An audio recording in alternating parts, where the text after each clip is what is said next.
The owners of Jacob's Restaurant have done it again. They've opened another restaurant in town, the Verano Cafe, and it is absolutely fantastic. Verano Cafe has classic breakfast items that everyone loves, but they've raised the bar by offering incredible dishes like chicken and waffles, steak and eggs, and the best chilaquiles in town. Cafe Verano's lunch offerings include burgers, unique sandwiches, and classics like fish and chips, but let me tell you what, their dinner selections, wow, you're not gonna believe it. These selections are incredible. Classic French, Italian, the best seafood, it just doesn't get any better than this.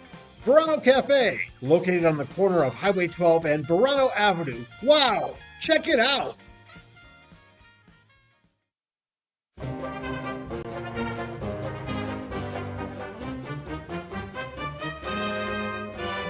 Local expertise worldwide. Sotheby's International Realty is well known for their exceptional real estate agents that distinguish themselves in communities all over the world. To learn more about real estate in Napa, Sonoma, San Francisco, and the rest of the Bay Area, or around the globe, contact Sotheby's International Realty Wine Country Brokerage at 707-935-2288. That's 707-935-2288. Sotheby's International Realty.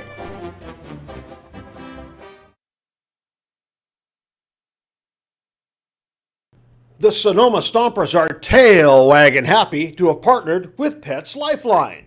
Pets Lifeline offers several programs for pet owners in Sonoma, from dog training classes to spay-neuter and microchipping.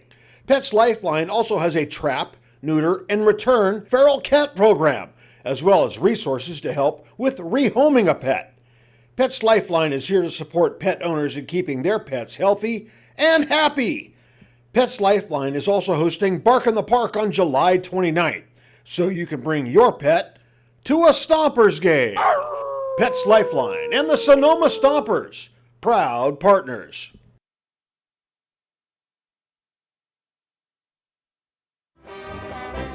The Sonoma Stompers are excited to have Jacob's Restaurant providing all of our concessions this season. At the ballpark, you'll find Chicago dogs, pizza, and salads, but in their restaurant, you'll find an outstanding menu featuring the best Mediterranean-style offerings in town. Seafood linguine, chicken piccata, ravioli, risotto, pizza, and so much more. Don't forget to try their desserts.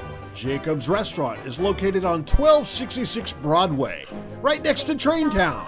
Jacob's Restaurant and the Sonoma Stompers, proud partners. I can't believe this project is taking so long. Should have called GMH. We were supposed to be finished months ago. Should have called GMH. Whenever I ask questions, all I hear are excuses. You should have called GMH. Who? GMH Builders. GMH Builders are the best builders in the business. They work on local projects, large and small, commercial and residential, and are always there to offer solutions, not excuses. Not only that, but GMH Builders are dedicated members of our own North Bay community. They're deeply committed to giving back and helping others. I would never start a project before calling GMH Builders first. Visit GMH Builders' website at gmhbuild.com. That's www.gmhbuild.com. You'll be glad you did.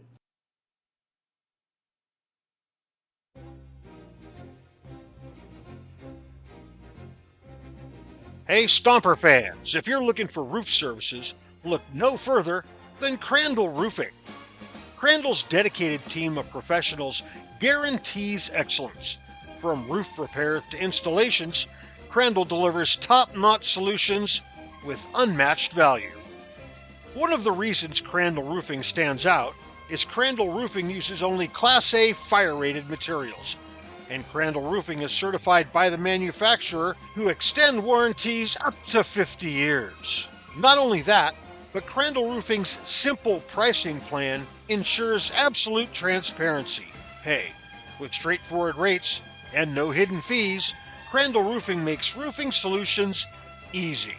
Visit their website at crandallroofing.com or call 707-586-2500. Let your next roof be your last roof. Crandall Roofing, Diamond certified and proud partners with the Sonoma Stompers.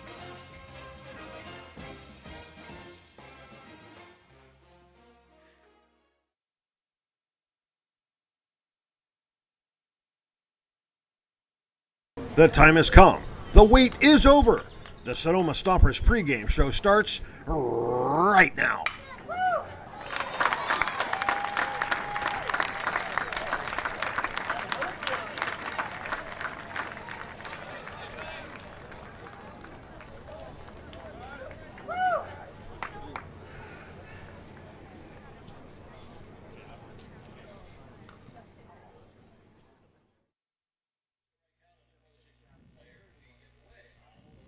The longest road trip of the season has been made, and the Stompers are getting set for action here at Sinsheimer Park in San Luis Obispo, California.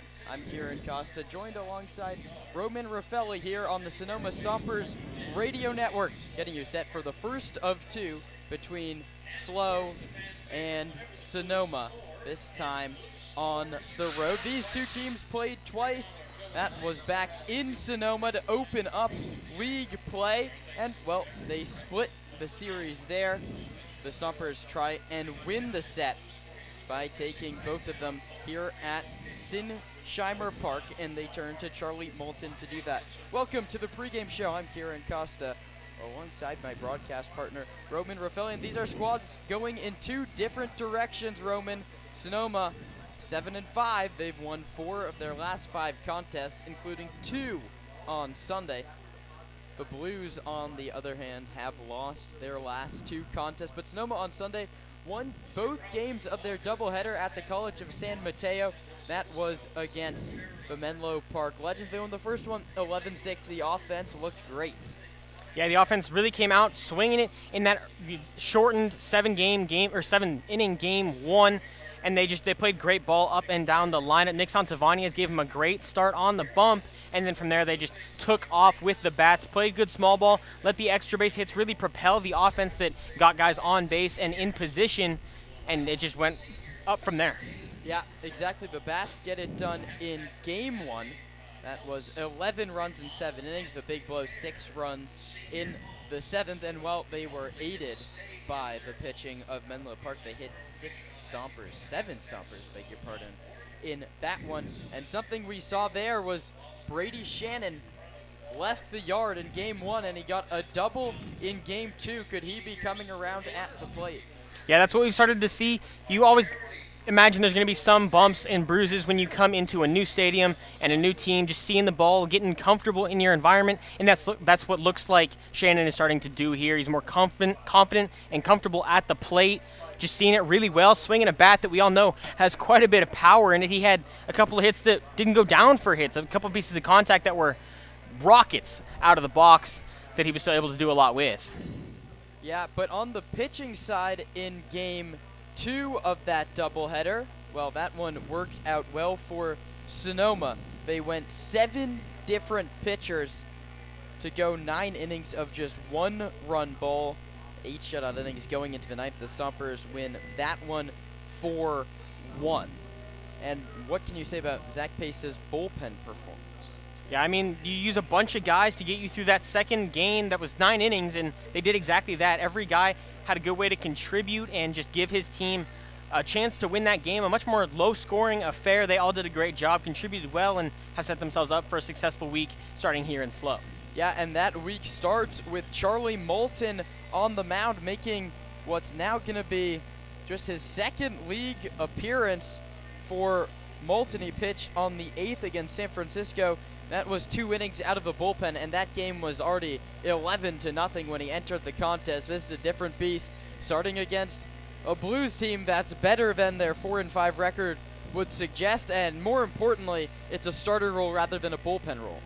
Yeah, I mean, he pitched 2 innings and struck out 5. He gave up 1 hit, but was really lights out there. The control was a little bit questionable in some of those at-bats, but he was able to get 5 strikeouts. He needs to come in have a nice calming presence on the bump, get his team a good start, whether that's 2, 3, 4 innings, whatever it may be, get them set on the right foot here and help contribute to a win. Yeah, in that one, Moulton struck out 5 of the 7 hitters that he faced. That's not something that's easy to do. The offensive side for Sonoma, this is the top 3 in the order, stacks up as really the best 3 hitters on your roster. Colton Boardman, Max Handren, and Landon Akers. Look for the Stompers to do damage early in this one. I'm excited to see how that plays out, Roman. Yeah, Boardman enters at 350, Handren and Akers both at 250. Handren didn't play last time, wasn't with the team when they played the Blues in the first 2 games, but Boardman had kind of a slow start, as did Akers, but ultimately those 3 guys, consistent bats, we're really seeing them start to pick up as we go through the last week or so. And 3 guys that have got to get it going early and keep it going against this Blues team that looks to, get both at home after taking 1 at Arnold, while the Stompers try to take both here after giving up 1 back in Sonoma. I'm interested to see how the ball will fly. Stompers fans, if you remember the California Collegiate League wild card game that was here at Sinsheimer Park last year, the Stompers won that one by the score of 5-3. The big blow, a grand slam by DJ Scott. Max Handren actually scored one of those runs, so we'll see if he can find himself crossing home plate a couple times today for Sonoma. This is a big one, Roman. I mean, you're 7-5, you're 3-1 on the road, but you have the 2-game win streak. Zach Pace keeps talking about getting that boulder rolling up the hill, and it felt like at the start of the season, it was 1 step forward, 1 step back. They couldn't build any sort of momentum. Stringing wins together, not something easy to do. Yeah, it felt like the Stompers were really just in kind of that tango of going a little bit forward and then taking some steps back and going forward and back, like you mentioned. And it was interesting, when I was talking to Kieran Baker during Game 2 on Sunday, he was saying, yeah, we're just getting more comfortable. The dugout feels a lot more lively and more comfortable. We've kind of figured out the vibes of each other, and now it's the time where you can start to, have your vocal leaders step forward and your guys on the field who just lead by example stepping forward. It's building that momentum at the right time as we get into the heat of CCL play, and every game really matters. Yeah, these 2 teams are battling for spots in the playoffs. It's too early to look at the standings as much as we might want to, and again, you don't want to overreact to winning a week last week where you went 4-2, but also you do have to give your team credit. I feel like in a season as short as the CCL, fans and sometimes us as well find the need to overreact to 1 game at a time, and if you take 2 here and slow, that's a momentum builder. You're 9-5, and you're have yourself a bona fide spot, or at least in that conversation for the CCL playoffs coming up. And now, it's just a month and a half. The season really moving on through. But this is a season series you want to win, Roman. I think it really just comes down to that. Yeah, I mean, if you look back at last week, even you lose 1 to the Seagulls, or to the Merchants at home, or on the road for the Merchants there, and that was a 1-0 ball game. Again, that was very winnable. And then on Saturday, you drop 1 that you had a rally going in the bottom of the 9th, a great opportunity. So the Stompers really could be 6-0 in their last 6, but they lose 2, and that's all right. We can't look at the standings, count the totals right now. You just got to focus on playing good team baseball, stay within yourselves, and continue to go have quality at-bat after quality at-bat.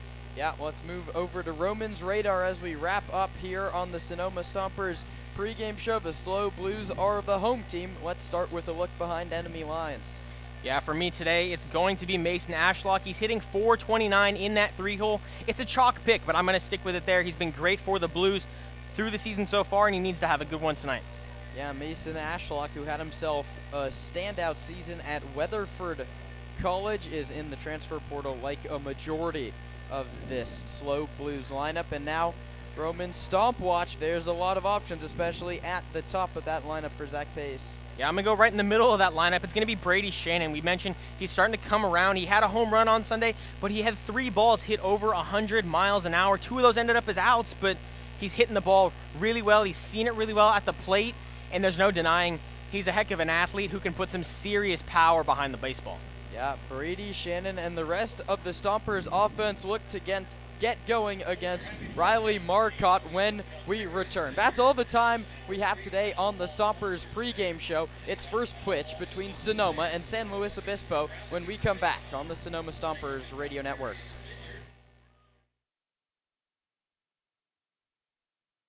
I can't believe this project is taking so long. Should have called GMH. We were supposed to be finished months ago. Should have called GMH. Whenever I ask questions, all I hear are excuses. You should have called GMH. Who? GMH Builders. GMH Builders are the best builders in the business. They work on local projects, large and small, commercial and residential, and are always there to offer solutions, not excuses. Not only that, but GMH Builders are dedicated members of our own North Bay community. They're deeply committed to giving back and helping others. I would never start a project before calling GMH Builders first.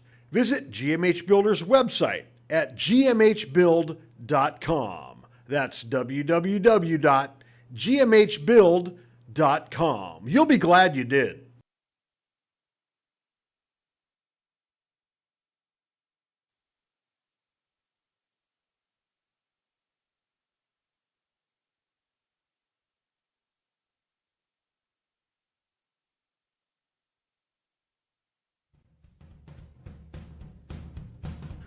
The Sonoma Stompers are proud to have partnered with Valley of the Moon Flooring. Valley of the Moon Flooring provides a wide range of flooring materials at competitive prices with expert installations and exceptional customer service. Valley of the Moon Flooring owner Jason Halter is committed to providing both excellent service as well as supporting the community he grew up in. Valley of the Moon Flooring and the Sonoma Stompers, proud partners. The Sonoma Stompers invite you to try Nana's Olive Oil.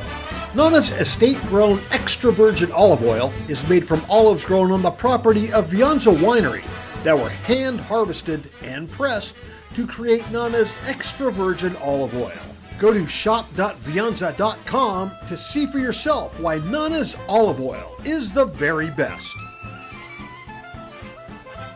United States Congressman Mike Thompson, representing California's 4th District, is a proud supporter of the Sonoma Stompers. Call California Wine Tours to experience the best Sonoma and Napa Valley wine tours available. California Wine Tours can be reached at 800-294-6386 or book online at californiawinetours.com.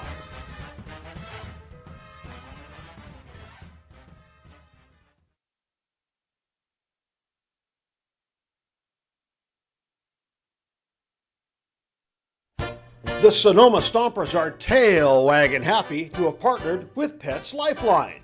Pets Lifeline offers several programs for pet owners in Sonoma, from dog training classes to spay-neuter and microchipping. Pets Lifeline also has a trap, neuter, and return feral cat program, as well as resources to help with rehoming a pet. Pets Lifeline is here to support pet owners in keeping their pets healthy and happy. Pets Lifeline is also hosting Bark in the Park on July 27th, so you can bring your pet to a Stompers game. Pets Lifeline and the Sonoma Stompers, proud partners. Ladies and gentlemen, please help the Sonoma Stompers reduce their carbon footprint by participating in our recycling program. Bins are clearly marked, and with your help, we can keep Arnold Field a clean and green place to enjoy baseball. Yippee, Skippy! The Sonoma Stompers are proud to have teamed up with Park Point Health Clubs this season. Let Park Point's innovative fitness and lifestyle programs improve your quality of life through our Focus 3030 nutrition and training program. Or take Pilates classes, learn kickboxing, get back on the bench with our weight training program. We have personal trainers and check this out. We even have childcare to help you create the time to become the best you can be. Park Point Health Clubs are located in Santa Rosa, Healdsburg, and right here in Sonoma. Park Point Health Clubs and the Sonoma Stompers, proud partners.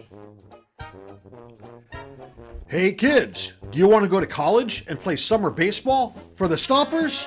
Well, one of the best ways to do this is by getting skilled coaching through our partners at Sonoma Stack. The Sonoma Stack coaching staff is dedicated to developing skilled players who constantly strive to advance their skills in the game of baseball and softball. Sonoma Stack focuses on attaining the baseball and softball skills needed to play at the next level, all while developing strong character and life skills in a fun and positive environment. Go to stacktravelball.com for more information. Sonoma Stack and the Sonoma Stompers, proud partners.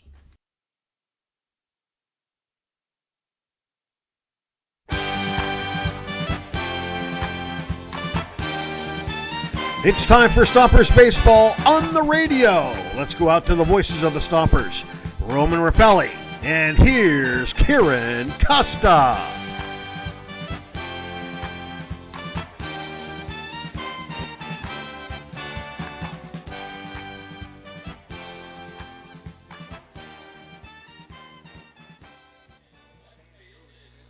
The Stompers are back at Sinsheimer Park for the first time since winning the CCL wildcard game all the way back in last July.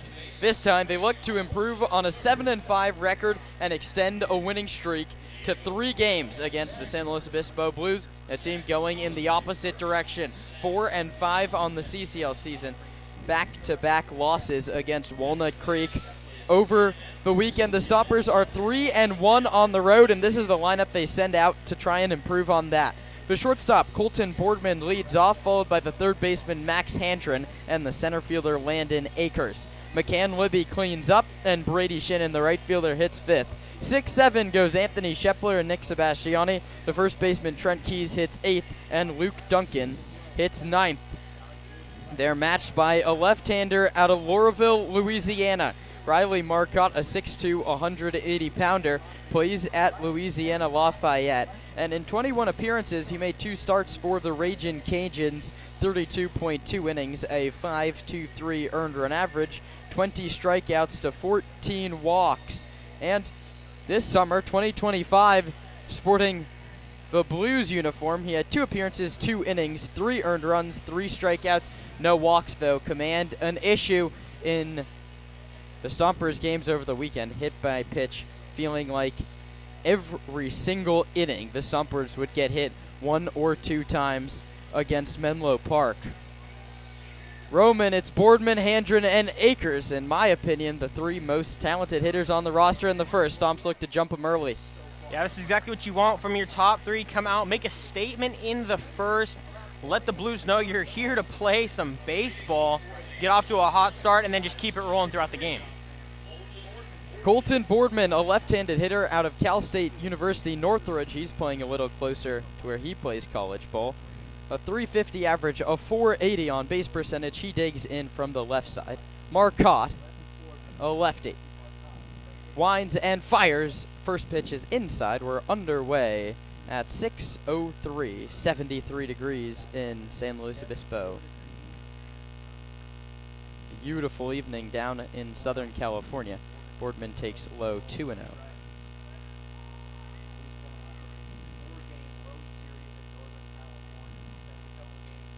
Marcotte will face Boardman, Handren, and Akers.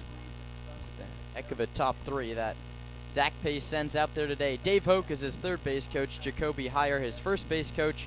Mike Nunez, the pitching coach. Kenny Meimerstorff helping out. Boardman takes, and it's 3-0. And that's what Colton Boardman does. He has a .480 on base percentage, just what you want out of your leadoff hitter. 3-0's in there. Not a cloud in the sky. A beautiful day at Sinsheimer Park down here in San Luis Obispo. Thanks for joining us on the Stompers Radio Network. Boardman takes inside ball 4, and the first base runner of the ball game comes courtesy of a Colton Boardman leadoff walk. And that's great there to be a leadoff, see some pitches, let the guy on deck and in the dugout see that one. And to get a base runner super early in this game, you've got several lefties in here, including the first 2 batters, so you want to take advantage of the left-on-left while you have it. As the train comes by, as it always does, you hear the whistle down over the right field fence. Boardman doesn't run. Handren hits a high chopper towards second. In comes Murillo, and it kicks past him into right field. Boardman makes a read. He's going to head towards third. There will be no throw. Boardman goes first to third on what I think will go as an error. Yeah, I mean, looks like we're going to have a conversation here about maybe some interference there, but Boardman stayed in the path. The fielder, Murillo, came towards him. Not really sure how that'll be ruled, but likely an error. Yeah, we'll see if a 1 goes up. Oh, a 1 goes up in the hit column for Sonoma, so it's a single for Handren, his 3rd hit of the summer. An infield knock for Max, and the Stompers are set up, runners at the corners with nobody out. Yeah, great opportunity here, no outs. You have an opportunity to do it really early, first and third play if you want, or just let the heart of your lineup do what they're there for and drive in some runs. Dean Traynor is not too pleased with today's umpiring crew as they come together to talk over whether or not Boardman interfered. He's headed back to the dugout, so that would make me think that they're not going to overturn this one. The Stompers have gotten 2 runners interference calls against them already this season, both of those on double plays. I don't really know what he wanted Boardman to do in that situation. Yeah, just kind of a messy, unfortunate situation there. Boardman running hard, head down, not really noticing where Murillo's at, and his job is to get to second base to not end up getting doubled off. Murillo just came into the base path. He could have sat back on that one and fielded it, still gone to first, or, I mean, he didn't really have a way to charge it from the route he took. He could have gone more towards first and then cut in to get the ball, but I don't see any interference there. Yeah, they're still talking it over. Everybody is safe. It's a single for Handren. Boardman's at third base. Sonoma has runners at the corners with nobody out, and Landon Akers digs in. Landon, who's consistently hit top 3 in the lineup for Sonoma, has just 1 run driven in through 12 games this CCL season. A prime opportunity to get one here. Handren off first, not running. Akers takes low inside, 1 ball and no strikes.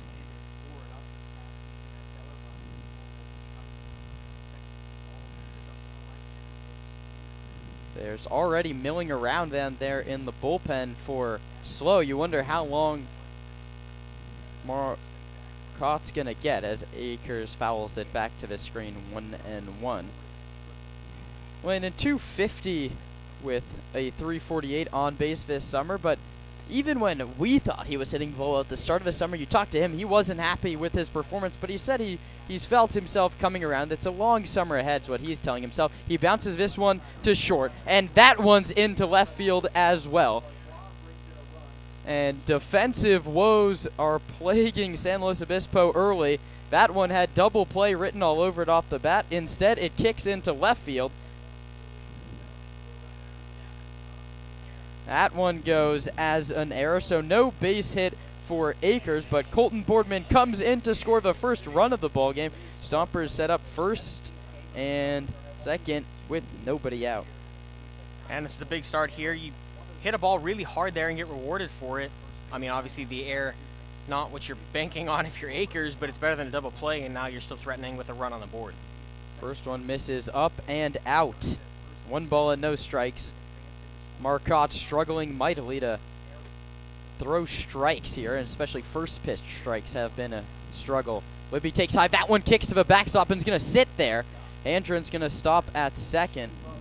That's a wild pitch charged against Marcotte, and the Stompers have a chance for a big inning with second and third with nobody out. That one just tipped straight off the glove of Cam Andrews.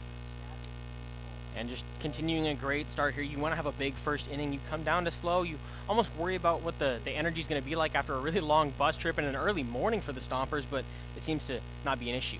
Corners in, middle back, trying to cut down that run at home plate if they can. Libby fouls it straight back to the screen. 2 balls and 1 strike.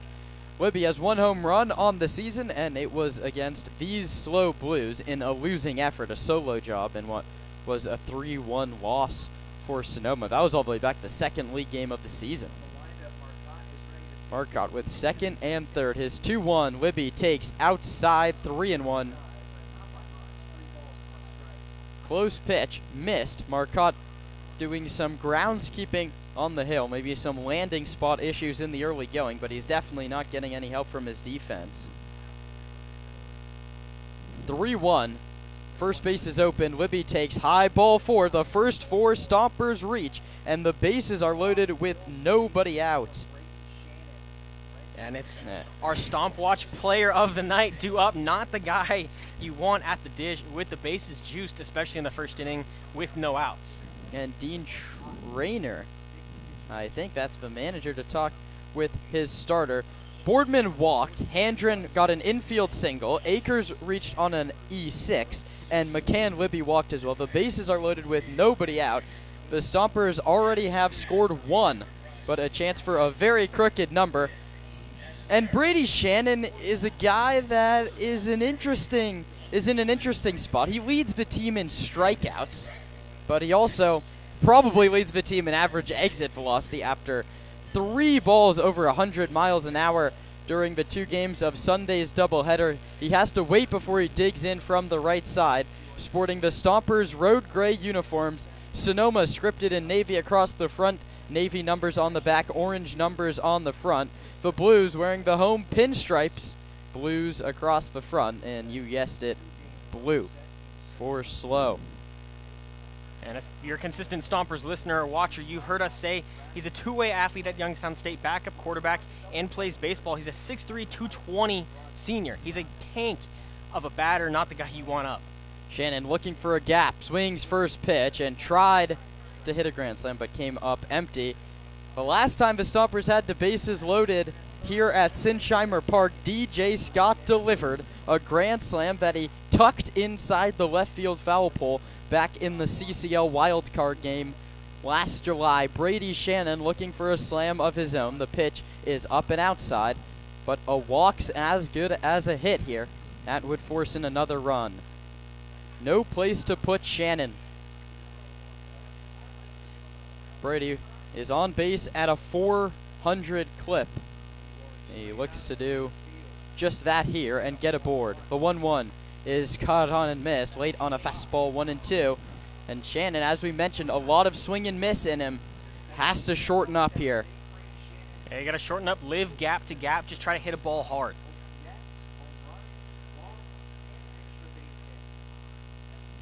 Shannon right on, left on right. He swings and misses, and he's gone. That's the first strikeout from Murcott, and a much-needed one. All of a sudden, one pitch gets you out of it against Anthony Shepler, and Anthony Shepler sort of goes the other direction. Anthony hasn't drawn a walk yet all season in CCL action. He leads the team in hit by pitches, but Marcotte not seeming to be a guy missing off the inside corner yet today. No, and a great sequence there against Shannon. Got the strikeout. Now you just need to rely on your defense to get you out of this one. First one to Shepler. Oh, inside, and it hit him. There's some sort of ball magnet somewhere in Anthony Shepler. He's been hit 8 times. He was hit 5 times on Sunday.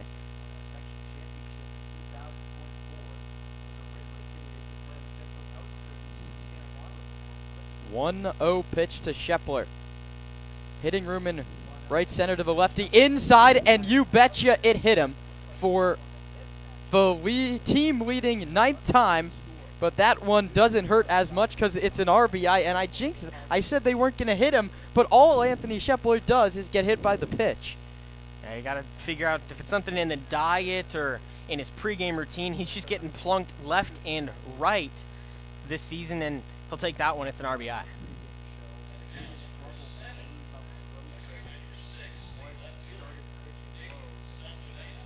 And now that brings up Nick Sebastiani, right-handed hitter. Didn't play at Santa Rosa Junior College all of last season.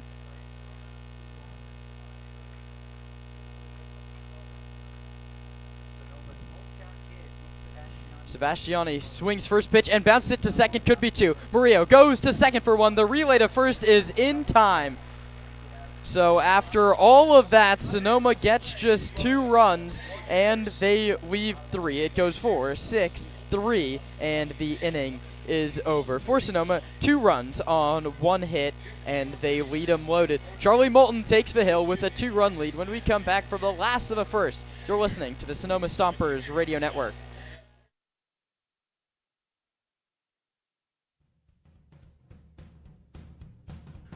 The Sonoma Stompers are proud to have partnered with Valley of the Moon Flooring. Valley of the Moon Flooring provides a wide range of flooring materials at competitive prices with expert installations and exceptional customer service.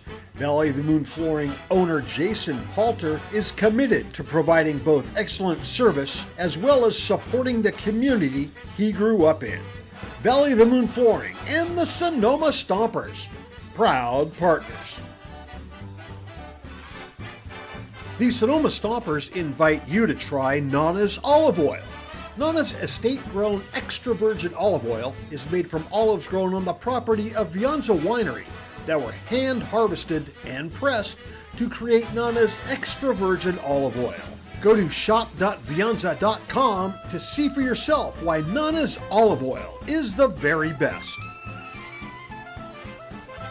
United States Congressman Mike Thompson, representing California's 4th District, is a proud supporter of the Sonoma Stompers. Call California Wine Tours to experience the best Sonoma and Napa Valley wine tours available. California Wine Tours can be reached at 800-294-6386 or book. I'm Trent Keys, first baseman, LMC, and you're listening to the Sonoma Stompers Radio Network. Charlie Moulton will toe the slab for Sonoma, and this is the lineup he'll face from the Blues, already with his stomps leading 2-0. The center fielder E.J. Royal leads off. Sam Ardois, the shortstop, hits second. The left fielder Mason Ashlock third. The right fielder Don Jordan cleans it up. The DH Gavin Smith hits fifth. The first baseman Zach Tollerman 6, 7, 8, 9 goes the third baseman Brady Alves, the catcher Cam Andrews, and the second baseman Diego Murillo. Moulton, a 6'1", 190-pound right-hander out of Pleasant Hill, California. The 20-year-old only works from the stretch. He delivers to Royal, misses, 1 ball and no strikes. Royal, Utah Tech, didn't have the season he dreamed of there. He's in the portal. 381, 492. That's the average on base split. He swings and misses on the pitch from Moulton. Charlie, a two-way guy at Los Medanos College. He had 7 appearances, no starts. He had a 482 earned run average over 9.1 innings, making his second CCL appearance. The righty misses high 1-0. He went 2 innings against San Francisco back on June 8th. 2 innings pitched, 1 hit, 5 strikeouts. He faced 7 hitters against San Francisco. He struck out 5 of them, and he's 1 pitch away from getting royalty. Okay, it's 2 balls and 2 strikes to EJ. Nick Sebastiani in left field, Landon Akers in center field, Brady Shannon in right field. Handren, Boardman, Libby, and Keys go third to first for Zach Pace. Right on right, the 2-2 from Moulton is bounced towards second. Libby picks it, bobbles, throws in time. Libby ranges up the middle and makes a nice pick.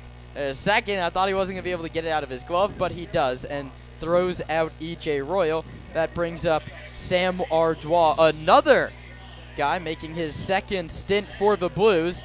He went to the same college as the starter today. That's Sam Marcotte. Both of them Ragin' Cajuns down in Louisiana. And back to Libby's play, he almost tripped a little bit when he fielded that ball. It took a second to kind of plant his feet and throw, but a nice play. Righty on righty again. Moulton delivers in there for a called strike. It's fastball slider majority of the time for Moulton. He'll mix in a changeup every once in a while. He went first pitch slider there. We'll see what he comes at him with the 0-1. That's the fastball, and that's a called strike. 0-2. Kieran Costa joined by Roman Raffelli here atop Sinsheimer Park in SLO. Thanks for joining us on the radio today. The 0-2 is grounded right at Colton Boardman at shortstop, who throws high, but Trent Keys, the big first baseman, makes the play with his foot on the bag. A couple ground balls from Moulton. He doesn't have that just wipeout put-away stuff that we saw against San Francisco, but put the ball in the zone and trust your defense. That's what Zach Pace and Mike Nunez tell your pitchers, and that's exactly what Charlie Moulton has done through the first two he's faced today.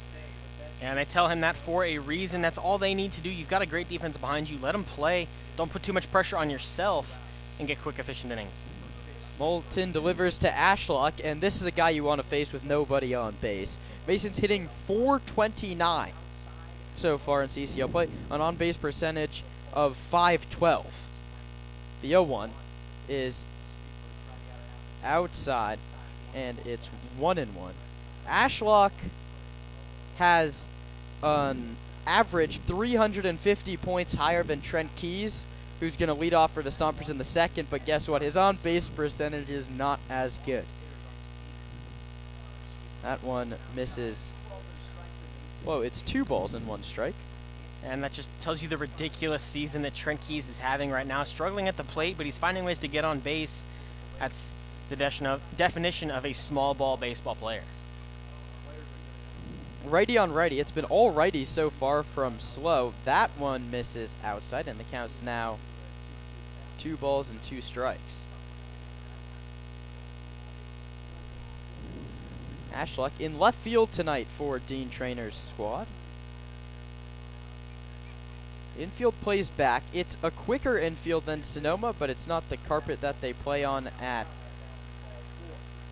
the College of San Mateo. We had some count issues. That's a walk. The first base runner for Slow, and I don't know, maybe that's not a guy you want to put the ball into the zone to anyway, but Don Jordan's no easier. .551 average and 9 driven in for the right-handed hitter who redshirted last season at UT Austin, didn't make it into a game, and he finds himself in the NCAA transfer portal feels like just about everybody these days, and Jordan checks his swing. Duncan blocks. Luke Duncan, the catcher today, in the 9 spot.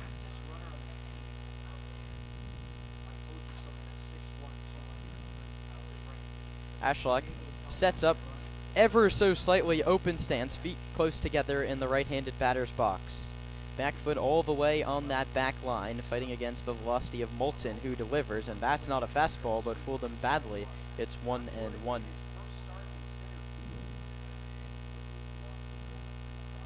Gavin Smith waiting on deck. There's the first guy you see in this lineup that's hitting under 350. Around then, Sam Ardois 321 in a limited sample size. He was retired. There goes back to the breaking ball, and it finds the outer corner. It's 1-2. Beautiful backdrop here at Sinsheimer. Well, it's no Arnold Field, but the mountains over the right. The train always passes by over the right field fence, and then it looks like the packing district down the left field line. Stomps up 2-0 here in the first, and the 1-2 misses low, but counts 2-2. So 2 balls, 2 strikes, 2 outs in the bottom of the first inning here at Sinsheimer. Ashlock, the runner at first, he worked a 2-out walk against Charlie Moulton.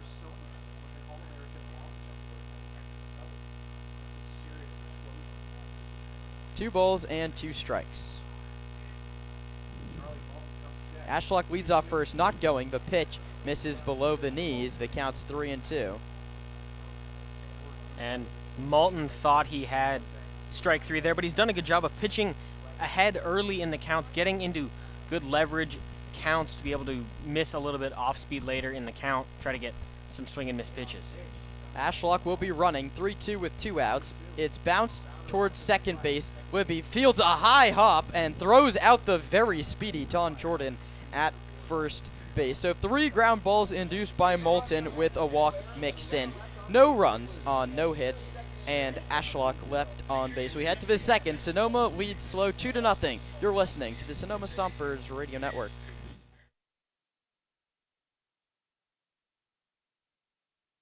The Sonoma Stompers are grateful to have Bank of Marin as a returning sponsor. Bank of Marin's philosophy is banking built on trust and relationships. Bank of Marin's creative and customized solutions safely and confidently support your growth and success now and into the future. Whether you're a sole proprietor forging ahead with your first company or the CEO of a well-established corporation, Bank of Marin's local bankers will work side by side with you to help you reach your financial goals.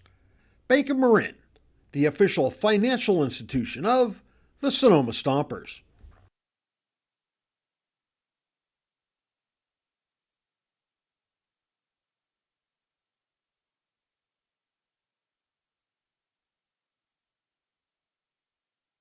Bashan's original Japanese barbecue sauce and the Sonoma Stompers have teamed up to bring Bashan's authentic Japanese flavors right here to Arnold Field. Bashan's original Japanese barbecue sauce was born from founder Justin Gill's multi-generational family recipe that was passed on down to him by his Bashan. Now, that family recipe has inspired the bold, fresh umami flavor and clean ingredients in all of Bashan's sauces, including their new line of Japanese dipping sauces. Find Bashan's I'm Trent Keys, first baseman, LMC, and you're listening to the Sonoma Stompers Radio Network. The first pitch to Trent Keys, the first of inning number 2, misses, and the Stompers doing a great job. Original Japanese barbecue in counts. Keys, a D1 bounce back, San Jose State to Los Medanos. He takes a called strike outer edge, and Trent Keys is the guy we love to talk about here on this broadcast. An .071 average and a team leading .552 on base percentage. 1-1, swing and a miss. It counts 1-2. That's been the problem though. When Trent swings, it doesn't go too well, but when he doesn't swing, he finds himself on base every single time. He'll come around at the plate. The 1-2 is caught on and missed. A breaking ball in the dirt. The throw down to first is in time, and after the first 4 Stompers reach to open the first inning, Keys is retired to lead off the second, and that brings up Luke Duncan.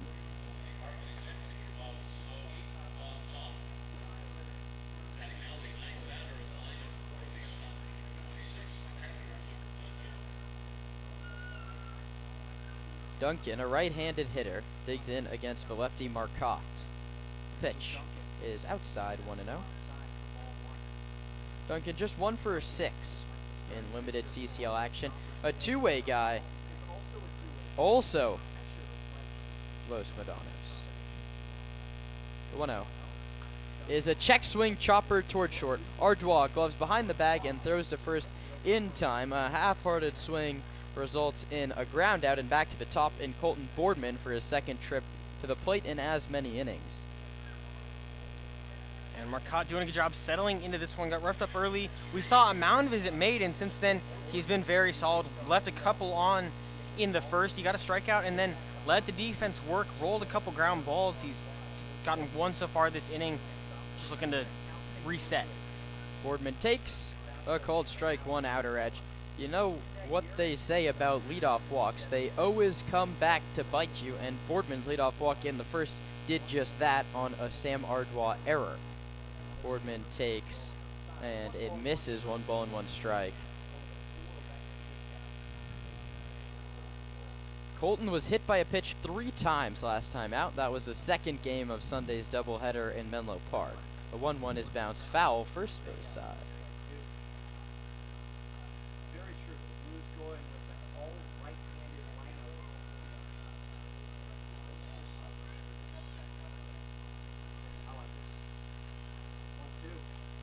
Boardman pops it foul up towards us in the press box, but no. Well, beg your pardon. Boardman was hit 4 times on the day Sunday. That was 3 in the first game, 1 in the second. He also singled. The pitch is low and outside, 2-2 to Boardman. The Stompers entered play leading the CCL in hit by pitches as a team. They'd been hit 35 times entering play, and that number is 36, courtesy of Anthony Shepler, who now has been hit 9 times this season. Boardman grounds it to first. Tollerman gloves it, jogs to the bag himself, and an easy 1-2-3 inning for Marcotte. Stomps go down quietly. We head to the bottom of the second. Slow coming up, trailing Sonoma 2-0 on the Stompers Radio Network.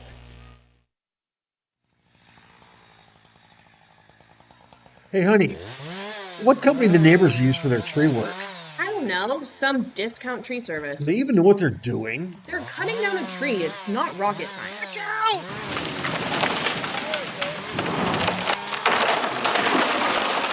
Cutting down a tree may not be rocket science, but you do need a professional trained in the arbor sciences to do it right. Call Arbor MD to make sure your tree work is done with care by a certified arborist. Arbor MD provides expert tree care, including pruning and pest control. Don't hire a discount tree service to save money. Hire a professional tree doctor. Hire Arbor MD. Go to arbormd.com or call 415-250-2012.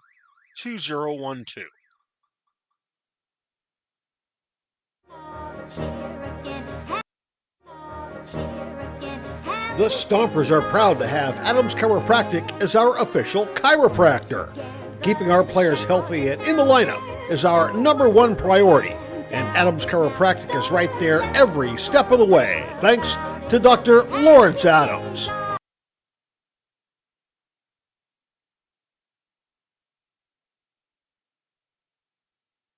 Hi, I'm Charlie Malton. I'm an outfielder and pitcher, and I'm from Los Menanos College, and you're listening to the Sonoma Stompers Radio Network. Charlie Moulton back to work, still with a 2-0 cushion. He'll face Gavin Smith, Zach Tollerman, and Brady Alves. Smith, a Harvard product, takes a called strike one.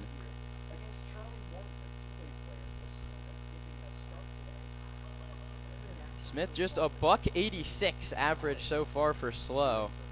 That's not the numbers we see from the first four. There is a little bit of a drop-off. Well, that excludes Zach Tollerman. He grounds this one to first. Keys picks it up. Moulton covers the bag. He's a natural third baseman, but he executes his PFP perfectly. The putout goes 3-1, and that's now all 4 outs have been recorded via the ground ball. And a great job there. Moulton got off the bump, hustled over to get the catch, and then step on the bag to pass from Trent Keys. A nice play there. That's what you love to see your two-way players be able to do, is work one half the diamond defensively and work the other half when they're on the bump. That brings up Zach Tollerman. Takes 1 ball and no strike.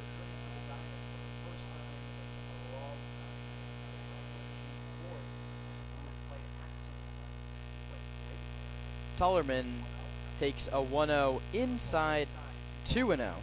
Hasn't played since the Sonoma series, but he did a nice job in that Sonoma series, including a home run, his only run driven in of the season.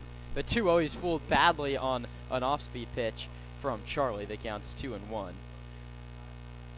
Moulton out there for his second inning of work with no action behind him in the bullpen. I wonder how long Zach Pace is going to let him go. The pitch is grounded to third. Handren snags it. His throw across the diamond is in time. Every infielder getting work, and all of them have passed their test so far. That's 5 outs in a row recorded via the ground ball. And that brings up Brady Alves, just 2 for 8 on the season. And we talked about it early. We didn't know how long the leash would be for Charlie Moulton, but he's pitching well. I mean, just the 1 walk to Ashlock, and then that didn't even do any damage. If he can have a quick inning here, he might see a third and really give the Stompers an excellent start to this one. Beg your pardon, that's not 2 for 8, that's 2 for 28. Those are very different numbers.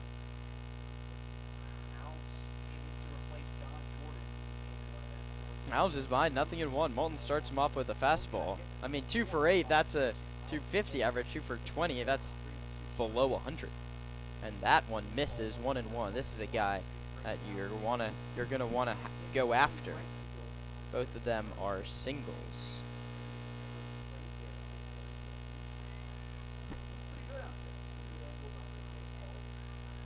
1-1. Swing and a miss, way out in front. The count's 1-2. Last of the second, Stompers on top of the Blues 2-0. I'm Kieran Costa, joined by Roman Raffelli. All Stompers games can now be caught on our YouTube channel. We'll have a TV feed at home and this little nice thumbnail on the road. 1-2 pitch, ring him up inside corner. Charlie Moulton picks up his first K and has cruised through 2 innings down in Southern California. We boogie on to the third with the Stompers on top of the Blues by the score of 2-0. The owners of Jacob's Restaurant have done it again.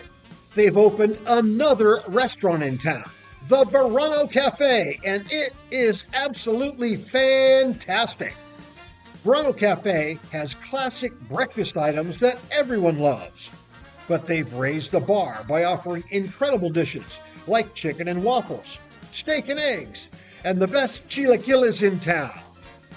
Cafe Verano's lunch offerings include burgers, unique sandwiches, and classics like fish and chips.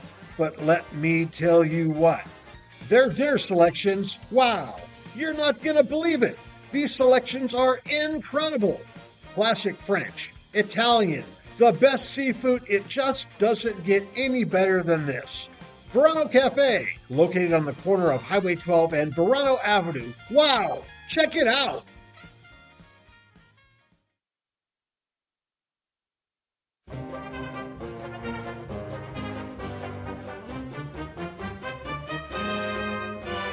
Local expertise worldwide. Sotheby's International Realty is well known for their exceptional real estate agents that distinguish themselves in communities all over the world. To learn more about real estate in Napa, Sonoma, San Francisco, and the rest of the Bay Area. Max Handren looks to lead off the bottom of, or I beg your pardon, the top of inning number 3, just as he did last time. And it's the same high Baltimore chop, first base side. It's a race between Marcotte and Handren, and it's the pitcher Marcotte who wins it. Max Handren, usually a tough out, goes down on just 1 pitch there. He's been aggressive at the plate, swinging early, and now what's his third game for Sonoma. Yeah, and if you're Zach Pace, you're okay with the aggressive approach because that's what a confident hitter should do. You don't want the bat to get taken out of his hands on a called strike 3 or being just behind in the count having to battle and defend the plate. You want him to go attack and hunt fastballs. First pitch is a called strike, and Zach Pace just has nothing but good things to say about Max Handren. He said he's a veteran hitter. He wants the younger guys to watch the way Max Handren goes about his day, keeps his body in shape, does his pregame work. Max Handren, a role model for however long he stays on this ball club. The young kid, Landon Akers, is quickly behind 0-2 to Marcotte, and the 2 is foul back to the screen. Akers stays alive. Handren has been around the block a couple times. He garnered himself 2 COVID seasons, so he played 6 years of college baseball. The 0-2 to Akers is fouled off over the first base side, and the count holds at 0-2. He started at St. Bonaventure. He played at Santa Rosa Junior College. He found a home, in Berkeley, where he played a couple seasons, including one of ACC ball. Akers hits a bouncing ball to shortstop. Ardois' throw gets him. And to Marcotte's credit, after the first 4 reached, he's really settled in, including that double play. It's now 8 straight. And in those first 4, he was falling behind early in the count. He started to pitch ahead, throw strikes early, and it's led to success. That brings up McCann Libby. He walked in the first. He swings first pitch and misses. It's no balls and 1 strike to McCann, who entered play today with a .233 average. He leads the team in a couple categories, one fun, one not so fun, RBIs and strikeouts.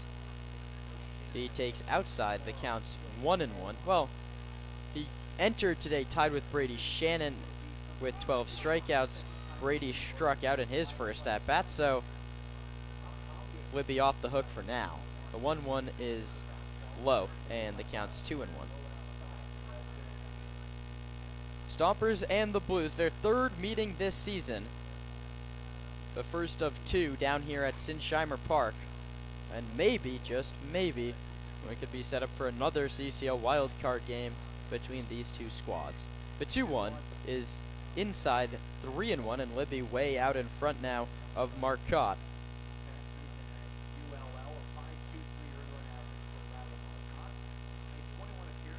Libby leaving the team in now exactly a month to head to Louisiana Tech, start his D1 career there after his time at Navarro. He grounds this one foul between Dave Hoke, the third base coach, and the third base line, and so we'll fill her up at 3 balls and 2 strikes. And a good AB here from Libby. You see Marcotte starting to settle in, get quick outs. You need to have a lanky at bat and make him work for it. The payoff skips in there for ball 4. Libby draws his second walk.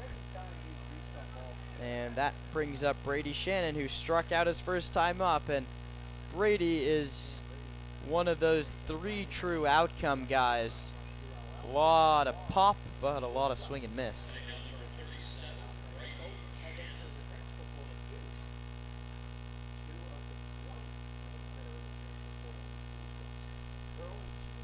Libby leads off first base. Marcotte, the lefty, staring him down. Tullerman holding the runner at first. Libby doesn't run, and Shannon takes inside 1-0. And we are not set up next to a TrackMan system, and we're not as close as we are at Arnold Field, or really any other road ballpark, but the zone looks a little bit smaller than the CCL zone we've seen up at Arnold Field so far. Old new umpiring crew down in SoCal. And Libby gets checked on. He's back without a dive.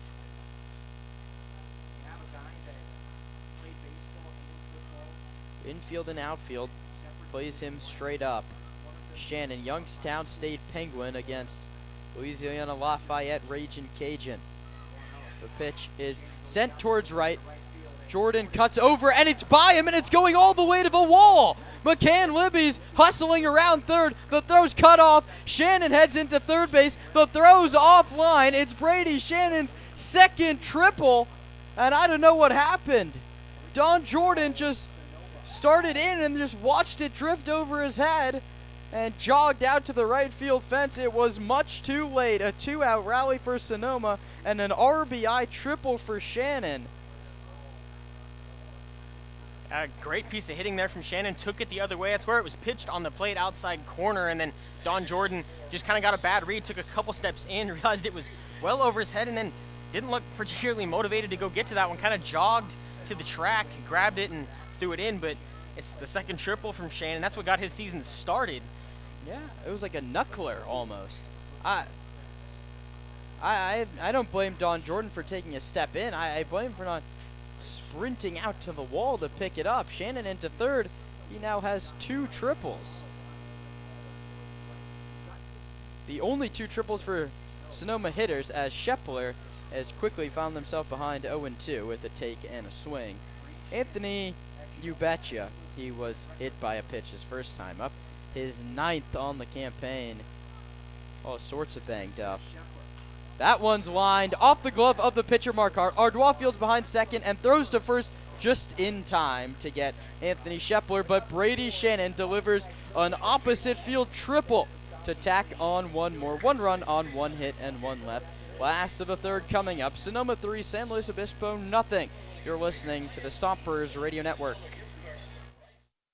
The Sonoma Stompers are tail wagging happy to have partnered with Pets Lifeline. Pets Lifeline offers several programs for pet owners in Sonoma, from dog training classes to spay-neuter and microchipping. Pets Lifeline also has a trap, neuter, and return feral cat program, as well as resources to help with rehoming a pet. Pets Lifeline is here to support pet owners in keeping their pets healthy and happy. Pets Lifeline is also hosting Bark in the Park on July 29th, so you can bring your pet to a Stompers game. Pets Lifeline and the Sonoma Stompers, proud partners.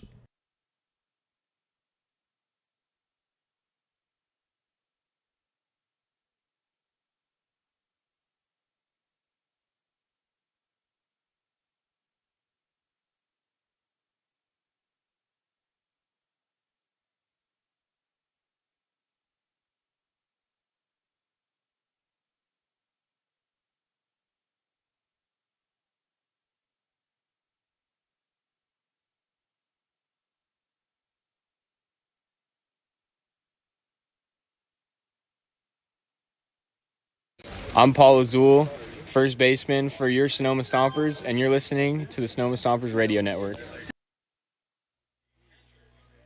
Stompers got 2 in the first inning. They tacked on another there, courtesy of a Brady Shannon RBI triple. So Charlie Moulton's lead out on the mound extends to 3-0, and he looks to just keep doing exactly what he's been doing. He misses outside to Cameron Andrews, the catcher out of San Francisco State. 214, hovering just above that Mendoza line, but the Trent Keys guy, the on base, over 200 points higher.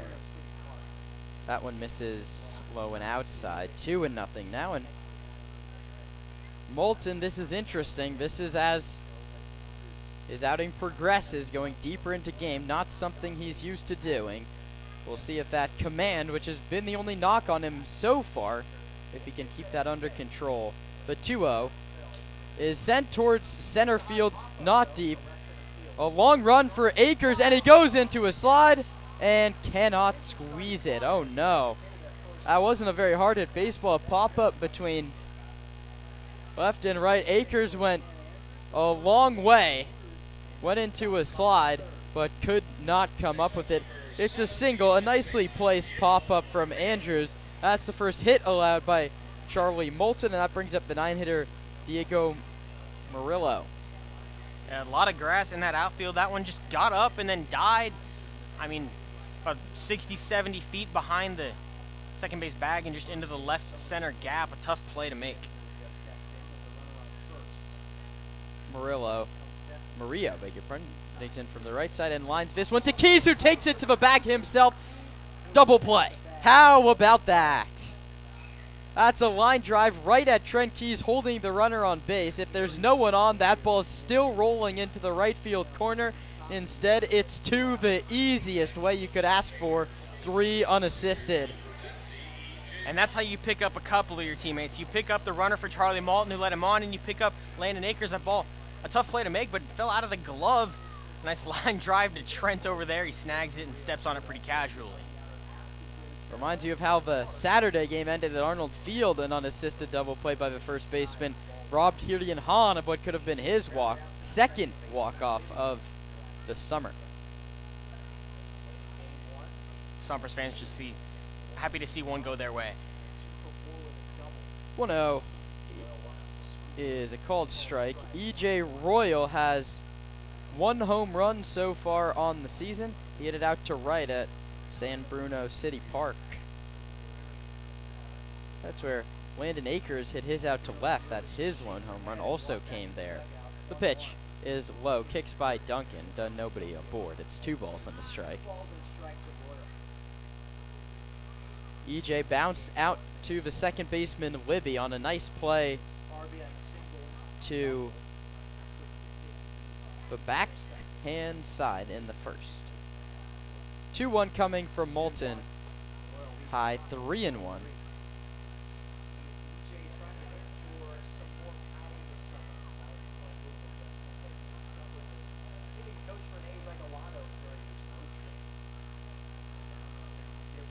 Right on right, Moulton and Royal. It's the hitter with the 3-1 count, and he takes outside and maybe high. Another 2-out walk, just like we saw in the first inning, but now it's Sam Ardois' turn to try and get things going. He grounded out to the shortstop his first trip.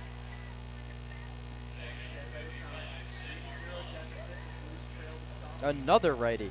3-0 Sonoma. 2 outs with a runner at first in the bottom of the third. Stompers 3, Blues nothing. Looking to guarantee a split in the season series. As a check on first, with a headlong dive, E.J. Royal is back. Royal 5 swipes so far on the CCL season, so watch out for that. Ardois takes inside, 1-0. No one up in the bullpen, but Moulton not as sharp here in this third inning. That double play really changed the tide of the inning. Pitch to Ardois, drops in there for a strike, 1-1. And Moulton doing a great job varying his cadences and his pitch sequences, it feels like the Blues have been able to get a couple guys on base, but just not real comfortable in the box, off the timing, and just confused by the 1-1. Royal off first base, held by Keys, not going. Outside, 2-1.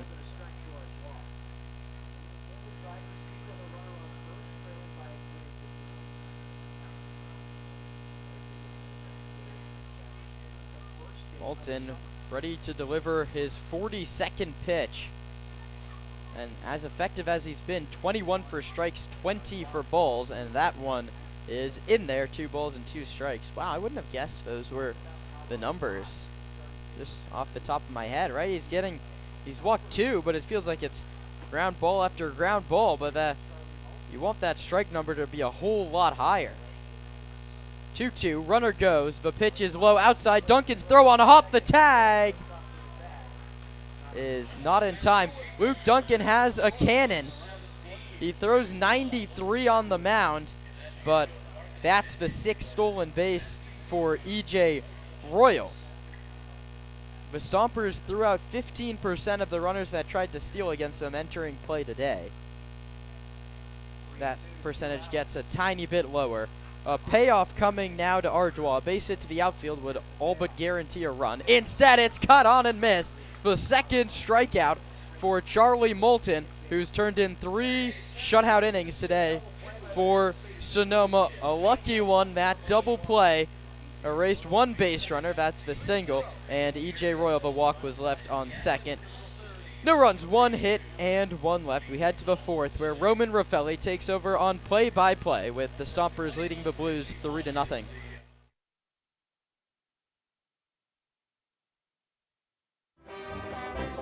The Sonoma Stompers are excited to have Jacob's Restaurant providing all of our concessions this season.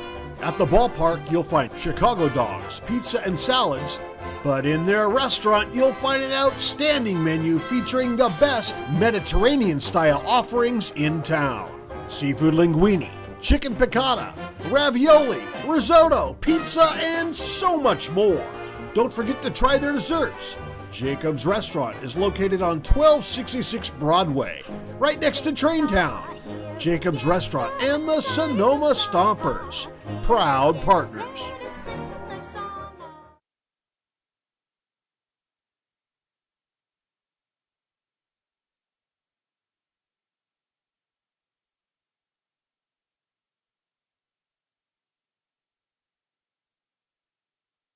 I can't believe this project is taking so long. Should have called GMH. We were supposed to be finished months ago. Should have called GMH. Whenever I ask questions, all I hear are excuses. You should have called GMH. Who? GMH Builders.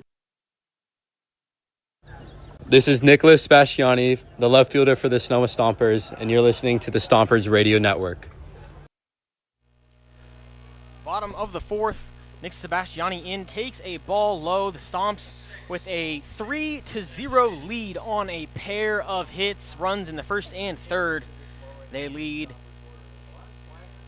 here in slow so far. Sebastiani does not check the swing. It's a strike, now 1-1. Grounded into a double play to end the 1st inning in his first at-bat. The 1-1 in for a strike low, now 1-2. Nice off-speed pitch there from Marcotte, who's settled in, or looked to be settled in pretty nicely through the 2nd time of the order, and then a walk to McCann Libby and a triple from Brady Shannon ended that. Sebastiani swings and misses for a strikeout. That's the 3rd for Marcotte. And it's Trent Keys who struck out in his first at-bat, and then Luke Duncan now on deck. Yeah, he's looking for just his 2nd hit all season.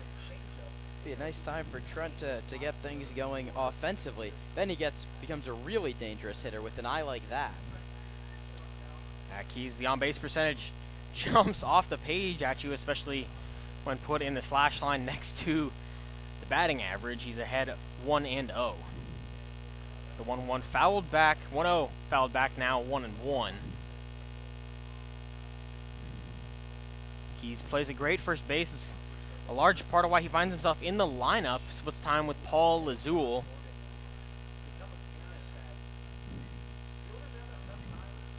Now 1-1. Hits Trent betcha. Keys. We really shouldn't be surprised at this point. No, It's every other absolutely at-bat. He's giving Anthony Shepler a run for his money for that hit by pitch crown. Shepler made it a 9-7 lead, but he's right back in it. It's 9-8. Brings up the catcher Luke Duncan came into today hitting just 167. He's only about a once-a-week guy for the Stomps, but has played a very nice catcher for them, and they'll gladly take the trade-off. Duncan hits the first pitch he sees into shallow right field. Skied there, and Jordan can't make the play there. They're not going to get an out at second. They're going to throw there to get Keys, but couldn't make the play, so Murillo tracked it, but then lost it. Had to dive for it. It fell. Jordan came in to make the catch, or make the throw in to second base to get Keys, who was just about a foot off of first base. They don't get either out. Now it's first and second, no outs.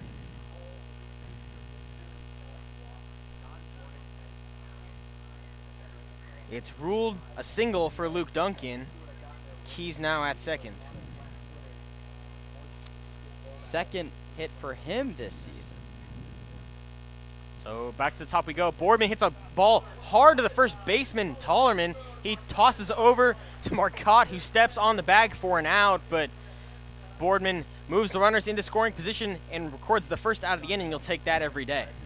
Now, this is an interesting one. It seems like the Blues can't make the routine plays, but the second you have to make a diving play across your body in the hole, why not, Zach Tollerman? Tollerman, a nice grab there. That ball not hit softly off the bat, laid out, snagged it, and props to Marcotte. He got to that bag in a hurry. Boardman not slow out of the box with second and third for Max Handren, who had a 3-1 put out his last time up. He also singled and scored in the first. First pitch misses low to Handren. You need a good professional at bat from Handren here. He's brought in for situations like this. He's your ringer this season. And Zach Pace was talking today. Any day now he could get picked up by a professional club. Let's see if he can make his Sonoma at-bats count. The 1-1 misses in. You said the ringer for this ball club, 2-0 in a leverage spot here. Needs to find a good pitch, but also just needs a lengthier at-bat here. Marcotte in a bit of a jam. You want him to throw some pitches, make him earn an out here, and then just drive one into the gap. The 2-0 in for a strike, lower third, but middle of the plate now, 2-1. Roman Orfelli, Kieran Costa here on the Stompers Radio Network. On a new home will be on YouTube for all road games. The 2-1 pitch, buckled the knees, catches the outside corner, now even at 2. Yeah, I don't know if the ACC umpires are calling that one a strike, but Max has to adjust. So it's left on left, 2-2.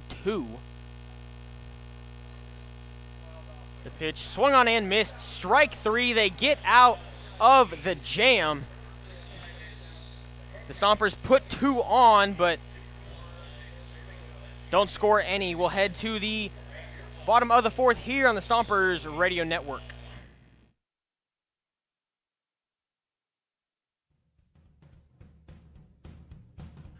The Sonoma Stompers are proud to have partnered with Valley of the Moon Flooring. Valley of the Moon Flooring provides a wide range of flooring materials at competitive prices with expert installations and exceptional customer service.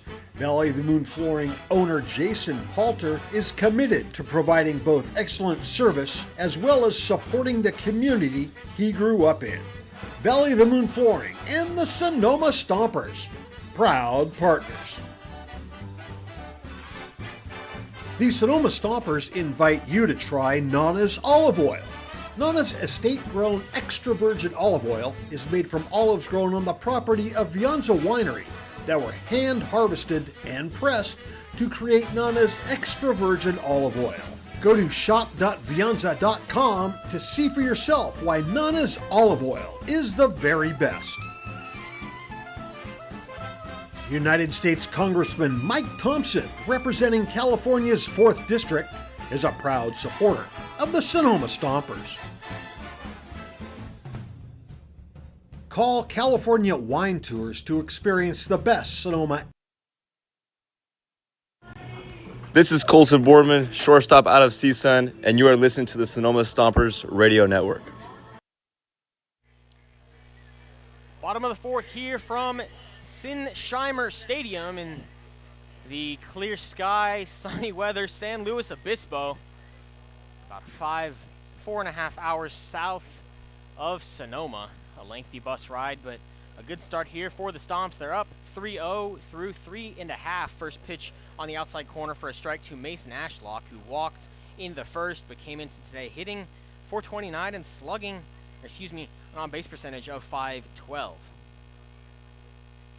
The 0-1 hit right back up the middle over the head of Malton. It's a leadoff single for the Blues.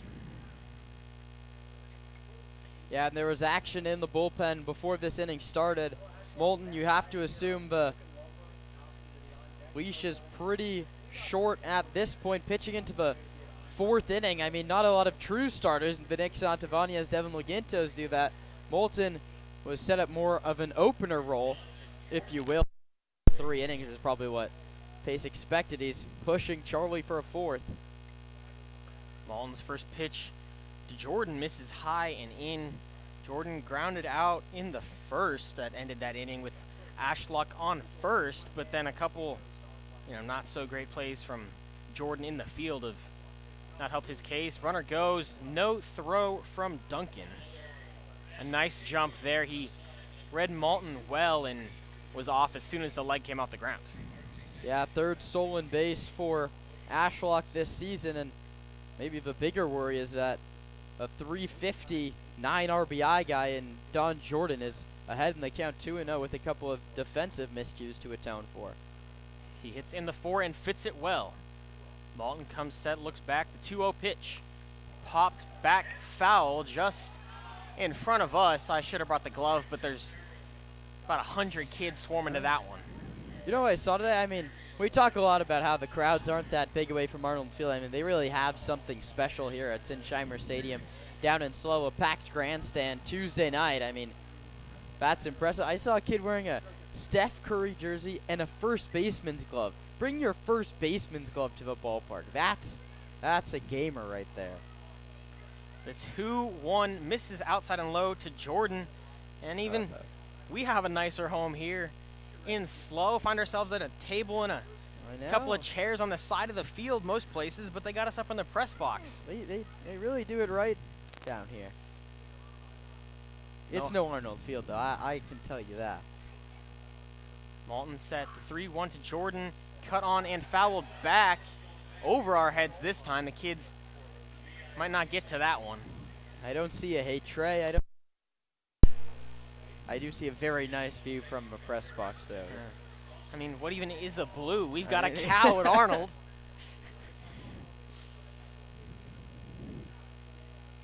Full count, Jordan and Malton. Malton set, delivers. Ball 4 just off the outside black. It's 2 on, no outs, and we might see a visit here from Zach Pace.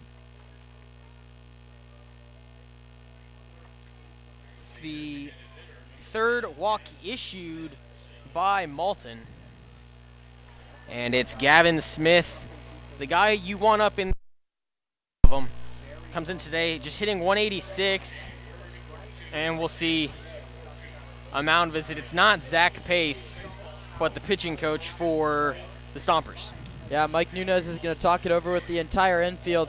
I think this is also, you probably have one batter left. Go turn a double play, get an out here, and maybe you can buy yourself another. Zach Tollerman homered off Sonoma in the on-deck circle. You see what you do against Gavin Smith. He's induced a lot of ground balls. This would be a nice time for another one. Ground ball would be huge. Potentially gets you, nearly out of the jam. So mound visit is concluded. Nunez will head back to the third base dugout.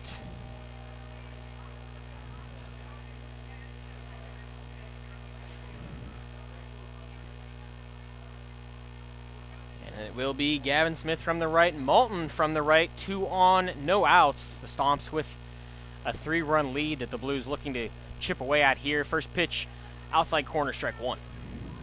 Yeah, Malton doing a good job of getting ahead. He did that a lot in the early going, but struggled seemingly the last couple innings.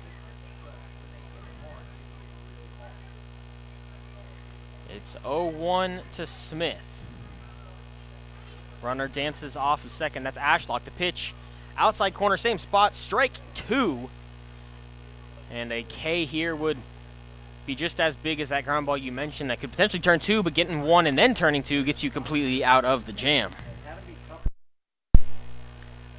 Smith looking to extend the AB here down in an 0-2 hole. The pitch from Malton in the dirt outside. The check to first does not get the call. It's a check swing, 1 and 2.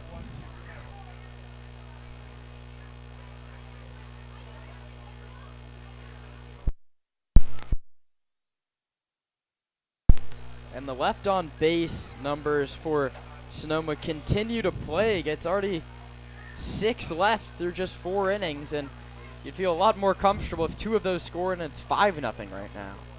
The 1-2 cut on and missed, strike 3 swinging. It's the 3rd K for Malton, and he's that much closer to getting out of the inning. Now go get a ground ball.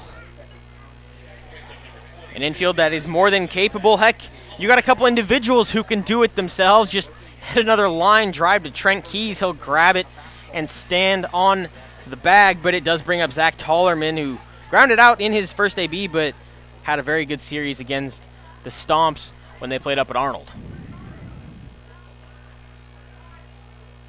Malton set at the belt. Looks back at Ashlock at second. This one hit softly into left field. Sebastiani makes the grab, and runners will return. No tag play made. It's an F7 for the second out, and Malton looking to get out of the jam. Yeah, Sebastiani made the same mistake that Jordan made in right field. He started in and then saw the sun battling, turned around and sort of leapt up and made an awkward catch with his back to home plate. But the runners have to hold because it's such a hard-hit ball, and whatever Mike Nunez says seems to have worked. He's retired the next 2 on an efficient amount of pitches. He's still under that 60 mark. First pitch to Brady Alves, chopped, just fouled on the third base line. Alves, exactly the guy you want up, comes into today 0.71 batting average, and he's not like Trent Keys with a ridiculous on-base percentage. Just struggled at the dish to start the year. Credit Mike Nunez, a great mound visit there. Just reset your guy, calm him down, get him locked back into the strike zone. He's been dominant since the visit. Now 0-2 to Alves, 1 pitch away from getting out of a first and second no-out jam. Yeah, you're way ahead. You can't lose Alves here, struggling so badly at the dish. Go make him chase one. It's 0-2 to Alves. Thought about it, checked the swing, and it's 1-2. Charlie Malton was convinced he went around. He was halfway back to the dugout. I'm not so sure. And neither was the first base umpire, more importantly. It's 1-2 to Alves. Jordan on first, Ashlock on second. The 1-2 pitch misses outside, now even at 2-2.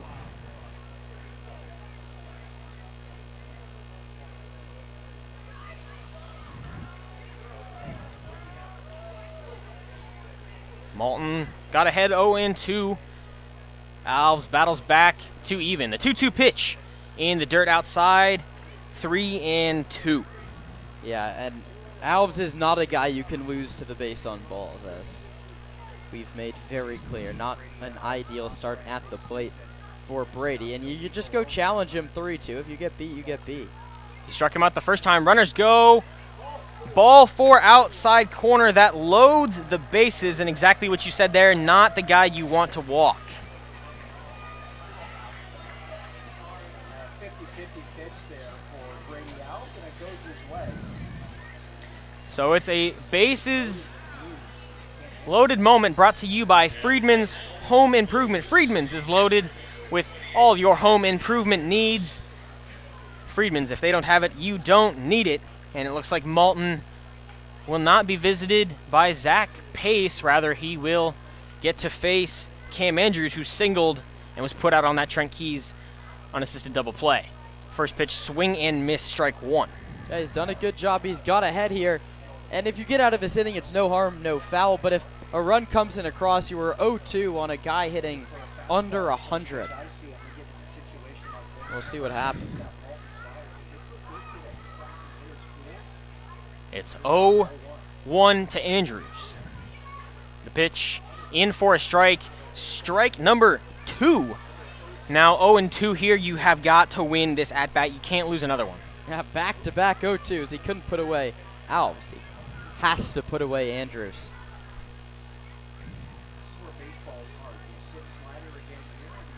He went off speed 0-1, made it 0-2. What does he go to here? The 0-2 delivery misses outside. The common miss for Malton so far tonight. Yeah, that ball strike ratio number continues to stay interesting.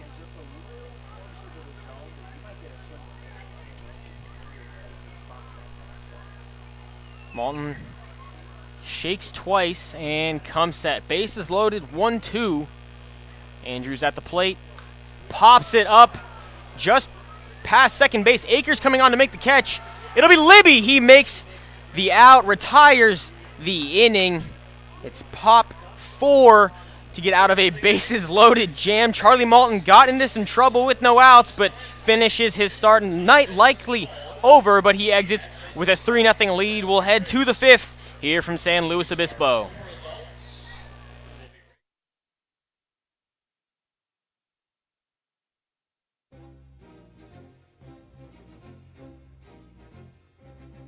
Hey, Stomper fans, if you're looking for roof services, look no further than Crandall Roofing.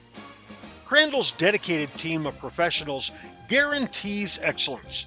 From roof repair to installations, Crandall delivers top-notch solutions with unmatched value. One of the reasons Crandall Roofing stands out is Crandall Roofing uses only Class A fire-rated materials, and Crandall Roofing is certified by the manufacturer, who extend warranties up to 50 years. Not only that, but Crandall Roofing's simple pricing plan ensures absolute transparency. Hey, with straightforward rates and no hidden fees, Crandall Roofing makes roofing solutions easy. Visit their website at crandallroofing.com or call 707-586-2500. Let your next roof be your last roof. Crandall Roofing, Diamond certified and proud partners with the Sonoma Stompers.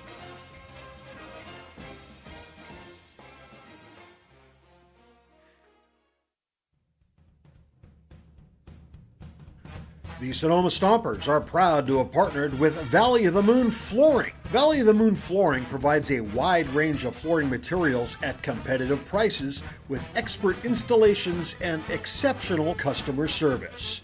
Valley of the Moon Flooring owner Jason Palter is committed to providing both excellent service as well as supporting the community he grew up in. Valley of the Moon Flooring and the Sonoma Stompers, proud partners. The Sonoma Stompers invite you to try Nana's Olive Oil. Nana's estate-grown extra virgin olive oil is made from olives grown on the property of Vianza Winery that were hand-harvested and pressed to create Nana's extra virgin olive oil. Go to shop.vianza.com to see for yourself why Nana's Olive Oil is the very best. Back for the top of the 5th, the Stompers and Charlie Malton escape a bases-loaded jam. In the bottom of the 4th, it'll be Landon Akers, McCann Libby, and Brady Shannon to face the new pitcher, Hunter Hammond. Hammond, freshman at Westmont College, lots of fastball slider, as we've heard from right here in California. He's made 3 appearances. All of them have been starts so far this season. He's pitching to an ERA of 1.76. That's 1 earned run over 5 and The 1-1 misses low and out to Akers. The line on Riley Marcotte, 4 innings, 3 hits, 3 runs. They were all earned. He walked 3, hit 2, and struck out 4. Akers ahead 2-1. Fouls it back right at us here. A near play in the press box evens the count at 2-2. Yeah, that was our chance to make a play. We'll let the kids have it. Yeah, I know. Thanks for joining us here on the Stompers Radio Network. Roman Raffelli and Kieran Costa down for the Stomps and the Slow Blues. The 2-2 misses high, full to Landon Akers. Akers in his first at-bat hit a hard ground ball to short under the glove of Ardois. Now 3-2, hits this one right back at Ardois, but snags it on the fly. An ankle-high catch puts out Landon Akers.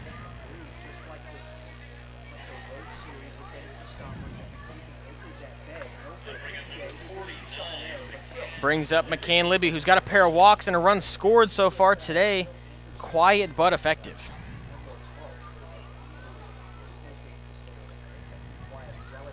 First pitch to him, in for a strike on the outside corner.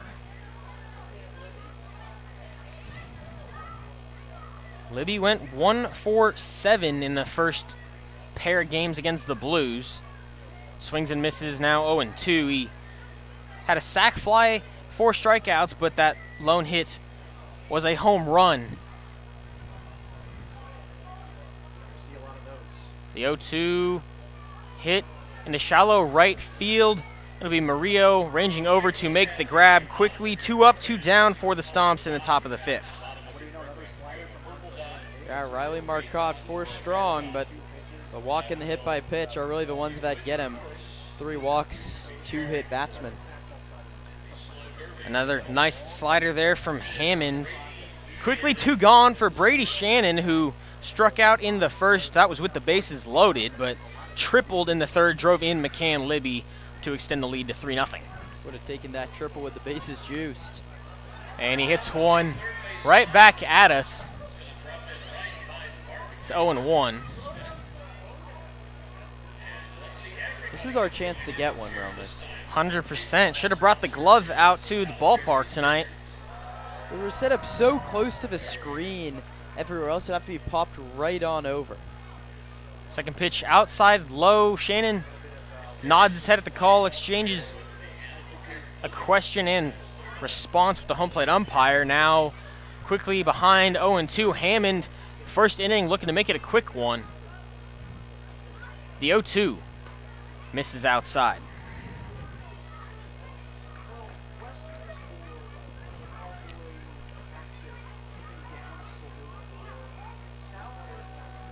Shannon from the right, Hammond from the right. The 1-2 popped up into deep center field. Royal Camps makes the grab. It's 3 up, 3 down for the Stomps in the top of the 5th. We'll head to the bottom half here on the Sonoma Stompers Radio Network. The Sonoma Stompers are tail-wagging happy to have partnered with Pets Lifeline. Pets Lifeline offers several programs for pet owners in Sonoma, from dog training classes to spay-neuter and microchipping. Pets Lifeline also has a trap, neuter, and return feral cat program, as well as resources to help with rehoming a pet. Pets Lifeline is here to support pet owners in keeping their pets healthy and happy. Pets Lifeline is also hosting Bark in the Park on July 27th, so you can bring your pet to a Stompers game. Pets Lifeline and the Sonoma Stompers, proud partners. Ladies and gentlemen, please help the Sonoma Stompers reduce their carbon footprint by participating in our recycling program. Bins are clearly marked, and with your help, we can keep Arnold Field a clean and green place to enjoy baseball. Yippee, Skippy! The Sonoma Stompers are proud to have teamed up with Park Point Health Clubs this season. Let Park Point's innovative fitness and lifestyle programs improve your quality of life through our Focus 3030 nutrition and training program. Or take Pilates classes, learn kickboxing, get back on the bench with our weight training program. We have personal trainers and, check this out, we even have childcare to help you create the time to become the best you can be. Park Point Health Clubs are located in Santa Rosa, Healdsburg, and right here in Sonoma. Park Point Health Clubs and the Sonoma Stompers, proud partners. Hey kids, do you want to go to college and play summer baseball for the Stompers? Well, one of the best ways to do this is by getting skilled coaching through our partners at bottom of the fifth for the Stompers. It's a whole new battery. We got Lucas Alanis on the bump and Esteban Sepulveda behind the dish in place of Luke Duncan. Yeah, Lucas Alanis comes on in relief of Charlie Moulton. He's a former Blue. He pitched to a 2-1 record and a .260 earned run average over 17 1/3 innings here in SLO back in 2023. Modesto Junior College to California. He played with Max Handren in the ACC last year, but just 8 games. A bunt put down to lead it off, but range is foul. We have the substitution. Esteban Sepulveda behind the dish for Luke Duncan. Not entirely sure why there, but he will enter. Stomper debut for Alanis, a guy that has scouts looking at him. He's in the portal. He's left Cal Berkeley, and now we'll see where he finds himself come the fall of 2025. The 1-2 to Murillo, hit right back at him. He'll have an opportunity for a PFP. He tosses it over to Trent Keys for the first out of the inning. I mean, Charlie Moulton nails today. It wasn't the retired 5 out of 7 out of the bullpen against San Francisco. He only struck out 3, but really efficient those first 3 innings. He got a lot of ground balls and worked out of traffic when he got himself into it. Yeah, he went 4, gave up just 2 hits. He walked 4, which was the concerning number that got him into some damage, but he didn't give up a run, so not a day to complain about. EJ Royal at the dish now, a ground out and a walk so far tonight. Yeah, now for Sonoma, they've given up just 1 run in their last 13 innings.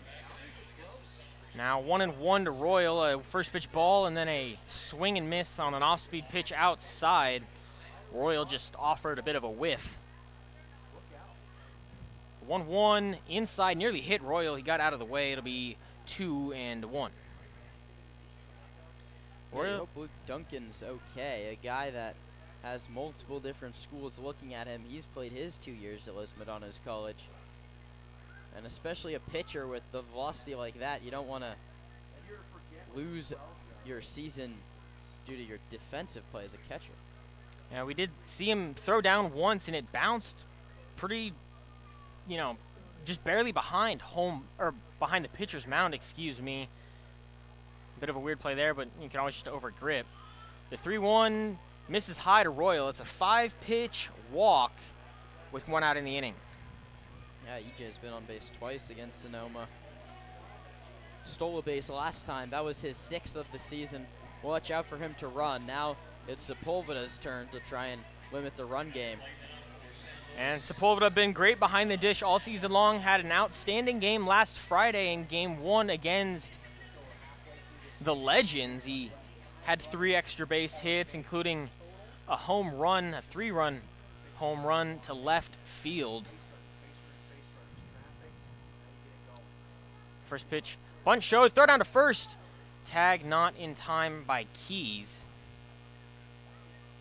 Yeah, but you take away that 1 game. I mean, the numbers aren't outstanding. He's hitting below the Mendoza line. We talked about his OPS went up 500 points during that 1 game. It's crept back down to 738. Runner goes, ball hit hard into right field down the line. Shannon in pursuit. The throw goes to the cutoff man, Keys, but not to the plate. It's a one-out double from Sam Ardois that scores E.J. Royal. A little extra flavor going the opposite way on that Oppo taco. Going where it's pitched. Sam Ardois is going A nice hit and run put on there, an excellently placed double down the right field line. It's now 3-1, still in favor of the Stomps.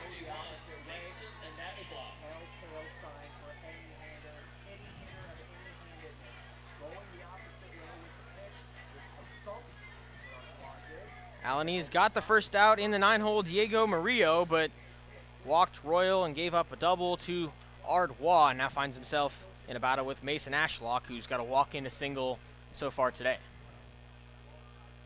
First pitch misses outside and in the dirt. Yeah, just like most ECL ballparks, there's a lot of room between the catcher and the backstop. Nothing can get past Sepulveda.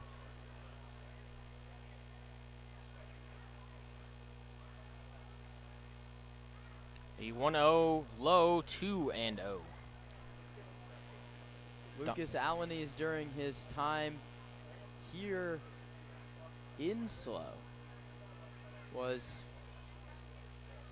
solid, very solid. A 2.60 ERA in 17 and a third innings. He struck out 6 per 9.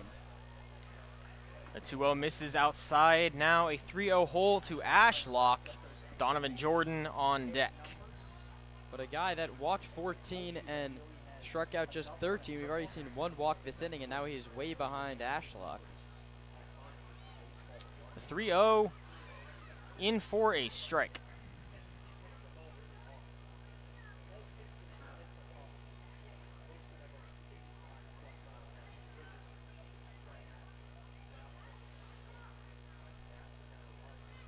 Alanese comes set, delivers the 3-1, misses the plate. It's ball 4, first and second, 1 out. After that quick first out, he's allowed 3 to reach. Now a real tough guy to double up in Don Jordan. Yeah, one of the fastest players on this SLO Blues roster. He's anything but that, really. He found the wrong home to have some wheels, and it'll be a Mike Nunez mound visit.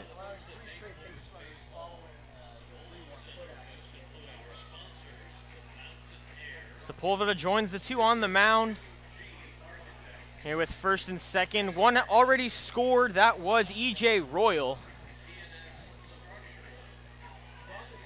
First and second, 1 out. Colton Boardman now comes in to the visit from shortstop. Yeah, maybe talking about how to keep that runner close at second base.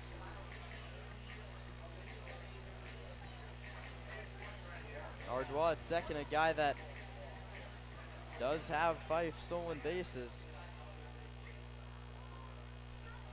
And Ashlock at first has 3 and already has 1 today.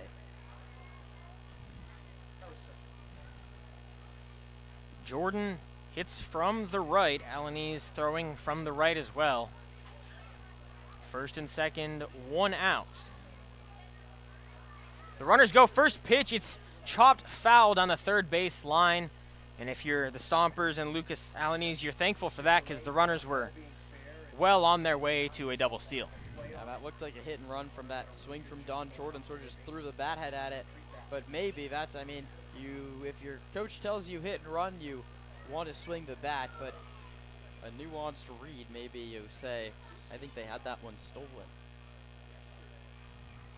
So it's 0-1 to Jordan. Runners lead off first and second. A handsome lead at first. They're going to pick to second, and Libby tags him out. A great move from Alanese, the first we've seen of it, and the runner at second is retired. Wow. Stompers catch a massive break, and now all of a sudden you're 1 pitch away from getting out of it. Nice move, spin move from the righty. Beautiful daylight play with McCann Libby. The mound visit effective in one sense. They bring Boardman in to talk about it. He likely communicated something with Libby. With the right-handed batter, Libby typically responsible for second base, being off the pull side. They get a nice 1-4 pickoff, now 2 outs in the inning. 0-2 to Jordan. Alaniz lifts, delivers low. Runner doesn't go. A nice block and hustle from Sepulveda.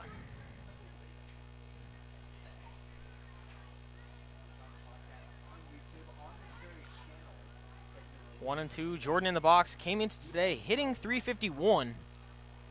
Walked, reached second in the fourth, but didn't score. The 1-2 misses low and out. Yeah, Alaniz saw Ryan Saya warming up behind him. I think that's Ryan Saya. And it is the Fullerton right-hander. 2-2. Hit hard through the 5-6 hole on that left side of the infield. It's a 2-out single with a runner on first. Now first and second for the Blues. Yeah, now that pickoff looms so large. You'd be bases loaded, maybe even that run scores depending on where the defense is playing. And now you're just reset to that first and second situation. And you're facing a guy in Gavin Smith who Charlie Moulton got twice.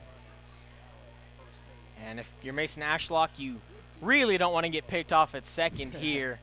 But Gavin Smith, the DH up, a ground out and a strikeout, but it won't happen here. A single into left field. Sebastiani throws home. It's cut off by the third baseman, Handren, and it's now a 2-3 ball game here in San Luis Obispo.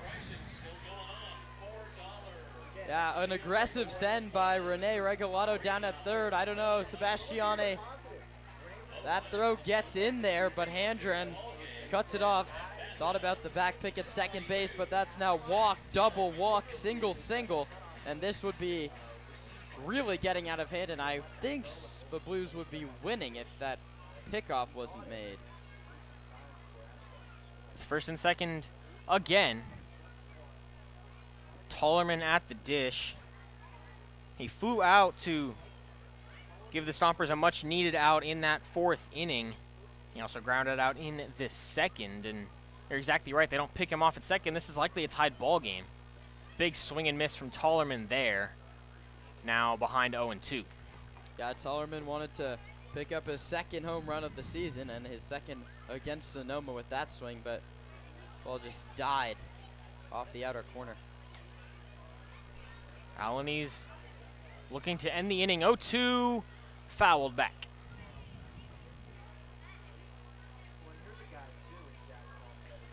Donovan Jordan stands on second. He singled. Gavin Smith on first. He singled.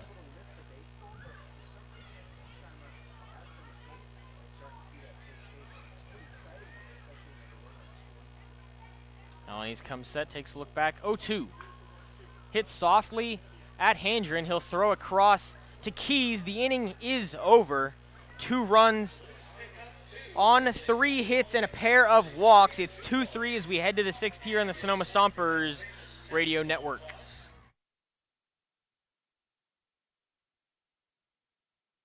The Sonoma Stompers are tail wagging happy to have partnered with Pets Lifeline. Pets Lifeline offers several programs for pet owners in Sonoma, from dog training classes to spay-neuter and microchipping. Pets Lifeline also has a trap, neuter, and return feral cat program, as well as resources to help with rehoming a pet.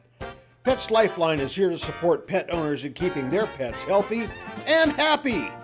Pets Lifeline is also hosting Bark in the Park on July 27th, so you can bring your pet to a Stompers game. Pets Lifeline and the Sonoma Stompers, proud partners. Ladies and gentlemen, please help the Sonoma Stompers reduce their carbon footprint by participating in our recycling program.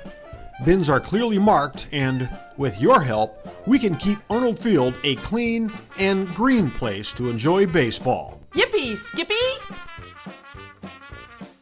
The Sonoma Stompers are proud to have teamed up with Park Point Health Clubs this season. Let Park Point's innovative fitness and lifestyle programs improve your quality of life through our Focus 3030 nutrition and training program. Or take Pilates classes, learn kickboxing, get back on the bench with our weight training program. We have personal trainers and Check this out. We even have childcare to help you create the time to become the best you can be. Park Point Health Clubs are located in Santa Rosa, Healdsburg, and right here in Sonoma. Park Point Health Clubs and the Sonoma Stompers, proud partners.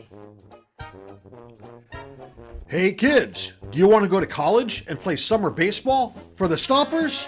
Well, one of the best ways to do this is by getting skilled coaching through our partners at Sonoma Stack. The Sonoma Stack coaching staff is dedicated to developing skilled players who constantly strive to advance their skills in the game of baseball and softball. Sonoma Stack focuses on attaining the baseball and softball skills needed to play at the next level, all while developing strong character and life skills in a fun and positive environment. Go to stacktravelball.com for more information.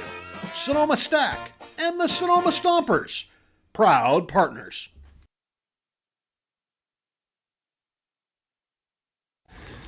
I'm Nick Santavanez. I'm a pitcher, and I go to Cal State Northridge, and you're listening to the Sonoma Stompers Radio Network. Top of the sixth, the lead that the Stompers had going into the bottom of the fifth, now 2/3 gone. They give up 2 in the bottom half. Looking to get it back here with Shepler, Sebastiani, and Trent Keys. We'll also see the first at bat from Esteban Sepulveda if a runner reaches.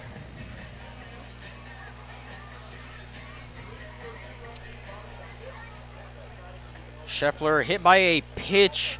Still leads the team in that, though. Trent Keys hot on his tail. He also grounded out in the third.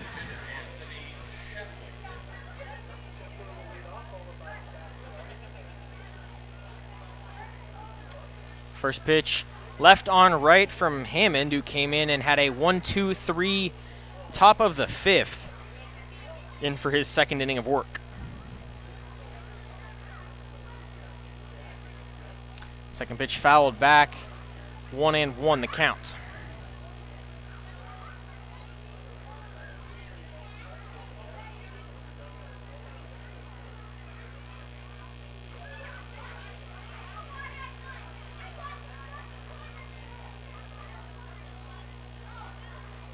Hammond gets the sign he wants. Wines delivers, swing and a miss from Shepler. Well ahead of the off speed. A nice pull of the string from Hammond, and it's 1-2.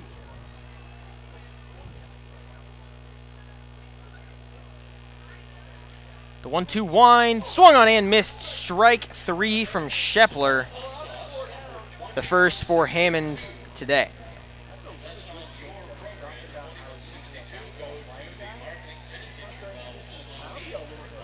The fifth from the Stompers, and it brings Nick Sebastiani to the plate, who has a strikeout and a double play, 4-6-3 so far today.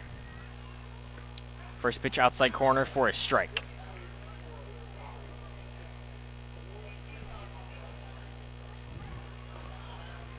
Sebastiani, a .290 average coming into today. He had a great weekend against the Legends. He takes strike 2 there.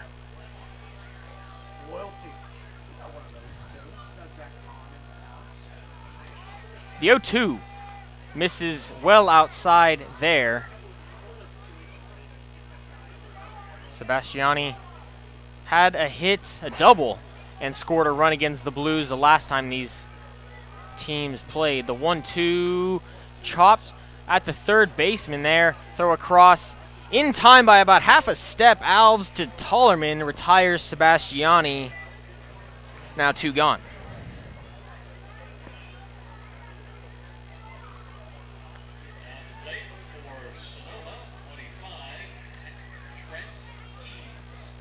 Brings up Trent Keys. He's been hit by a pitch and struck out. Today he went 0 for 3 with a walk, a strikeout, and a run scored. The series in Sonoma, this one's hit high and deep to right. Going back is Jordan, but he camps under it and makes the grab. A quick 1-2-3 for the Stomps here in the sixth. 16-6 cent packing for Hunter Hammond. We'll head to the bottom half. here on the Stompers Radio Network.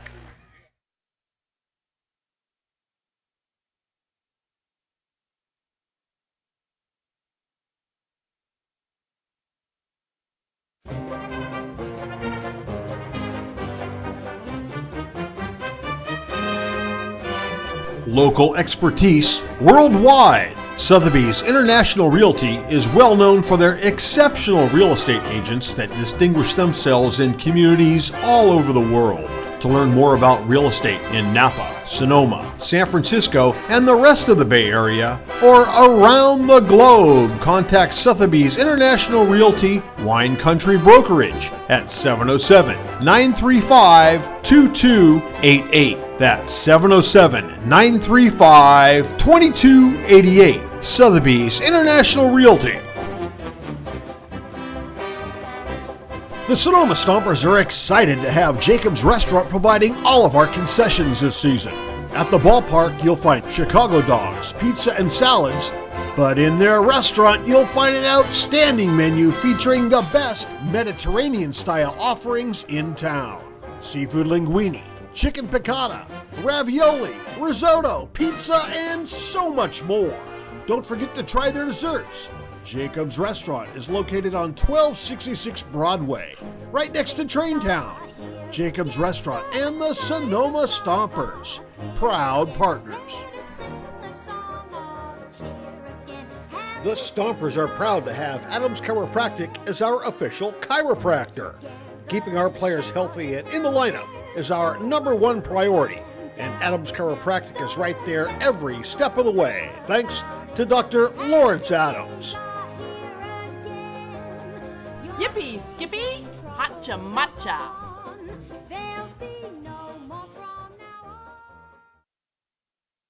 This is Hey Trey from the Sonoma Stompers. You're listening to Stompers Baseball on the Stompers Radio Network. Bottom of the 6th, Lucas Alanese's night is over. He went an inning, gave up 3 hits, 2 runs, both earned. He walked a pair, didn't strike out any, and he gives way to Ryan Seo. Yeah, Seo making his 3rd CCL appearance. He has a 1-0 record and has given up 3 earned runs over 5 innings pitched.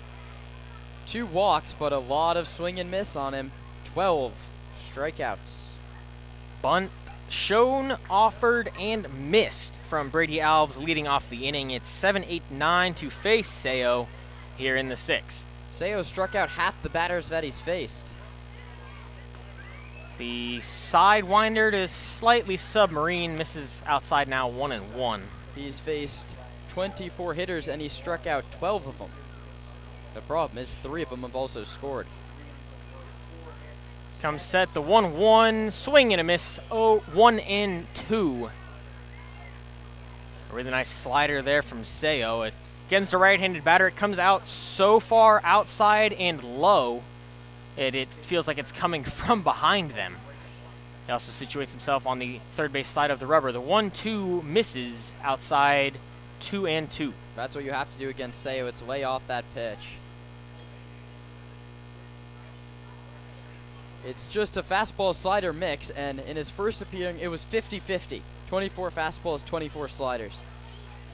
The 2-2 hit high and fouled on the first base line. Keys doesn't have a play.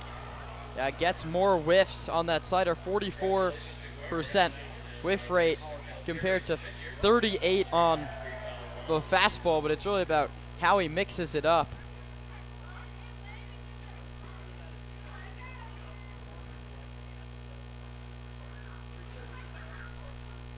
Seo takes the mound again against Brady Alves, who is hitless today and hitless in most of his games this season, just an 0.71 coming into today. The 2-2 fouled back into the leg of Brady Alves. Yeah, Seo was so sharp his first outing. He went 3 innings against Alameda, and then, or that was against San Francisco, and then just not so sharp when he took the mound on the island. Pitched at the College of Alameda. That was a loss to start last Wednesday. The 2-2, and it clips Alves there. It's a hit by pitch to lead off the inning. Ground ball pitcher. Go turn a pair. And Alves reaches for the second time today, and yet he's hitting just .071. The Stompers walk him and then hit him. Not the ideal outcome against a guy who is hitting less than 100. Brings up Cam Andrews, a single and a pop out in the third and fourth innings. First pitch misses low and out. I mean, Brady Alves, who was struggling mightily coming into the day, has been given 2 free bases now by Sonoma pitching. He leads off first. They're going to pick back, not in time.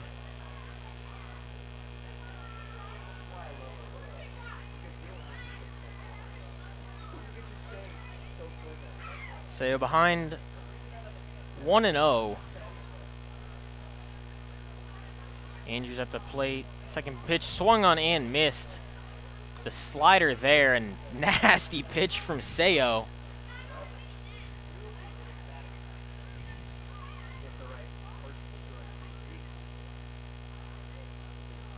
One and one. Seo comes set, takes a look back to first, delivers, misses outside. A nice snag from Sepulveda. Sepulveda entered the game for Luke Duncan last inning, unsure of the circumstances within the Stompers dugout, but he's so far played a nice backstop. Luke Duncan played a nice backstop for the first 4. This one hit right at McCann Libby, a chance for 2. They go to first, second for 1, on to first, double play. It's 4-6-3 to put out Alves and Andrews. I mean, the expression is tailor-made. I don't know what's even more than tailor-made. That's what that was. It could not have been easier. So a leadoff hit by pitch doesn't do any damage. It brings up the 9-hole Diego Murillo. Ryan Seo looking to retire the side in order.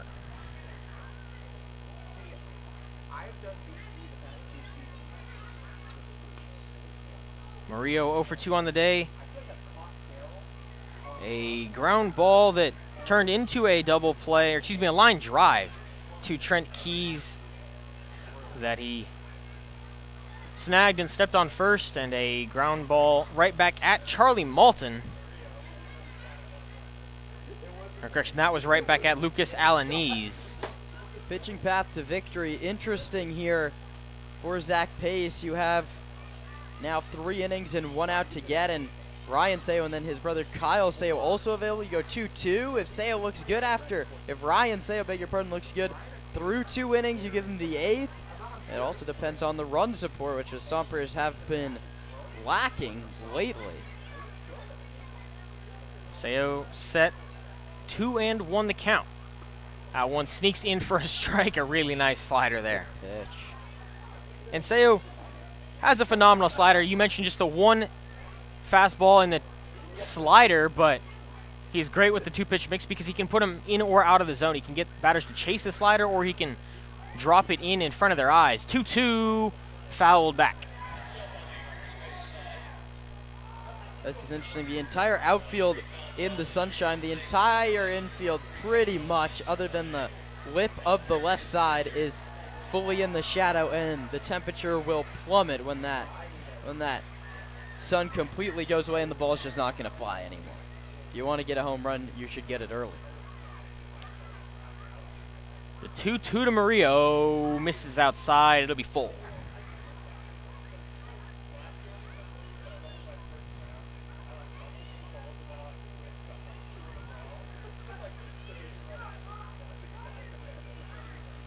Full count, Seo to Murillo. The 3-2 misses low, ball 4 to the 9-hole. Yeah, that's worry. I mean, you get the double play ball. You need to just get the leadoff guy here, and it's not an easy guy to get. And it brings up E.J. Royal. A pair of walks on his night. A stolen base to go along with those, and he scored a run. Yeah, if you want to know more about Ryan Seo and what it's like playing with his brother Kyle, our writer Jordan Kimball, who does great work for us on the back end, writes our game recaps. You can find all of that on the Stompers website. That's stompersbaseball.com. News and notes. Jordan publishing that today or tomorrow. I know he worked hard on that story. Talked to Ryan, talked to Kyle, talked to their parents. It's so fun to see them out here playing together. Pick over to first, not in time. He's ahead 0-1 to EJ Royal, and really it's just a cool situation we have with the Sayos and their family. Both played at Sac State, now Ryan at Cal State Fullerton, but both get to play for the Stomps this summer. That's another one if you can't catch the broadcast or can't catch all of it. Jordan, every single night before he goes to bed, has that story posted on the Stompers website. You want to get a look behind the scenes with Zach Paces. I think we have a manager's report every Monday right here on this same YouTube channel. You can see his thoughts on the upcoming week. Maybe go take a watch after you wrap up this one. Another pick move to first. Very close there with Murillo, but he's in there in time. Now 1-1. Sayo set. Delivers a slider. It's fouled back from Royal.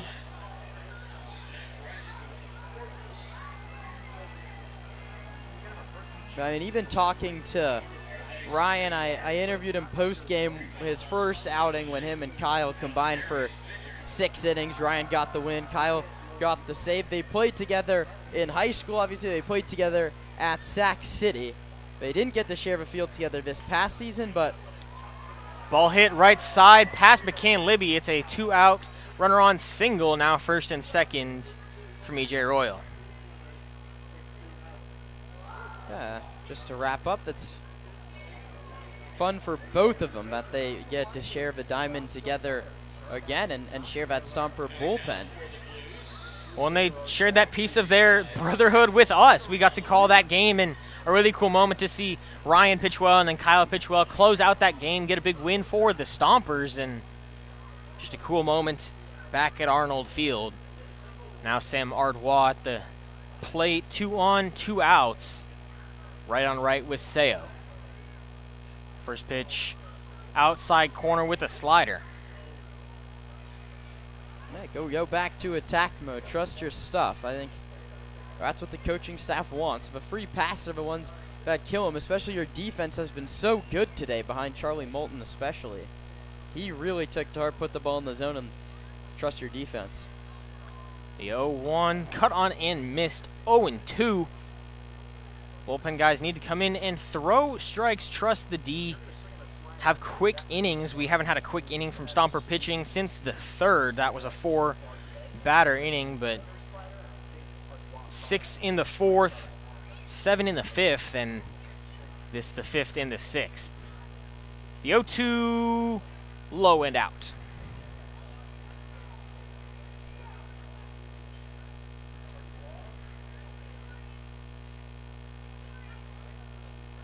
Clear skies and a beautiful sunset here at Sinsheimer Park. 1-2 from Sayo. Cut on and miss, strike 3. A hit by pitch, and a walk in the inning. Strand a pair. Ryan Sayo clean in his first inning. When we come back, Kieran Costa takes you through the final 3 innings here on the Sonoma Stompers Radio Network. The Sonoma Stompers are grateful to have Bank of Marin as a returning sponsor. Bank of Marin's philosophy is banking built on trust and relationships. Bank of Marin's creative and customized solutions safely and confidently support your growth and success now and into the future.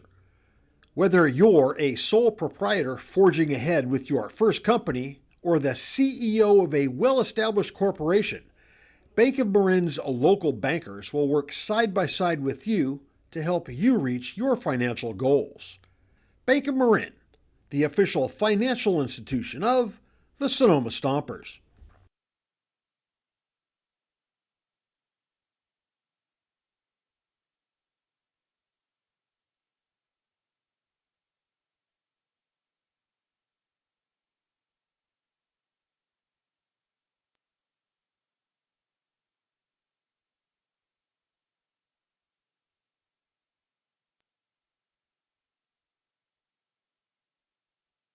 Bashan's original Japanese barbecue sauce and the Sonoma Stompers have teamed up to bring Bashan's authentic Japanese flavors right here to Arnold Field. Bashan's original Japanese barbecue sauce was born from founder Justin Gill's multi-generational family recipe that was passed on down to him by his Bashan. Now, that family recipe has inspired the bold, fresh umami flavor and clean ingredients in all of Bashan's sauces, including their new line of Japanese dipping sauces. Find Bashan's sauces at your local grocery store today. Bashan's, a tradition of bold, fresh. This is Colton Boardman, shortstop out of CSUN, and you are listening to the Sonoma Stompers Radio Network. 9-1-2 against Hunter Hammond, who's retired all 6 that he's faced so far. It's a new 9-hitter, though. Luke Duncan's day is done. Sepulveda came in to catch for him. That was after his single. You hope everything's okay with Luke. Maybe just want a different bat in the lineup. Sepulveda, and then back to the top in Colton Boardman and Max Hendren. Stompers still clinging to that 3-2 lead. Righty on righty. Sepulveda takes low, 1 ball and no strikes. Esteban 5 for 26, 5 runs scored, 2 doubles and a home run. The problem was all 3 of those extra base hits came in just 1 game. The 1-0, Sepulveda bounces it foul back to the screen. 1-1. Hammond relieved Riley Marcotte, who gave up the 3 earned over 4 innings. It's now Hammond's turn to work into inning number 3. Well, and the real issue with Sepulveda is he's not wearing his lucky number 7. He wore it for a game and had his best of the season. That one's bounced foul back to the screen. He's behind 1-2. But talking to Zach Pace about the catcher production, he said Sepulveda's numbers, as we know, are inflated from that 1 game. He expects to see a little bit more consistency, and he hopes at least for a little bit more out of one of his 2 everyday backstops, who takes upstairs 2-2. Duncan's night ended with a ground out and a single.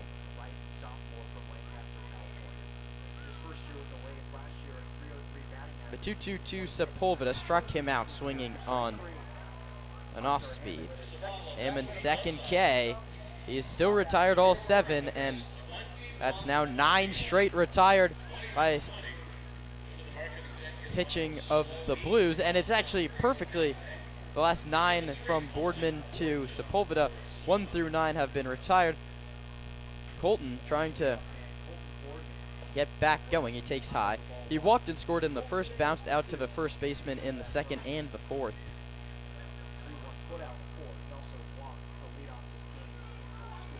He takes outside, and the count's 2-0.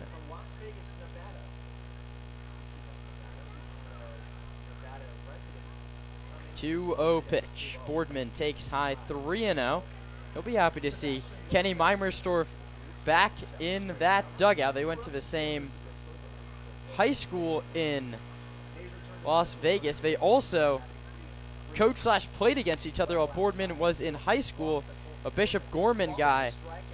Meimersdorf, who played at Bishop Gorman, coached against him during his high school days, and he's aboard with a 4-pitch walk. A very quick at-bat for Colton, who will be heading back to Northridge in the fall. And that brings up Hendren, and right on cue, we said it 1 through 9 is retired. They're not going to let that continue.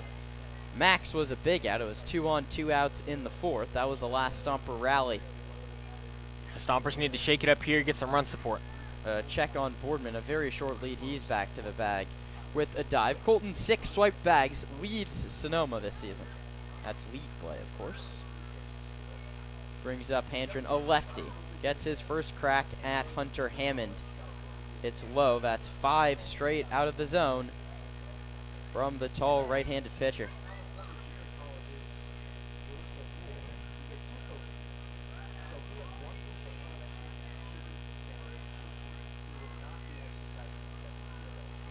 Right on left, that's high. 6 straight out of the zone, and command eluding Hunter Hammond after he cruised through 2 innings and a hitter. he's going to have a conference with Cameron Andrews and Zach Tollerman. Went halfway and headed back as Boardman practicing taking his lead off first base while time is called, finding his line.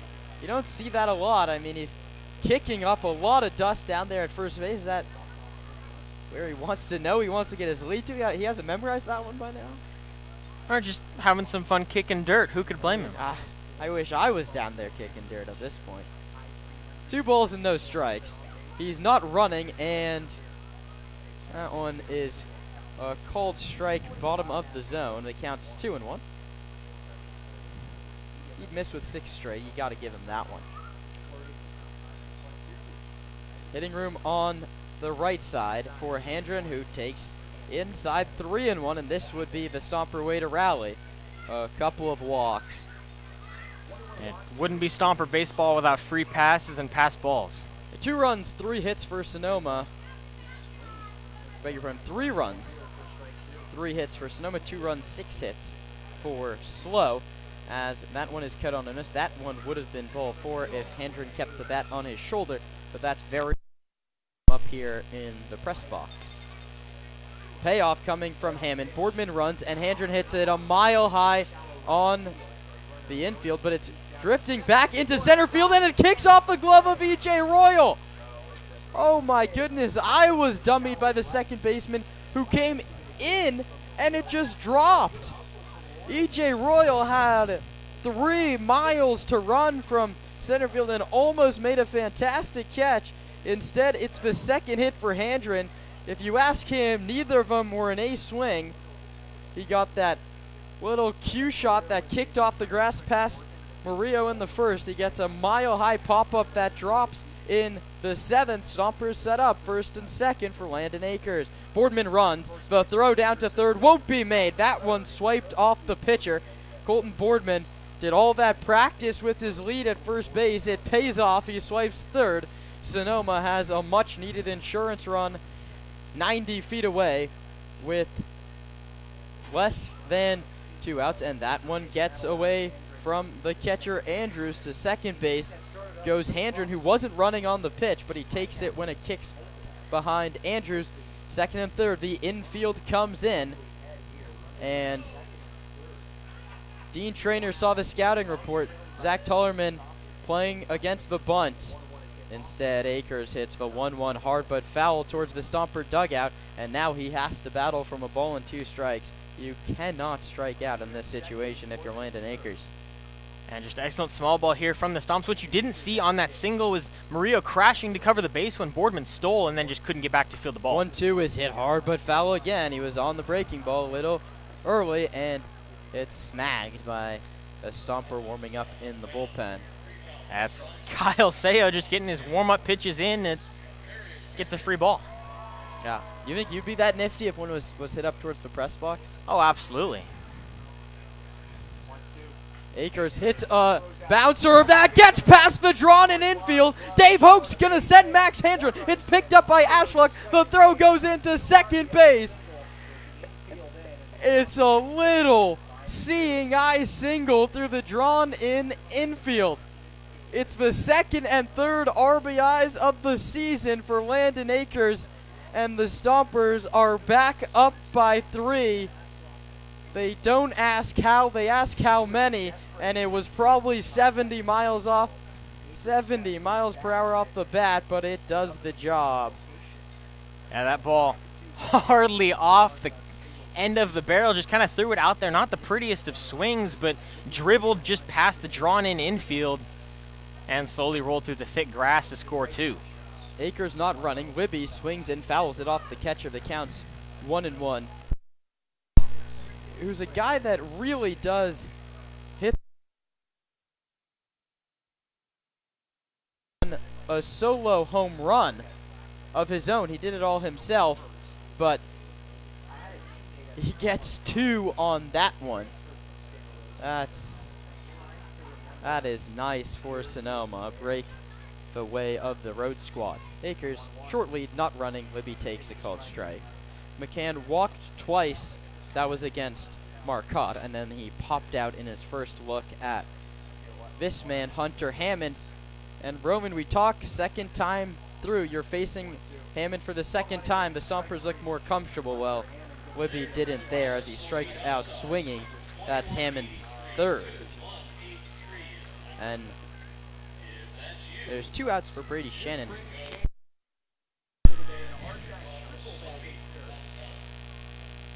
Shannon hit a ball over Don Jordan's head in right field and made it all the way to third base, a ribby triple.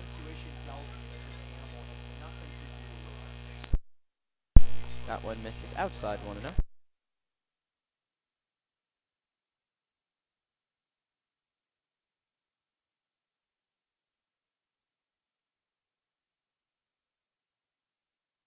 Coming. Shannon yanks one foul down the left field line. That ball on a rope to left. If you can straighten that out, it might be a 2-run shot to left. With the situation we find ourselves in. Bounces it through the left side. Akers not stopping. He gets into third standing up, and that's why you run. That wasn't third base. Shannon, a hard hit single, pulled through the left side, and there's runners at the corners with 2 outs, looking to really extend the lead. That's right now 5-2.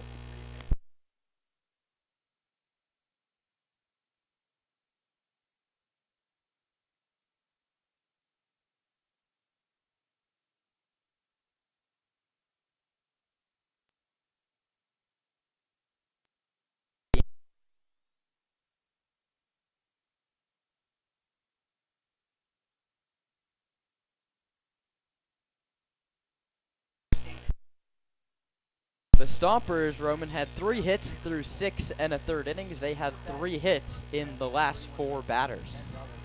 They've doubled that hit number up to 6. The 0-1 to Shepler in there for a called strike 2.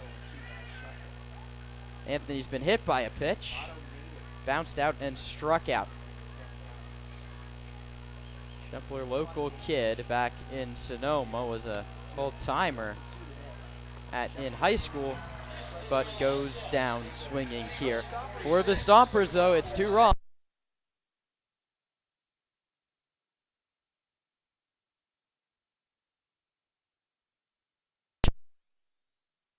Can breathe a tiny bit easier with a 5-2 lead.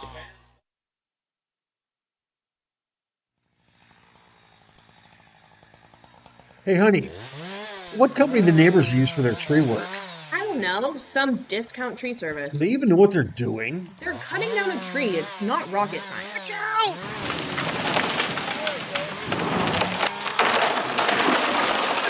Cutting down a tree may not be rocket science, but you do need a professional trained in the arbor sciences to do it right. Call Arbor MD to make sure your tree work is done with care by a certified arborist. Arbor MD provides expert tree care, including pruning and pest control. Don't hire a discount tree service to save money. Hire a professional tree doctor. Hire Arbor MD. Go to arbormd.com or call 415-250-2012.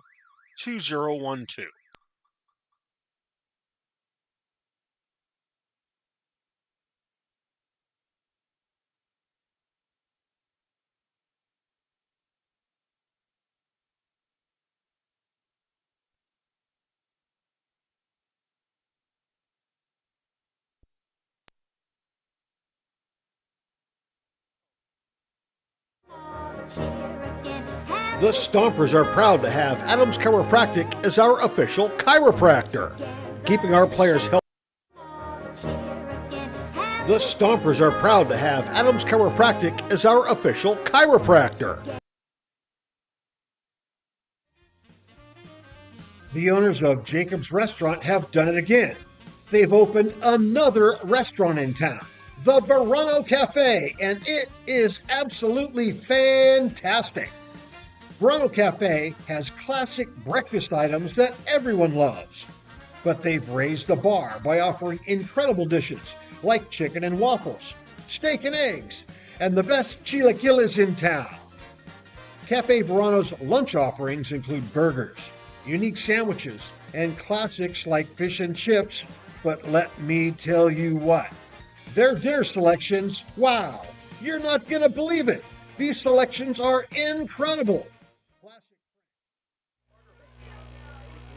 Last of the seventh, the Stompers lead 5-2 in game one of this two-game set down in SLO, and then back home for a very busy weekend at Arnold Field. That's Thursday, Friday, Saturday. There's promo nights all of those nights. Cresco night, Jersey night, and Gels night. That's the longtime Sonoma State head coach. He's done a lot for baseball in that area. He'll be honored on Thursday. I know that one really means a lot to Zach Pace.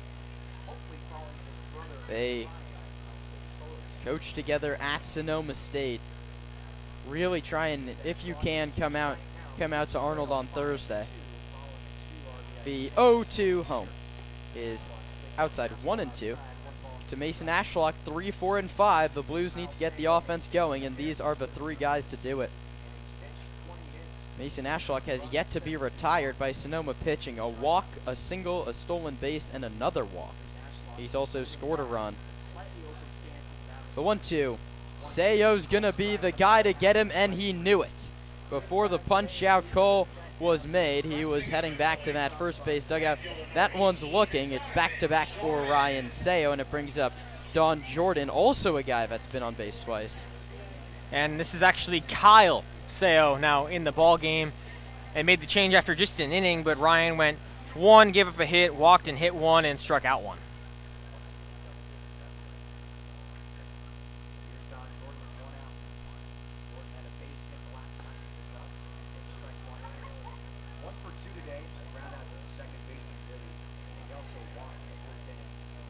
Yeah, so that's Kyle Seo, beg your pardon.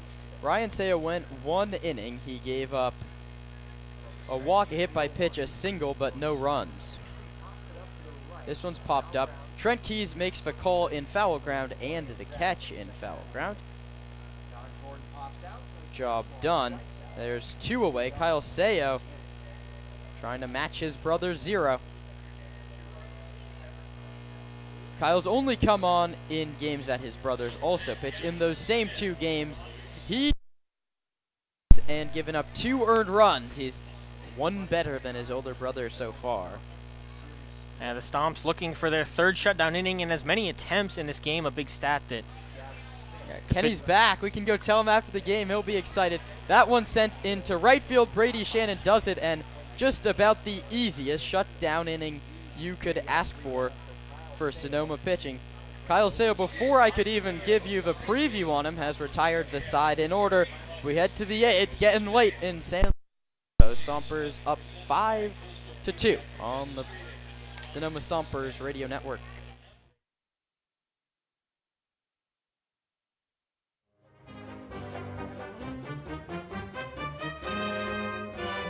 Local expertise worldwide. Sotheby's International Realty is well known for their exceptional real estate agents that distinguish themselves in communities all over the world.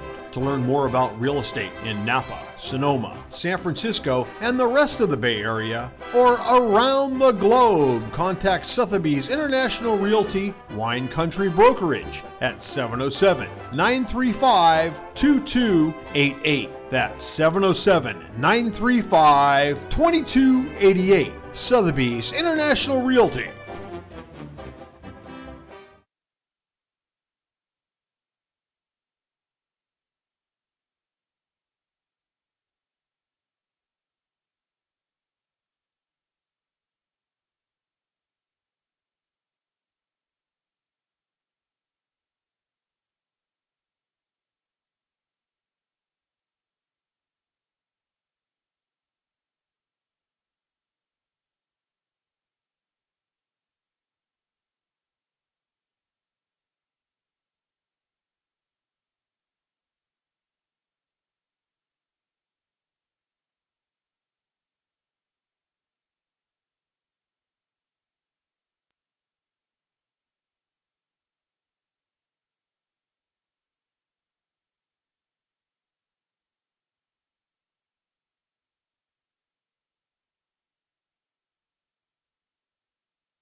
Chase Rogers' first pitch misses. The new arm for Dean Traynor. Rogers, a righty, 6 foot, 195 pounds. Also works from sort of that 3/4 arm slot. Delivers and misses. It's 1-1 to Sebastiani. The Ragin' Cajun started this one. That's Riley Marcotte. They go to another Ragin' Cajun, who in 2 innings of pitching in league play has yet to give up a run, no strikeouts or walks. Pitch to contact, and that's what he does.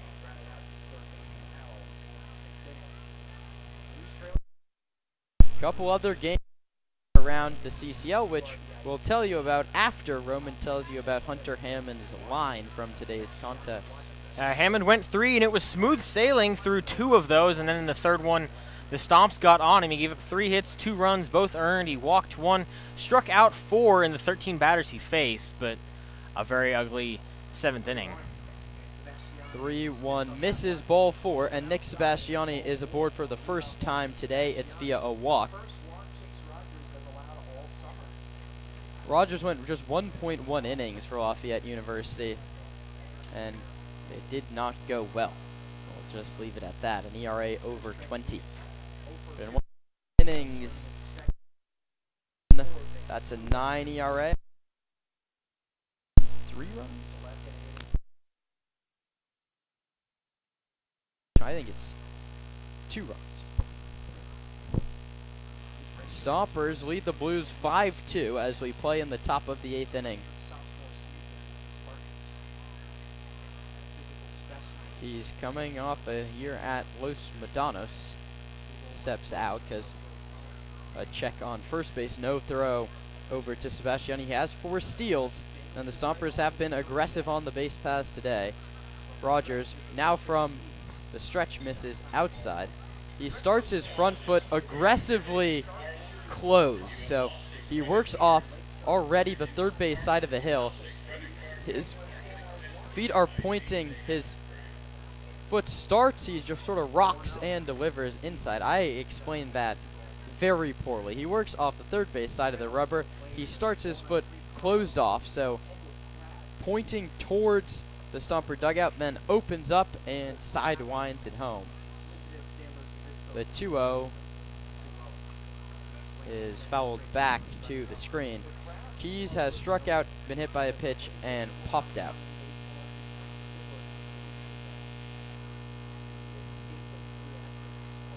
Walnut Creek is on top of San Francisco. That one is 6-0 as they play in the 8th at San Bruno Park. Keys swings and misses. The counts 2-2. And then Menlo Park, in Menlo Park, the point streak says it's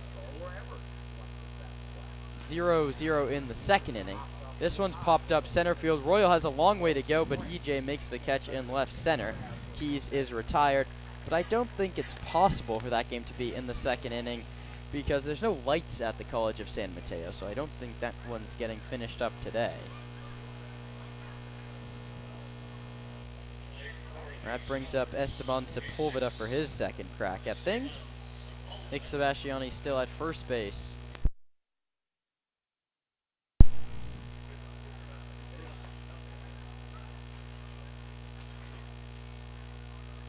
First one is up and away to Esteban Sepulveda. Struck out in his first at-bat. Came on Duncan up the catching duties. That was back in inning number 4. Sebastiani runs, what a jump. The throw down to second from his knees is on target but not squeezed by Ardois. It's wouldn't really have mattered. It's stolen base number 5 for Nick Sebastiani on the season. He's in scoring position as Sonoma looks to extend a. Yeah, and you really needed that one there. You have an out that doesn't move him from first to second on the pop out from Trent Keys, and that also breaks up the double play. Now runner in scoring position. Colton Boardman on deck. Sepulveda trying to move that runner. He won't on that swing. Came the counts 1-2. Costa alongside Roman Raffelli. Thanks for joining us on YouTube, the home for now every Stomper game, home and road. You can unstar that Mixlr tab at the top of your browser. It's YouTube only for the rest of 2025. 1-2 inside, 2-2.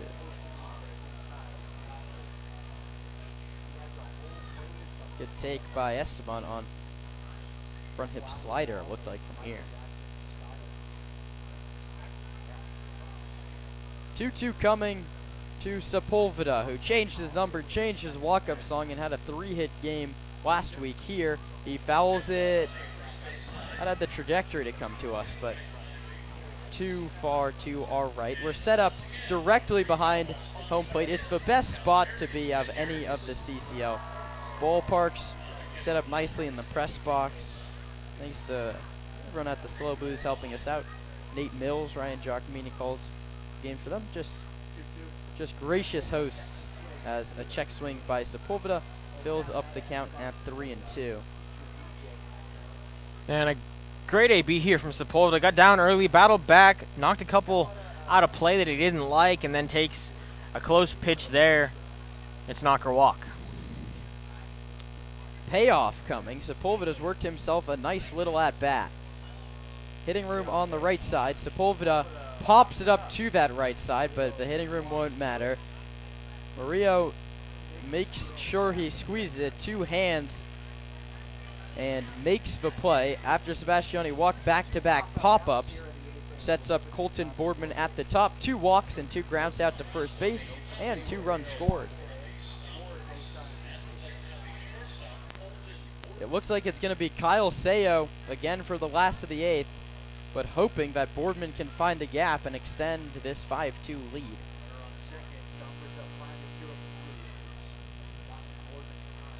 And Colton's going to step out, take a walk, readjust the batting gloves. Thank you for joining us. We're right back here tomorrow, 5:45 pregame, 6 o'clock first pitch. Wind's still blowing, but the sun completely gone. It's going to be hard to get one out as that one misses low outside. 1-0. Marcotte to Hammond to now Rogers. Sonoma battling. They lead 5-2, looking for their 3rd consecutive victory and what would be 5 out of 6. Boardman takes outside 2-0.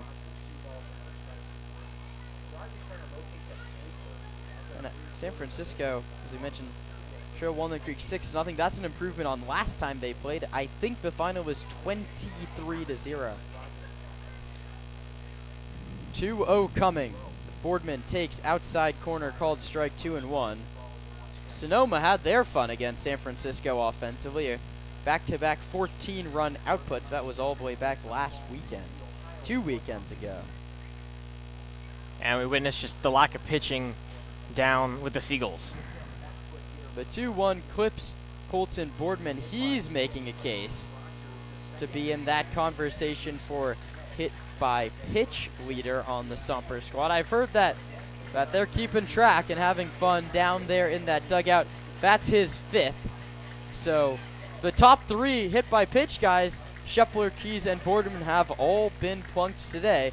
Stompers have 2 on with 2 out for Max Handren, who hit a mile-high pop-up that dropped untouched for a single.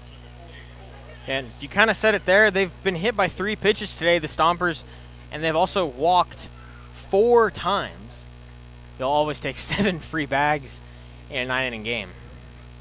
That one kicks past the catcher, Andrews, and doesn't even get to the backstop. You wonder if they're even credited for a stolen base. It's probably a pass ball against Andrews. And that one almost hit Handren, but he got out of the way. Yeah, Handren's not a guy. I'll take my chances with Handren with 2 in scoring position. Akers, I mean, he did his job when he was up with the bases. I mean, this is what we talked about, Rome, this top 3 in the order, and they've produced so far. 2 on, 2 out. The 1-0 to Handren. Lined foul past the first base bag.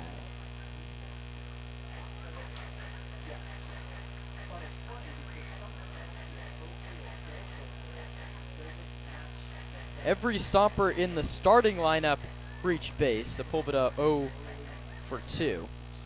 Boardman's reached 3 times. Handren reached twice. Akers twice. Libby twice.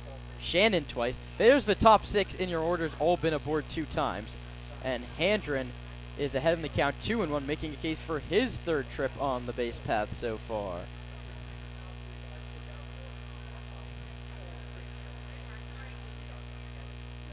You know, the question really around this ball club is there's guys leaving for the summer halfway through. Handren could be gone any day as he hits this one to second.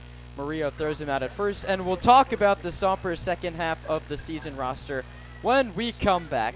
No runs on, no hits, and 2 left. The lob numbers continue to climb for Sonoma, but the score is all that matters. They lead at 5-2. The Sonoma Stompers are tail-wagging happy to have partnered with Pets Lifeline. Pets Lifeline offers several programs for pet owners in Sonoma, from dog training classes to spay-neuter and microchipping. Pets Lifeline also has a trap, neuter, and return feral cat program, as well as resources to help with rehoming a pet. Pets Lifeline is here to support pet owners in keeping their pets healthy and happy. Pets Lifeline is also hosting Bark in the Park on July 29th, so you can bring your pet to a Stompers game. Pets Lifeline and the Sonoma Stompers, proud partners.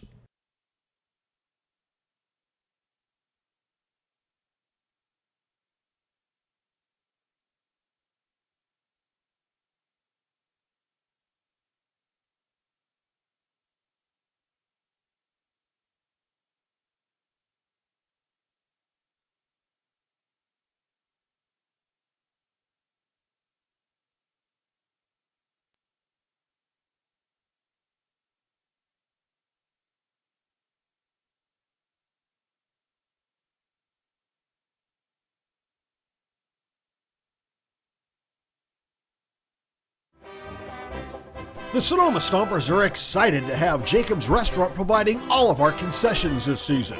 At the ballpark, you'll find Chicago dogs, pizza, and salads, but in their restaurant, you'll find an outstanding menu featuring the best Mediterranean-style offerings in town. Seafood linguine, chicken piccata, ravioli, risotto, pizza, and so much more. Don't forget to try their desserts. Jacob's Restaurant is located on 1266 Broadway, right next to Traintown. Jacob's Restaurant and the Sonoma Stompers, proud partners.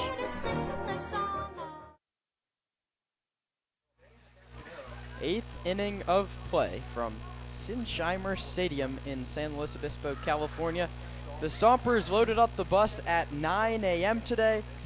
And hopefully by the time it gets to 9 p.m., they'll have their 3rd consecutive victory. But it won't come easy as Zach Tullerman is drilled by the first pitch of the 8th inning by Kyle Sayo.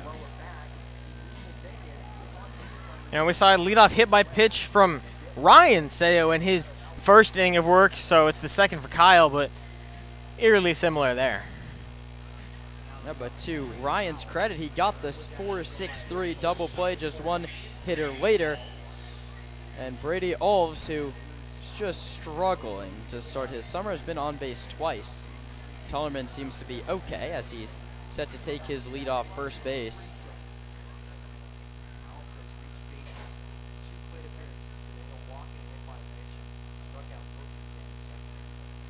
One on, no out. Stompers lead 5-2 here in the 8th. They've been on the wrong end of some late inning heroics already this season. Looking to hold on here as Sayo misses outside 1-0. Kyle went easy breezy through that 7th inning. It took him just 6 pitches, or 7 pitches, beg your pardon, to go 1-2-3. He looks to get the double play here. The pitch to Alves is a called strike outside corner. Counts 1-1.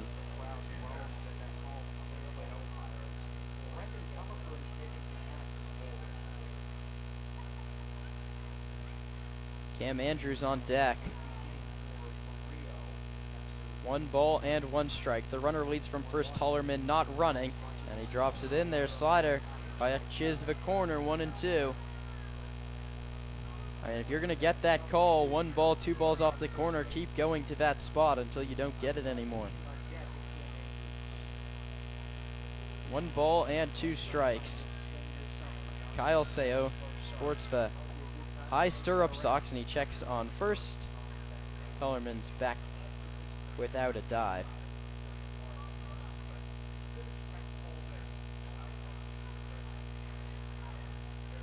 Back-to-back sliders called strikes. We'll see what he does on 1-2. It's a fastball, and he yanked it. The count's now 2-2. And that's the leash that Seo's bought himself. You get ahead 0-2 early, you can afford to throw a couple chase pitches, but a very patient approach, no swing from Alves.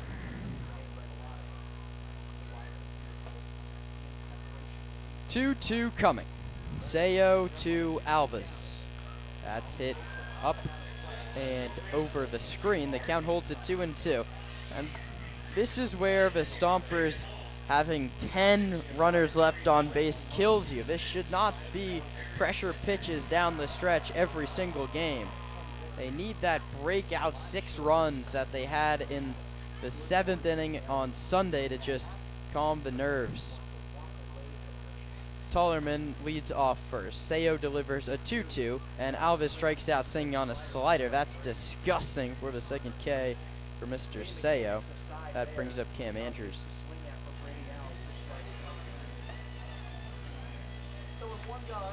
And Cam Andrews was taking swings in the on-deck circle, but he's called back for Brendan Comerford. So you're going to see a double switch in at catcher, but Dean Traynor hitting all the buttons in an attempt to get his squad back in it. Comerford a .321 average, a .438 on base percentage. He's the team's RBI leader with 17.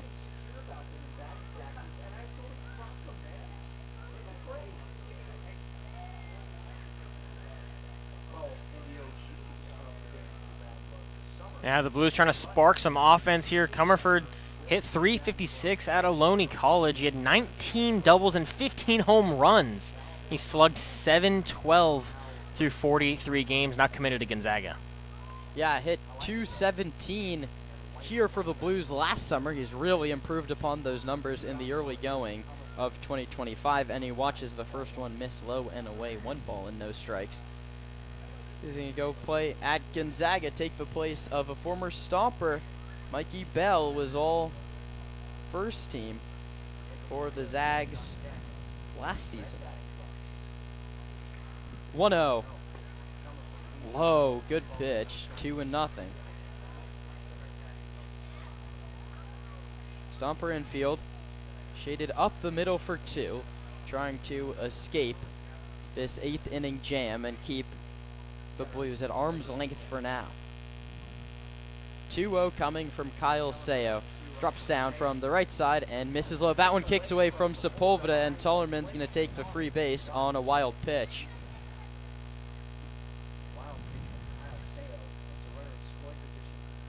No one up in the Stomper bullpen. I think Zach Pace might have assumed it's 3 innings of Kyle Seo tonight. He has the length and was so efficient in inning number 1. Now he's behind 3-0 to Comerford with a runner at second and 1 away in the 8th. 3-0, misses ball 4. 4 non-competitive pitches to the pinch hitter, and that brings up Diego Murillo's spot. And now what you want here from Kyle Seo, they're going to have a mound visit to calm him down a little bit, but you need to just throw strikes here. You're not in a high-pressure situation like you mentioned. Just throw strikes, let the defense work, and end this game. Kosei Suzuki comes off the bench. Dean Traynor hitting all the buttons that he can to try and come back in this one and snap the Blues' 2-game skid.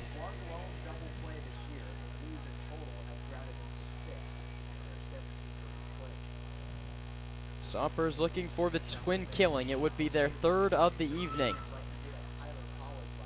Suzuki, open stance from the right side. It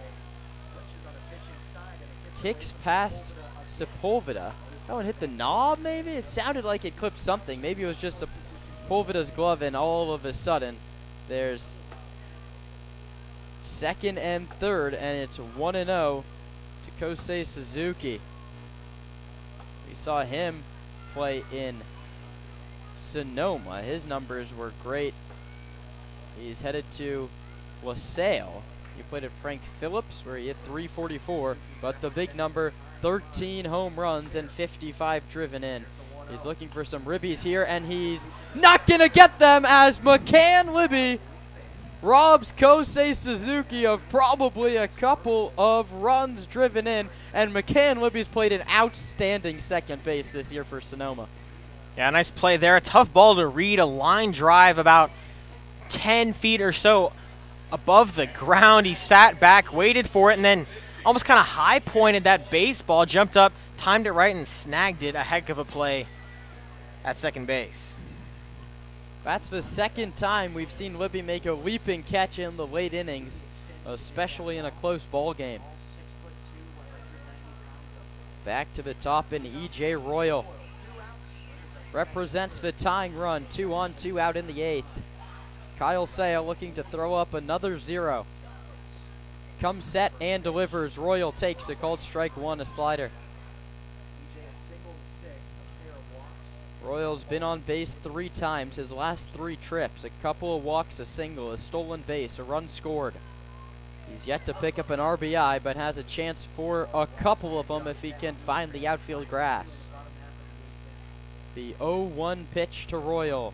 Outside, good stop by Sepulveda to keep those runners at second and third base respectively. Tollerman's at third. He was hit by a pitch to lead off the inning. Comerford came off the bench and drew a walk. He's at second. E.J. Royal has a home run and 9 RBIs on the season. Represents the tying run with 2 outs in the 8th. Seo comes set. His 1-1 offer right on right. Royal takes outside 2-1. And Royal been patient tonight. Pair of walks, the single. A great leadoff example. He came in today hitting .396. You just need a guy who can get on base, who can swing it a little bit, but then has good speed. Royals electric in center field. Seo has 2 strikeouts now through 1 1/3 innings, but at this point, go attack him. My best versus your best is Kyle Seo's mindset right now, and his best is a called strike off the corner. Kyle Seo is seeing that he's getting the call off the outside corner and going back to it time and time again here in the 8th inning. And if you've got a slider like Seo's, you might as well ride that edge. Make him hit it. That's his best stuff. 2 on, 2 out. The 2-2 coming to Royal. Called strike 3. The slider freezes Mr. Royal, and the inning is over.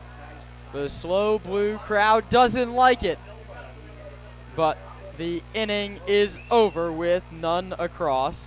No runs, a hit by pitch, a walk, 2 strikeouts, and 2 left. We head to the 9th. Sonoma on top of Slow by the score of 5-2.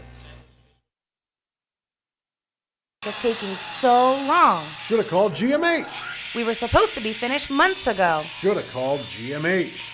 Whenever I ask questions, all I hear are excuses. You should have called GMH. Who? GMH Builders. GMH Builders are the best builders in the business. They work on local projects, large and small, commercial and residential, and are always there to offer solutions, not excuses.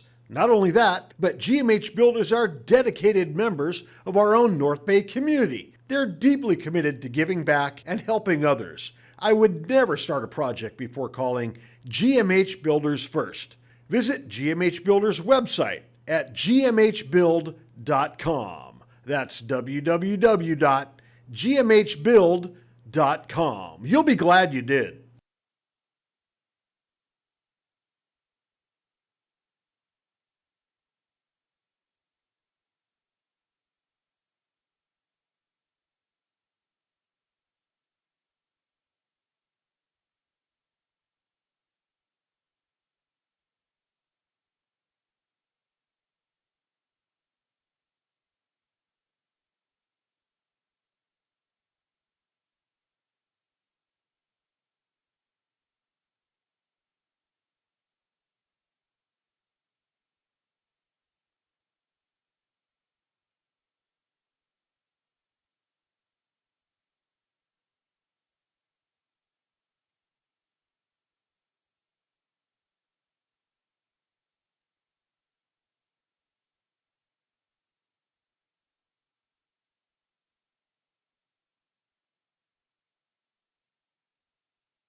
Hey, Stomper fans, if you're looking for roof services, look no further than Crandall Roofing. Crandall's dedicated team of professionals guarantees excellence. Lots to get you caught up on, and we'll do it after the new pitcher, Rafael Ciarella's first pitch hits Landon Akers. Oh, goodness, he seems to be in a lot of pain. Did it kick up and hit him in the face? I think it hit him in the back foot and then shot up off his toe and hit him in either the nose or kind of between the eyes. Not an ideal sequence. Yeah, and I think it did get him up in that face, neck area. He's talking to Zach Pace with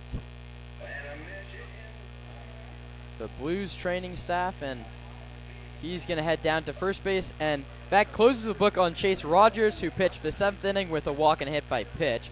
That brings in Rafael Ciarella, who has 2 appearances, 2 innings, 4 walks, no strikeouts, but no earned runs.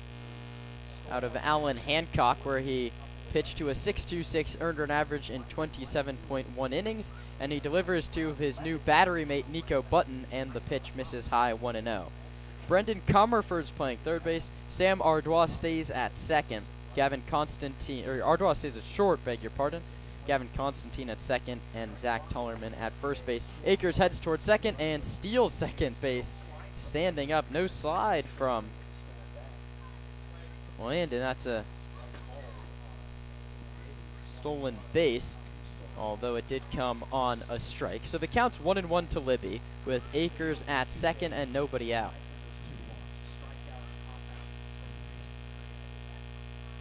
One.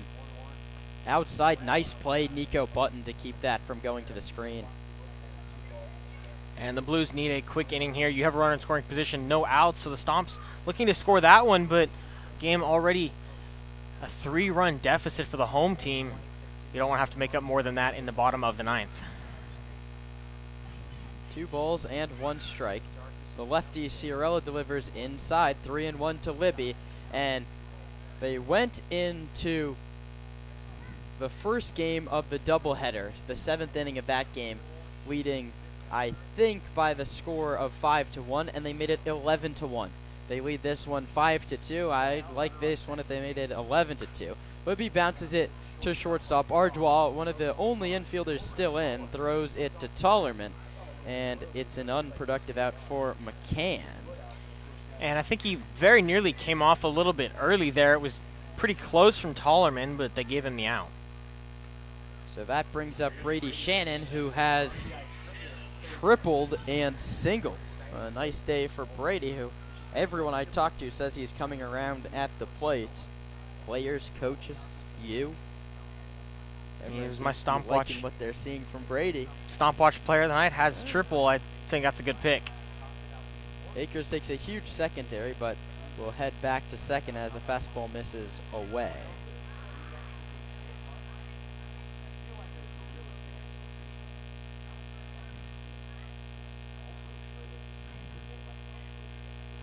One-0 coming. Foul back to the screen. 2-0. 1-1.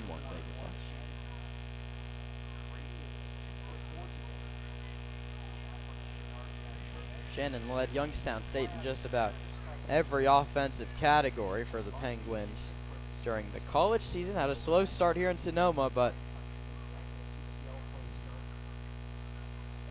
really hitting the ball hard. The lefty delivers outside. The count's 2-1.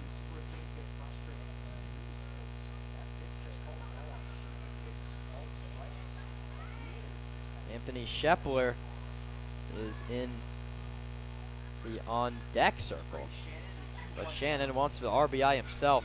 Runner at second, that's Akers with 1 out in the 8th. Shannon swings and misses. Big hack from Brady. The count's 2-2. Yeah, just missed that one high. Now he's got a battle with 2. You want to move the runner up to at least third base here and try to score that insurance run. Yeah, Shannon came up bases loaded, nobody out in the first inning. He struck out. Then he came out 2 outs one on, and he tripled in McCann Libby down that right field line. Lefty on righty. Soriella against Shannon. 2-2. Brady takes outside corner, called strike 3. That's been called all night long. You got to be more aware there and be able to swing at that one.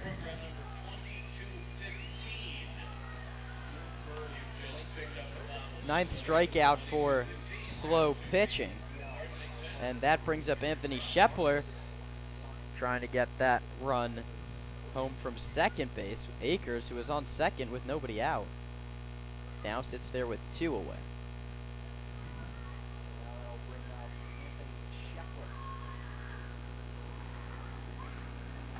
Shepler swings and misses. It counts 0-1. Anthony was hit by a pitch with the bases loaded in the first inning, a painful RBI for Anthony. That's his second ribby.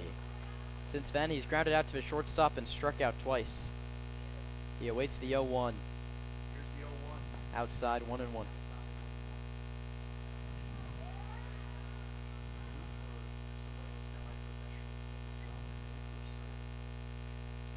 (5-2) Sonoma as we play in the top of inning number 9. There's no action. It's Kyle Sayos gonna go out there for a 3-inning save. 1-1. Outside, 2-1. Shepler, a left-handed hitter, facing a left-handed pitcher in Raph Ciarella. The second baseman, Constantine, one step over into the hole towards first. The second baseman, Ardois, holding Akers at second. That one is low, 3-1. Shepler is still looking for his first walk of the 2025 summer. He does have 9 hit by pitches. That's what's bumped the on-base percentage. But Shep looking for a base on balls. 3-1 coming. Pops it up. It's going to get out of play down the third base side, and we go to 3-2. Shepler unwilling to take that free pass. And I'll tell you what, the scramble for foul balls here at Sinsheimer is next level. The kids coming out of everywhere trying to grab that ball. So we'll get a payoff to Anthony Shepler. 3-2. Anthony takes ball 4. Akers is going to head towards third. There's going to be a play. Button's throw is saved by Comerford. That one was almost down the line, and that would have been the Stomper run. Instead, to third base goes Akers. That one might be a stolen base, actually. Made a read, saw it kick by, but it could also go as a fastball or a wild pitch. I actually could not tell you. And Shepler moves to first in his first walk of the year, just as you were mentioning it. A little reverse announcer's jinx. The pitch to Sebastiani is low, 1-0. Button blocks it. Nothing can get past Nico, the catcher out of Cal.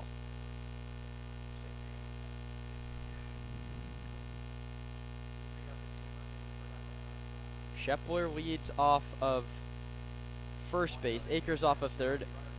Shepler runs, but he'll have to head back because if a ball is fouled to the opposite way.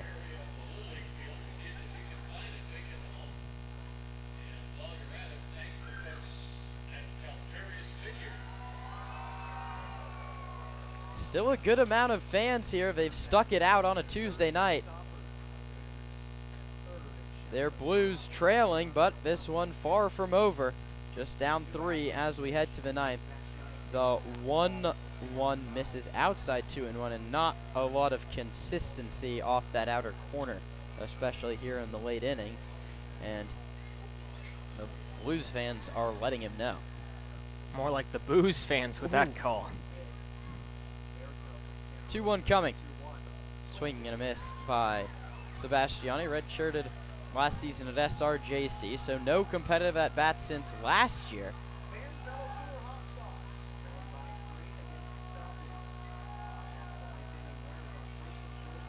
2-2, 2 out. Shepler runs. Sebastiani takes a called strike 3. A couple punch outs for Rafael Ciriella.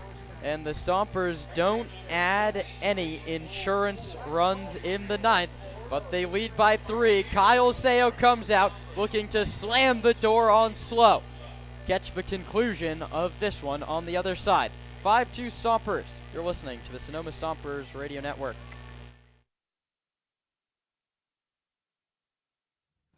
The Sonoma Stompers are proud to have partnered with Valley of the Moon Flooring. Valley of the Moon Flooring provides a wide range of flooring materials at competitive prices with expert installations and exceptional customer service. Valley of the Moon Flooring owner Jason Halter is committed to providing both excellent service as well as supporting the community he grew up in. Valley of the Moon Flooring and the Sonoma Stompers, proud partners. The Sonoma Stompers invite you to try Nana's Olive Oil. Nana's estate-grown extra virgin olive oil is made from olives grown on the property of Vianza Winery that were hand-harvested and pressed to create Nana's extra virgin olive oil. Go to shop.vianza.com to see for yourself why Nana's Olive Oil is the very best. United States Congressman Mike Thompson, representing California's 4th District, is a proud supporter of the Sonoma Stompers. Call California Wine Tours to experience the best Sonoma and Napa Valley wine tours available. California Wine Tours can be reached at 800-294-6386 or book online at californiawinetours.com.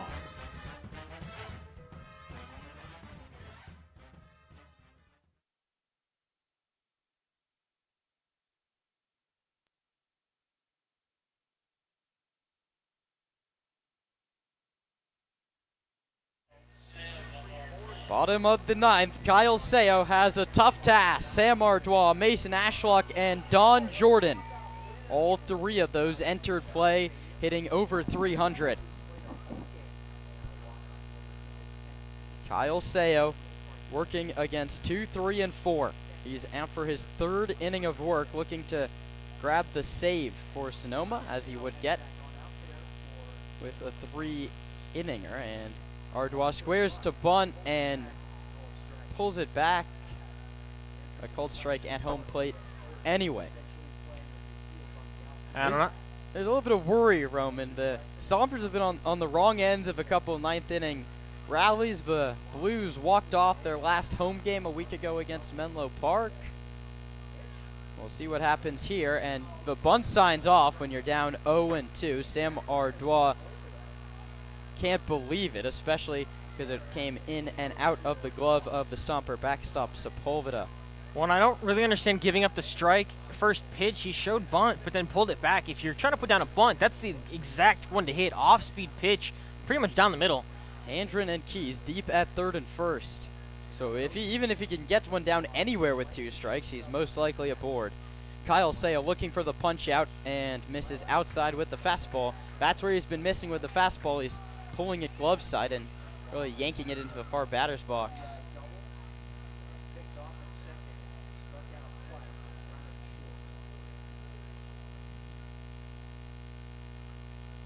Last of the 9th, Stompers 5, Blues 2. It's been Moulton to Alanis to Ryan Sayo, now Kyle Sayo. 1-2 coming from Sayo. Ardois strikes out swinging. 3rd for Kyle Sayo, 4th for Sayo pitching, and 6th for Stomper pitching.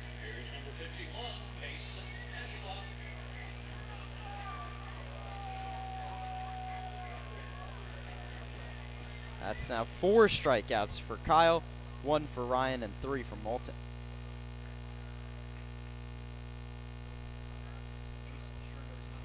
Brings up Mason Ackloff. He's been on base 3 times. That one is grounded through the left side, and it's a 4th time aboard for Mason Ashlock. That run means nothing. That's what Kyle Sayo has to be thinking right now, and this hitter means nothing as well. It's the man on deck that represents the tying run. Don Jordan grounded out, walked, singled, popped out. Not a banner day in right field for Don Jordan, but he can make it up for it here if he can bring the tying run to the plate. And if you're Sayo, you need to ground ball, and if you're the defense, you need to make sure of one. Don Jordan, not easy to double up. You got to get one out on a ground ball. First one misses low outside. 1 ball and no strikes. Thanks for tuning in on a Tuesday evening in SLO. This has set you up for a fun finish. 1-0 coming from Sayo to Jordan. Here it is. Outside 2-0. And you can't let Jordan get aboard, because then it's Gavin Smith and Zach Tollerman with chances to tie the ball game.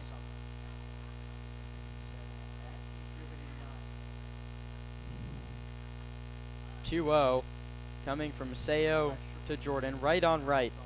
Ashlock, you don't think he's running off first base. Don Jordan, there he is. I was wrong. The throw is not made. It's in and out of the glove of Sepul, but I just completely jinxed myself there, I think, and the team. I said, what does that base really get you? Well, it stays out of a double play that I don't think you're going to roll up on Jordan anyway, but it's 3-0 now. That's the worry.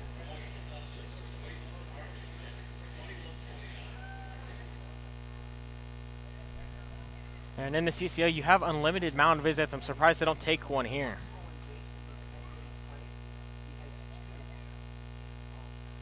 The 3-0 in there. No. Beg your pardon, it missed. That's a 4-pitch walk, and nothing comes easy for Sonoma. Can we just have a drama-free 9th inning? Too much to ask for if you're a member of the Stomper faithful here in 2025.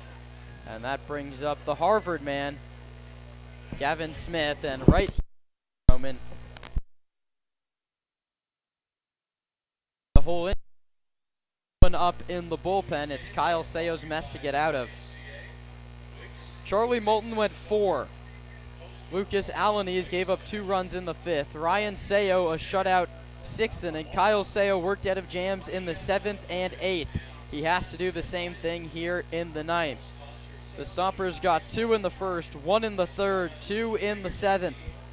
They lead this one 5-2, but the tying runs at the plate in the form of Gavin Smith. Smith entered play today with 186 hitter, 11 runs batted in. He's grounded out, struck out, singled, and popped out.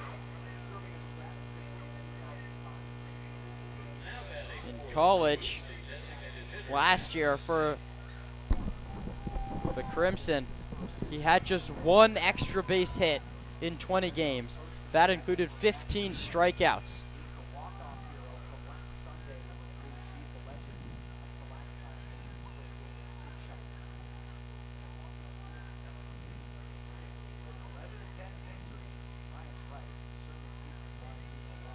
Runners go. The pitch inside. Sepulveda is throw to third. The tag from Handren gets down the line. Here comes the run. The throw not in time.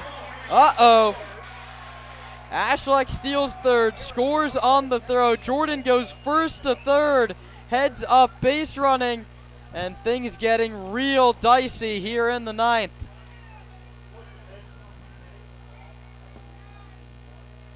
Yeah, and not the ideal throw from Sepulveda because it was in the dirt a little bit. A tough play for Handren, but Kyle Sayo has got to step off the mound, look back or something. The runners were halfway to their bases when he delivered the pitch. I think the pitch was called a strike. We'll see. The second pitch of the at-bat to Smith is foul back to the screen.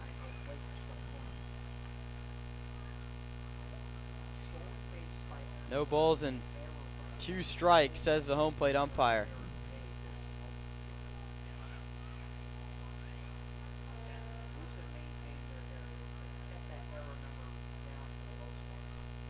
Runner at third base, that's Don Jordan.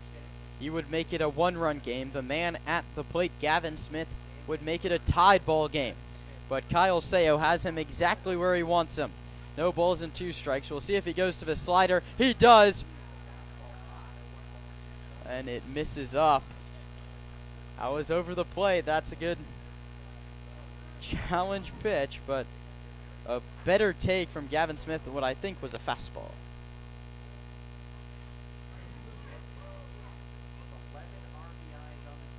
One, two, hit hard to short. Boardman gloves it on the grass. His throw is in time. You trade the run for the out. It's an RBI for Gavin Smith, his second of the ball game. Go. Zach Tollerman's the tying run against Kyle Sayo. Zach homered against Sonoma in the second game of the season, of the CCL season, back at Arnold Field. Bat put up goes 6-3. Second RBI for Smith. Tollerman, 0 for 3. He's been hit by a pitch. Needs to lead the yard to tie the ball game. Sayo, the base is now clear. Comes home to Tollerman. Inside. Front hip slider didn't make its way back. He hasn't been given anything on the inside corner. If he's giving it, it's off the corner away. 1 ball and no strikes. Sayo comes home. That one buzzes the tower and goes to the screen, and the home plate umpire says that it clipped him in the helmet, and Zach Pace is coming out of the dugout to talk things over. And now I think there's going to be a pinch hitter.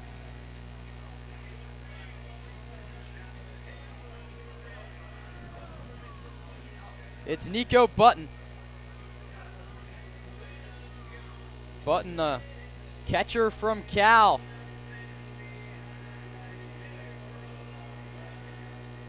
Long time slow blue. And he has a chance to send these Sinsheimer fans home happy.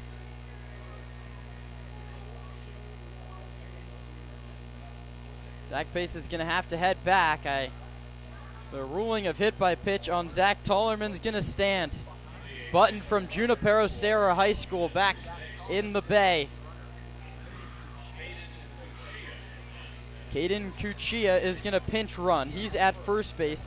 He represents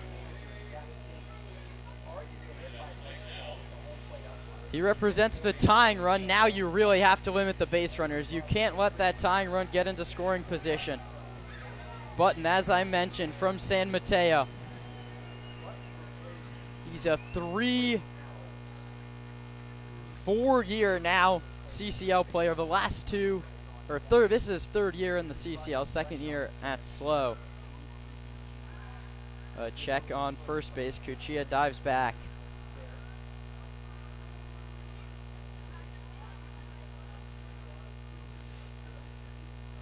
There's action in the bullpen for Sonoma. I think it's Dylan Edelman. Cuccia leads off first. He's in this game to run.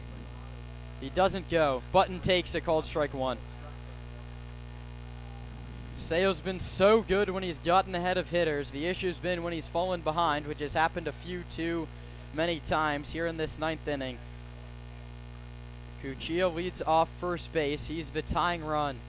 Held on by Keys, not running. The pitch misses high and tight to Nico Button.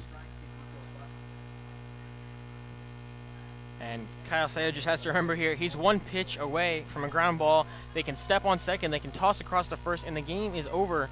This moment does not need to be as big as the mental side of it might make it.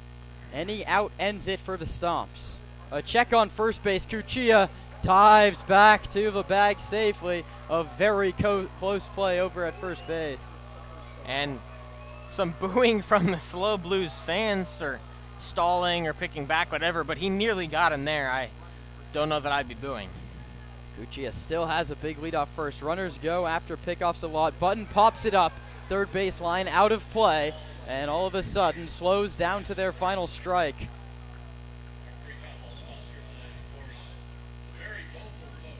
Stompers have won their last two here at Sinsheimer Park, the second game of the last year's regular season series, the CCL North Wild Card game in last year's playoffs. They're looking for a third straight win down in SoCal. Seo's one pitch away. You need your best pitch here. 1-2 home. Inside, it missed. 2-2. You really can't hit Nico here.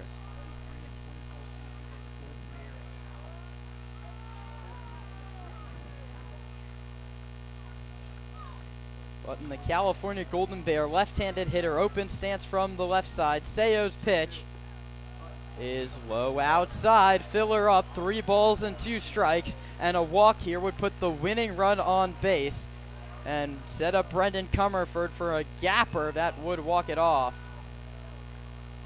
Seo needs to bear down here with a payoff. 3 balls, 2 strikes, 2 outs, 9th inning. Stompers clinging to a 5-4 advantage. Seo comes set. The runner will be going. Seo's pitch. Inside. First and second now with 2 outs. The Blues are rallying, and Zach Pace is heading out to the mound. You wonder if this is the mid-inning move by Zach Pace, and it is. To the bullpen goes Zach Pace. We'll tell you about the new arm when we come back. High drama in Southern California. The tying runs at second, the winning runs at first. We'll give you the conclusion of a Tuesday evening affair on the other side. You're listening to the Sonoma Stompers Radio Network.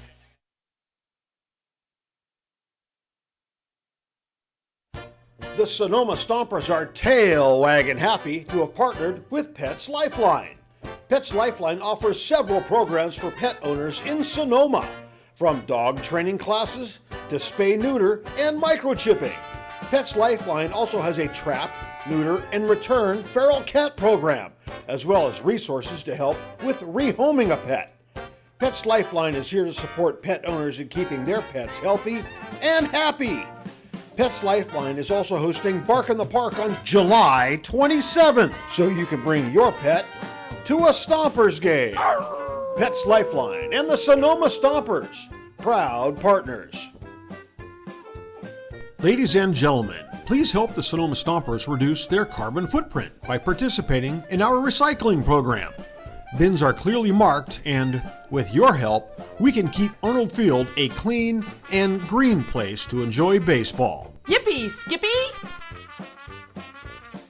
The Sonoma Stompers are proud to have teamed up with Park Point Health Clubs this season. Let Park Point's innovative fitness and lifestyle programs improve your quality of life through our Focus 3030 nutrition and training program. Or take Pilates classes, learn kickboxing, get back on the bench with our weight training program. We have personal trainers, and check this out, we even have childcare to help you create the time to become the best you can be. Park Point Health Clubs are located in Santa Rosa, Healdsburg, and right here in Sonoma. Park Point Health Clubs and the Sonoma Stompers, proud. Brendan Comerford against the new pitcher Nick Haas. Zach Pace goes to a 5th different arm to try and win it, and he starts by picking back to second base. Kuchia's at second, Henderson's at first. 2 on, 2 outs in the 9th inning. The Stompers clinging to a 5-4 advantage. Nothing comes easy in 2025 for the Stompers. Haas's first one misses, 1-0. And a real team effort here. Zach Tollerman was hit by a pitch. He got on base. Then now he's being pitch run for by Caden Kuchia. And the same thing here with Nico Button. Comerford swings and misses, 1-1. Haas, right-handed pitcher, 6'1", 210 pounds, out of Oakland, California. He pitched 1 inning. He picked up 3 strikeouts against Menlo Park in Game 2 of a doubleheader. In 5 innings pitched, he's given up just 1 earned, and that was against these slow Blues. He comes home. It's popped up foul with the runners going 0-2. Now you need your put-away pitch. You need the put-away pitch, and Sonoma pitching, it may not matter in this situation because you're going pitch away, have got to be better about holding runners. We saw it earlier this inning when Ashlock and Jordan took off as the pitcher lifted his foot and were already there by the time the ball was at home. You've got to hold your guys, vary your cadence, not give up free 90s, especially in crucial situations. 1 ball, 2 strikes. Nick Haas delivers. Outside, it gets to the backstop, and here come the runners from first and second to second and third, and now a base hit wins it for the Blues, and a pass ball ties it. 2 balls, 2 strikes, 2 outs. Runners lead from second and third. The Stompers clinging to what was a 5-2 advantage is now just a 5-4 lead for the visiting Stompers. It's been a long day. The 2-2 is back to the screen and we're tied. Cuchilla scores. It's a 3-run 9th inning for San Luis Obispo. A collapse for Sonoma. My goodness.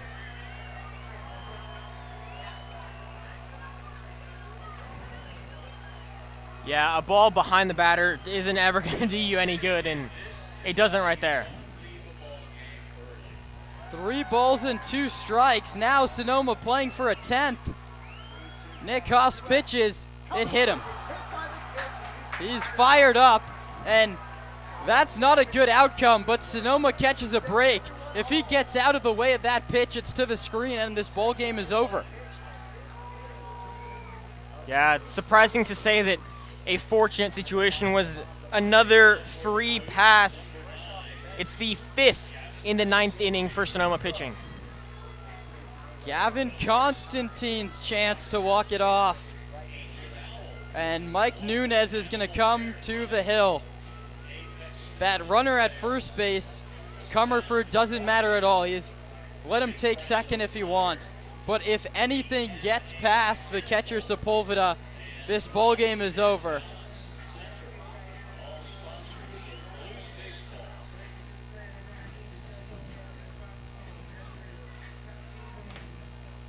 Nunez meets with the entire infield. Sonoma just praying for extra innings. Here in this 9th, strikeout, single, walk, RBI, groundout. In that situation, 2 runs were in. There was 2 outs, nobody on. Since then, hit by pitch, walk, hit by pitch. 3 runs in on just 1 hit in the frame. And the Stompers have won 2 straight. This is a momentum killer if they can't win it in extras. The Blues looking to get back in the win column, and they're poised to do it. Haas delivers outside. Sepulveda stabs it to save the ball game. Constantine came in as a defensive replacement for Murillo after Suzuki pinch hit. He has a chance to play the hero. 1-0 coming in there for a called strike. If this game somehow, some way gets to the 10th, it's Trent Keys, Esteban Sepulveda, and then back to the top. If you're Sonoma pitching, 4 of the last 5 hitters have reached via walk or hit by pitch. You have to put the ball in the zone. Haas misses high. Fastball 2-1. Here you go. Hitters count. This is your chance to win it. 2 balls and 1 strike. Haas out of Folsom Lake. Delivers. Popped up behind the plate. Sepulveda waves his arms and makes the catch, but the damage has been done. Free baseball on a Tuesday night at Sinsheimer Park in Slow. 3 runs on 1 hit and 2 left. The Stomps can't get it done in 9. They'll try and take the lead in the 10th when we come back on the Stompers Radio Network.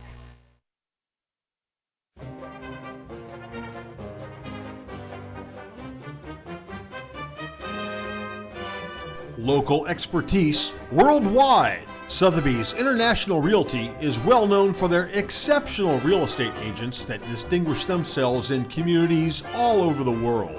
To learn more about real estate in Napa, Sonoma, San Francisco, and the rest of the Bay Area, or around the globe, contact Sotheby's International Realty Wine Country Brokerage at 707-935-2288. That's 707-935-2288. Sotheby's International Realty.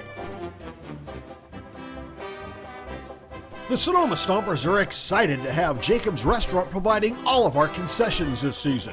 At the ballpark, you'll find Chicago dogs, pizza, and salads, but in their restaurant, you'll find an outstanding menu featuring the best Mediterranean-style offerings in town.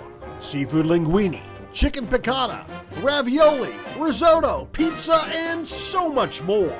Don't forget to try their desserts. Jacob's Restaurant is located on 1266 Broadway, right next to Traintown. Jacob's Restaurant and the Sonoma Stompers, proud partners. The Stompers are proud to have Adams Chiropractic as our official chiropractor. Keeping our players healthy and in the lineup is our #1 priority, and Adams Chiropractic is right there every step of the way, thanks to Dr. Lawrence Adams.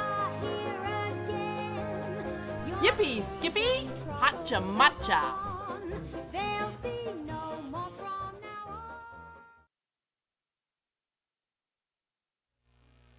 Free baseball at Sinsheimer Stadium in San Luis Obispo.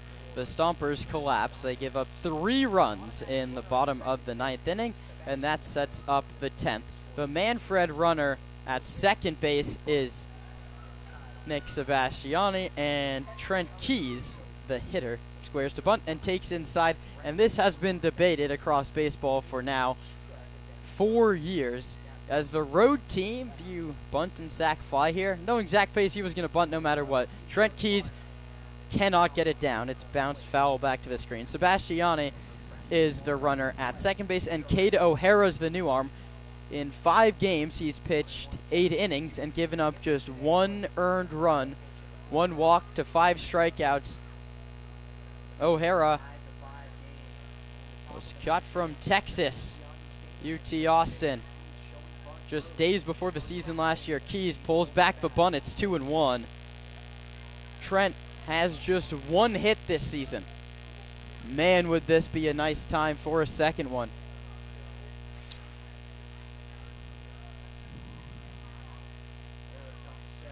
Two-1. Keys gets it down back to O'Hara, who fields, sets, throws in time. A perfectly executed sac bunt gets that runner to third base. That both gives Sepulveda a chance to tie it himself, or give the Stompers the lead himself, or a pass ball would work just as well. Sonoma led this one 5 runs to 2 going into the bottom of the 9th, and 3 runs come in to score. All of them will be charged to Kyle Sayo. And you have to wonder how much of his two-way background came into O'Hara's. Sepulveda grounds it to the drawn-in infield, and Sebastiani's hung up off third base. He's going to try and come home, and he's out. Sebastiani didn't commit. He went halfway and got hung up. Perfectly executed by the shortstop Ardois, ran him all the way home, and the ghost runner is eliminated. Yeah, and a really heads-up play there from Ardois at short. He started this game with an error in the hole, and then he makes one up there in a crucial moment.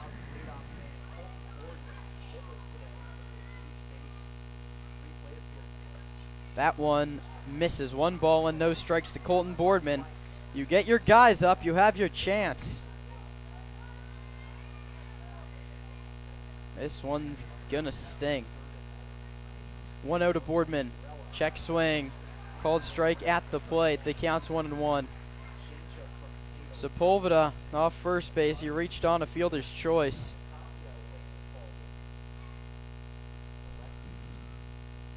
This one's popped up.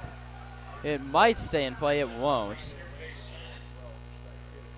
And it's 1-2 to Mr. Boardman. Sebastiani started at second. He went to third on a Trent Keys sacrifice bunt. Dean Traynor brought the infield in, and it paid off. Sepulveda hit a hard ground ball at Ardois, who got Sebastiani hung up. 1-2 coming to Boardman. It's yanked hard down the right field line, but foul.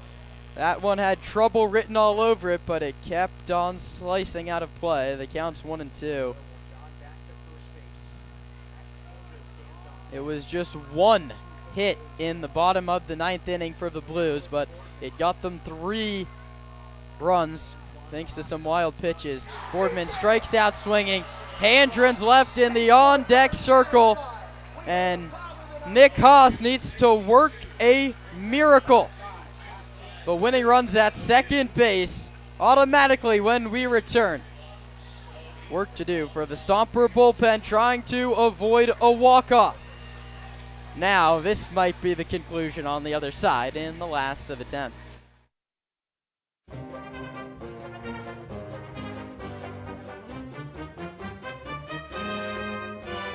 Local expertise worldwide. Sotheby's International Realty is well known for their exceptional real estate agents that distinguish themselves in communities all over the world. To learn more about real estate in Napa, Sonoma, San Francisco, and the rest of the Bay Area, or around the globe, contact Sotheby's International Realty Wine Country Brokerage at 707-935-2288. That's 707-935-2288. Sotheby's International Realty. The Sonoma Stompers are excited to have Jacob's Restaurant providing all of our concessions this season. At the ballpark, you'll find Chicago dogs, pizza, and salads. But in their restaurant, you'll find an outstanding menu featuring the best Mediterranean-style offerings in town. Seafood linguine, chicken piccata, ravioli, risotto, pizza, and so much more. Don't forget to try their desserts. Jacob's Restaurant is located on 1266 Broadway, right next to Traintown. Jacob's Restaurant and the Sonoma Stompers, proud partners. The Stompers are proud to have Adams Chiropractic as our official chiropractor. Keeping our players healthy and in the lineup is our #1 priority, and Adams Chiropractic is right there every step of the way. Thanks. This is Hey Trey from the Sonoma Stompers. You're listening to Stompers Baseball on the Stompers Radio Network. Nick Haas has a tall task in the bottom of the 10th inning. The Stompers could not get the ghost runner home from second base, and Gavin Constantine represents that same opportunity. The Manfred runner at second, that's Constantine. He represents the winning run. E.J. Royal, Sam Ardois, and Mason Ashlock. Royal squares to bunt, pulls it back, high ball 1. I think when you don't score, you should intentionally walk him. The Stompers have turned 2 double plays. The commands eluded you so many times. You wonder if you just want to try and buy that second out. Royal squares to bunt. The 1-0 pulled back, called strike. And maybe here the approach is pitch around him, try to get him to strike out, swinging it at crap, or just have some sort of miracle happen that isn't the immediate free base, but then you give the free base and you have the chance for the double play, but not the ideal situation for the Stompers. Royal squares, pulls it back, it hit him in the hand. And so it's not an intentionally walk. You aren't too upset if you're Sonoma. That puts the double play in order.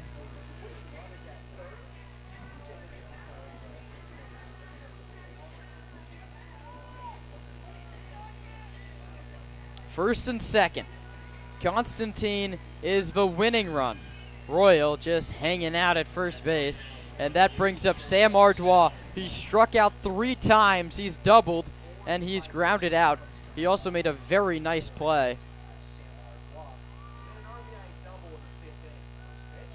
That one's grounded toward short, could be 2. Boardman to second, Libby to first. They go 6-4-3, and this one's not over just quite yet. Yeah, and that's a huge double play, exactly what you were just talking about. You put that guy on first, not necessarily intentionally, you hit him with a pitch, but you get the double play. Now you're 1 out away. The issue is there's a run 90 feet away, and a passed ball ends the game.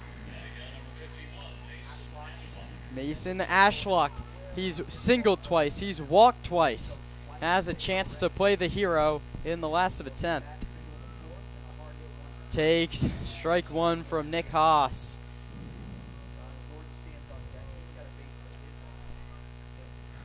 The winning run stands 90 feet away. It would be no surprise to anyone if this ball game ended on a wild pitch. The 0-1. Swing and a miss, nothing in 2.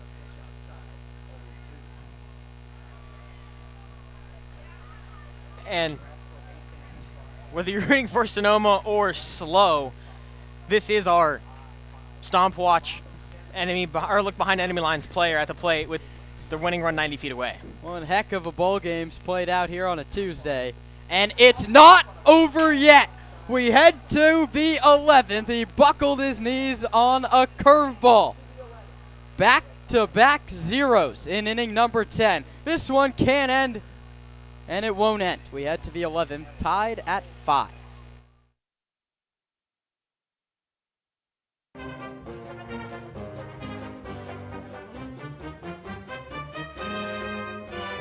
Local expertise worldwide. Sotheby's International Realty is well known for their exceptional real estate agents that distinguish themselves in communities all over the world. To learn more about real estate in Napa, Sonoma, Stompers have teamed up to bring Bichon's authentic Japanese flavors right here to Arnold Field. Bichon's original Japanese barbecue sauce was born from founder Justin Gill's multi-generational family recipe that was passed on down to him by his Bichon. Now, that family recipe has inspired the bold, fresh umami flavor and clean ingredients in all of Bichon's sauces, including their new line of Japanese dipping sauces. Find Bichon's sauces at your local grocery store today. Bichon's, a tradition of bold, fresh umami flavor.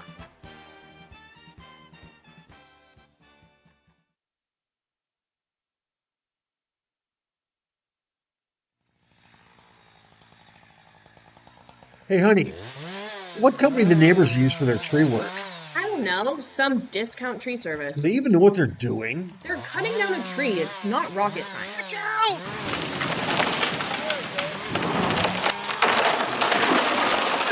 Cutting down a tree may not be rocket science, but you do need a professional trained in the arbor sciences to do it right.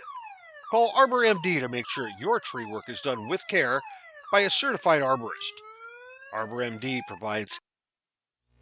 We play into inning number 11.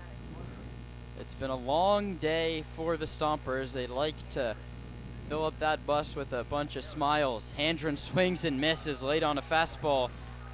His sixth trip to the plate. Singled twice. Scored both times. 2 for 5. He has an RBI and what should be a free RBI. Standing out at second base in Colton Boardman. Cade O'Hara checks second and delivers. Handren sends this one to center field. Royal chasing back. His back to home plate. It's over his head and one hops the wall. Boardman rounds third. Here comes the throw. It's offline. Backed up by O'Hara, and Mr. Sonoma, Max Handren, delivers on the road. He trades places with Colton Boardman, and Sonoma back on top. It's 6-5. And exactly what you were leading it up to, Mr. Sonoma. The reason you bring this guy in as your 2-hole, hits a bomb nearly to dead center field and out. One hops the wall, scores the run, puts another, just trades places with Boardman. Now some small ball approaching. Kieran Baker has come off the bench to pinch hit out of the College of San Mateo. Could not successfully get the first bunt down. That's Akers' day is done, and the worry is that Landon Akers got hit in the face. That was back in the 9th inning when he represented what would have been a fun insurance run and turned out to be what could have been a game-changing run. How about that, Max Handren? Game's far from over. Baker's selling out to bunt it. He pulls it back, and the count's 1-1. And Baker enters this at-bat, 211 on the year. He scored 6 runs. He's walked 3 times. He's been hit by 2 pitches. No successful sacrifices for Baker yet.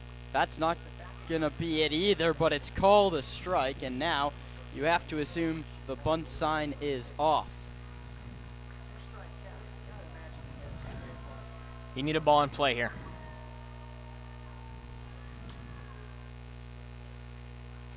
1-2, Baker swinging the bat, and he takes a called strike 3. Bring him up. And I waited to say it, but I was about to say you have to defend the outside edge. We've seen it all night long. They're going to call that, and sure enough. There we go. So an unsuccessful pinch hitter is Baker, and now it's up to McCann Libby. He grounds this one to Artois, who fields and throws. A stretch play by the first baseman, Comerford. I mean, no one has a real good view of that one, but I mean, it has to be the umpire camped out at second to make the call. 6-3 retires Libby, and now it's Brady Shannon's turn. This second run is the crucial one for Sonoma. It's big there, then you can afford to give up the one and just go pitch stress-free baseball in the bottom half, but yet again, a Romans radar player in a clutch moment. He pops it up. No man's land, right field line. Jordan coming on, and it's Don Jordan who makes the two-handed catch, but the Stompers get the run they need to. The ghost runner comes in to score on a Max Handren double. The Stompers need to throw up a 0 to try and get the win. The Blues need 2 to walk it off. Or is the 12th in the cards? Find out when we come back for the last of the 11th on the Sonoma Stompers Radio Network.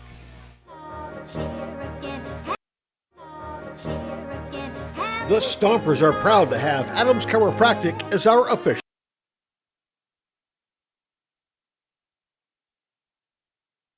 The owners of Jacob's Restaurant have done it again. They've opened another restaurant in town, the Verano Cafe, and it is absolutely fantastic. Verano Cafe has classic breakfast items that everyone loves, but they've raised the bar by offering incredible dishes like chicken and waffles, steak and eggs, and the best chilaquiles in town. Cafe Verano's lunch offerings include burgers, unique sandwiches, and classics like fish and chips. But let me tell you what, their dinner selections, wow, you're not going to believe it. These selections are incredible. Classic French, Italian, the best seafood, it just doesn't get any better than this. Verano Cafe, located on the corner of Highway 12 and Verano Avenue. Wow, check it out.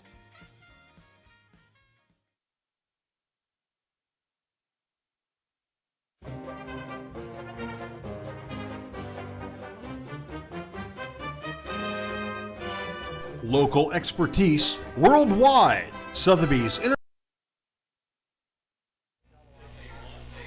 Stomps lead 6-5, courtesy of Magic Max Handren. Delivered a double in the top of the 11th.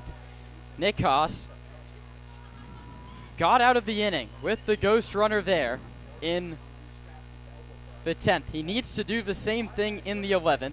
2 runs means the Blues win. 1 run means a 12th inning, and no runs means the 3rd consecutive victory for Sonoma.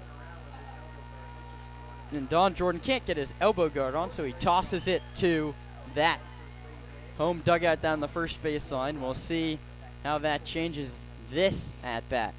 Righty on righty, Haas against Jordan. Not squaring to bunt, and instead he's sawed off. It's 0-1. Nice pitch from Nick. I mean, Sonoma had their guys up, and they delivered. It's now Jordan, Smith, and Tollerman's turn.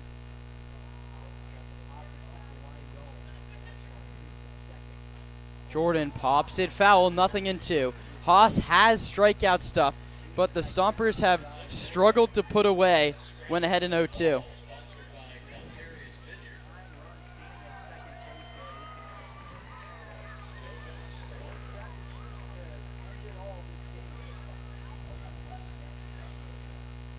Jordan, what a time it would be for his first long ball of the season.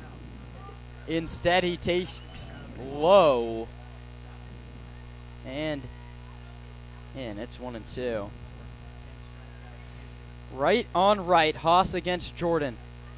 Nick Haas, Bishop O'Dowd High School in Oakland, pitched at Folsom Lake last year. Looking for what would be a massive out number 1. Have to keep that runner close at second. That's Ashlock. Haas's 1-2 pitch. That one misses as well. Upstairs, the count's 2-2. That's the hook from Nicholas Haas. Thanks for hanging around with us if you're still here at 9:36 on the Pacific Coast. 2-2. Nick Haas has been all around the zone from 0-2, but now it's 3-2. The Stompers loaded up the van at Arnold Field in Sonoma at 8:50 this morning. Now 12 hours later, after 5 hours of driving, they're looking to put away the ball game in inning number 11. Payoff to Jordan. Yes, sir! Nick Haas gets him swinging, one away. That's the second for Haas. In as many batters, he got the last one to end the 10th. That was a big one. That was Ashlock, the 3-hole, and then gets the 4-hole to lead off this inning. Runner on second. That's a couple of big-time Ks for Nick Haas. That brings up Gavin Smith, who had one of the bigger at-bats in the 9th inning. He came up with a guy at third, 1 out. He hit the ground ball, the shortstop. He got that run home. It would continue to unravel after that. Haas looking to get him any way he can and keep that runner out at second. Haas checks second and delivers. Called strike. And that's the pitch everyone has to be looking for. You can't complain it in now extra innings. We've seen it for 10 and a half. You cannot watch that one and expect it to be a ball. No balls and 1 strike. Gavin Smith sends it foul down the right field line, and Nick Haas all of a sudden ahead, no balls and 2 strikes. Cade Cuchia's on deck. He came in to pinch run for Zach Tollerman.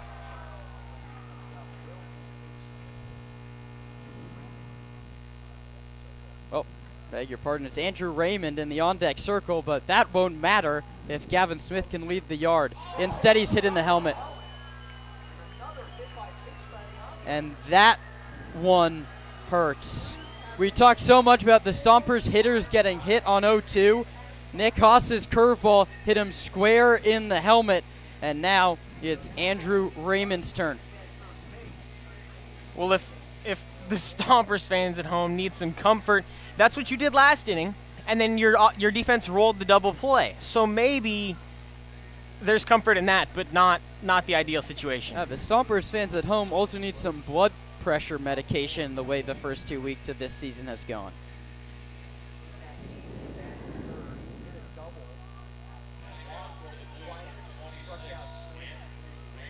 Andrew Raymond comes off the bench. He takes a called strike. It's been given off the corner all evening long, and that's exactly where Haas goes with this first one. A lefty Raymond out of Santa Clara. Infield looking for the double play. That one sent into left center field. Moving over is Baker. It's down. 1 run comes in to score. The throw to third is not in time. It's a game-tying RBI double off the bench for Andrew Raymond, and now it's the Blues' turn to be set up to win it. Second and third with just 1 away.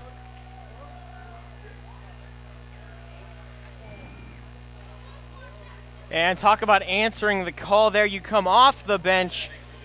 They're depleting the whole bench. I mean, I think 7 guys off the bench now. You get in there, you watch one, you send it into the left center gap, tie the game. Now second and third, one out, tie ball game. Crazy.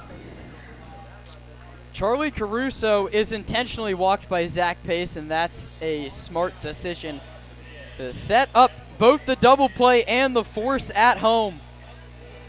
And Brendan Comerford is the man with the chance to play the hero. Bases loaded, just about anything does it. The winning run at third base. Nothing can get past Sepulveda. Bases loaded in the 11th. Comerford fouls it back to the screen. Nothing in one. And you go back to that Gavin Smith at bat. It's no balls and 2 strikes. The curveball hits him in the helmet. And then Andrew Raymond delivers the double just a couple pitches later. Stompers need a miracle to send us to the 12th. Swing and a miss. It's nothing in 2. Well, and does there become some concern if you're Zach Pace that you intentionally walk the batter to set up the double play with how many batters you've hit this game? Yeah, you never want to be in the situation to force in a run.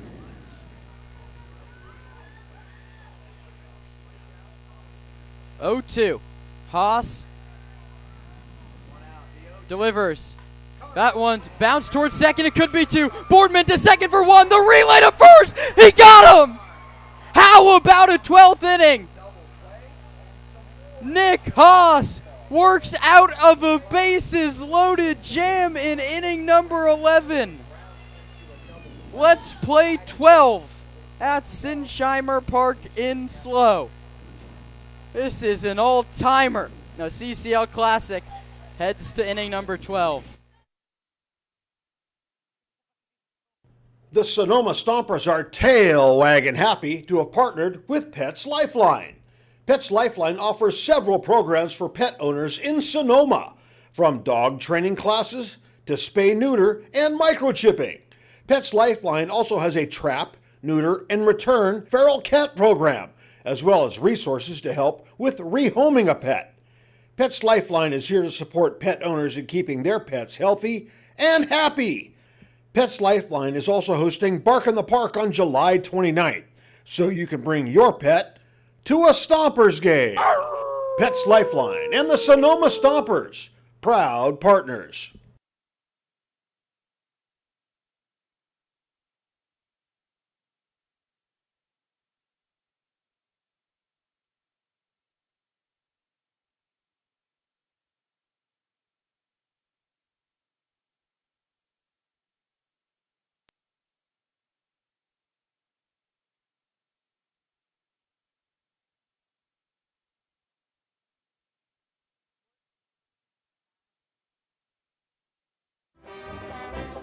The Sonoma Stompers are excited to have Jacob's Restaurant providing all of our concessions this season.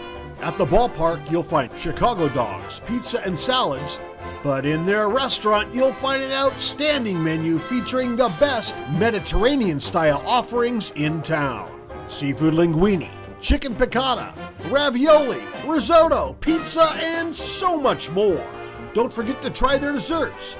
Jacob's Restaurant is located on 1260.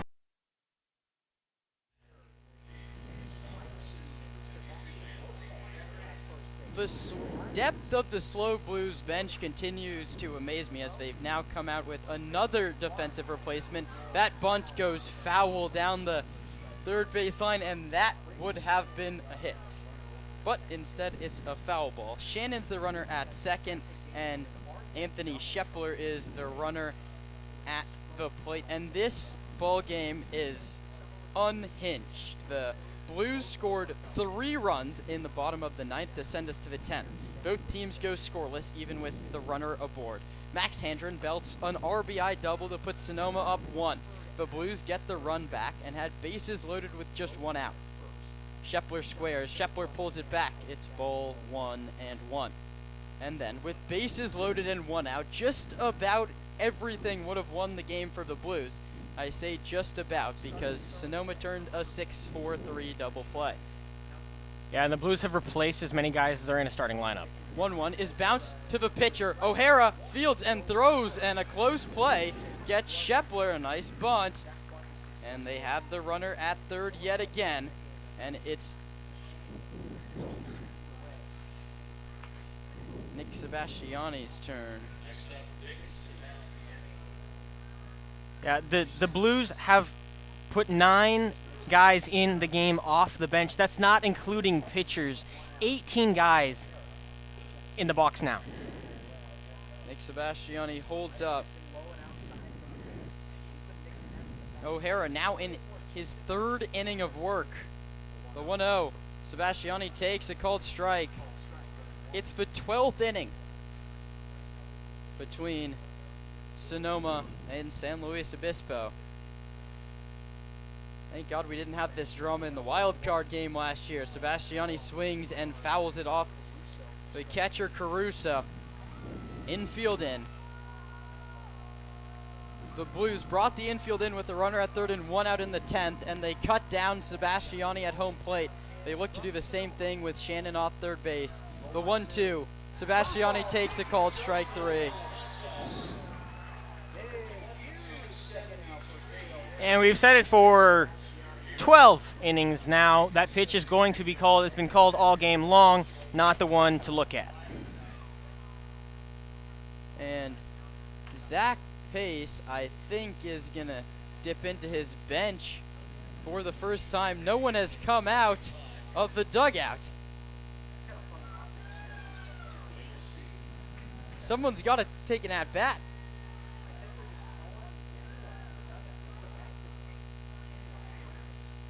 No one's at home plate, Skip.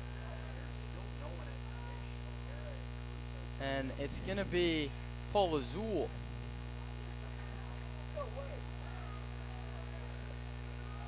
So Zach Pace thought through that one for a while and decides it's Paul Lazul time. Lefty on righty. Lazul, Monterey Peninsula. We drove past his school on the way down here from Arnold Field this morning. That feels like an eternity ago. We've played 11 and a half innings of baseball since. Runner at third, Lazul takes low and outside, 1 ball and no strikes. Both teams traded zeros in the 10th and ones in the 11th. Let's see what happens here in inning number 12. Lazul sends this one down the left field line, but foul. Enters this AB with a .273 batting average at 6 hits, 2 runs scored, 4 RBIs, 4 walks, 6 strikeouts. Yeah, but he's been good in situations like this. The 1-1 foul back, and I'm not here to try and tell Zach Pace how to do his job by any stretch of the word, but he said so many times about how Connor Pulowski is the best player on the team with 2 outs and runners in scoring position. The 1-2 to Lazul is high 2-2. He decides to leave Pulowski on the bench, and I understand that it's his last catcher. Maybe that's the reasoning.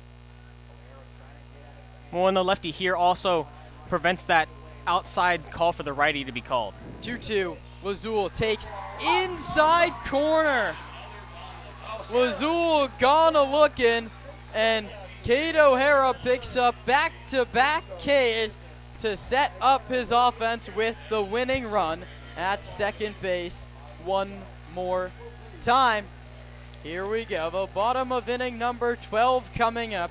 We're somehow still tied at 6. You're listening to the Sonoma Stompers Radio Network. I can't believe this project is taking so long. Should have called GMH. We were supposed to be finished months ago. Should have called GMH. Whenever I ask questions, all I hear are excuses. You should have called GMH. Who? GMH Builders. GMH Builders are the best builders in the business. They work on local projects, large and small, commercial and residential, and are always there to offer solutions, not excuses. Not only that, but GMH Builders are dedicated members of our own North Bay community. They're deeply committed to giving back and helping others. I would never start a project before calling GMH Builders first. Visit GMH Builders' website at gmhbuild.com. www.gmhbuild.com. That's www.gmhbuild.com. You'll be glad you did.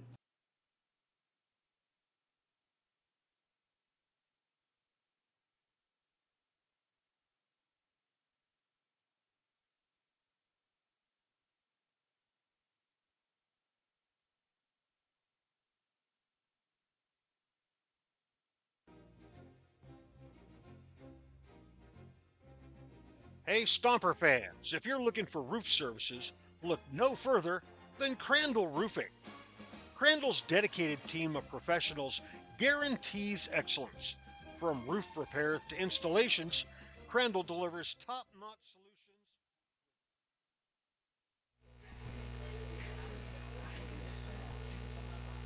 With a chance to win the ball game. Comerford is the automatic runner at second base. Gavin Constantine is up. Gavin Constantine squares to bunt and takes up and away for ball one. Brendan Comerford starts the inning at second base. He bounced into a 6-4-3 double play to get Haas out of a bases loaded jam last inning. Constantine squares to bunt, pulls it back, it's 2-0, and really a walk's not the worst thing in the world. The issue is the top of the order is due. The ghost runner at second base, that's the winning run, Brendan Comerford. It's Gavin Constantine awaiting a 2-0. Squares to bunt, Haas misses outside. He pulled it back in time, and the count's 3-0.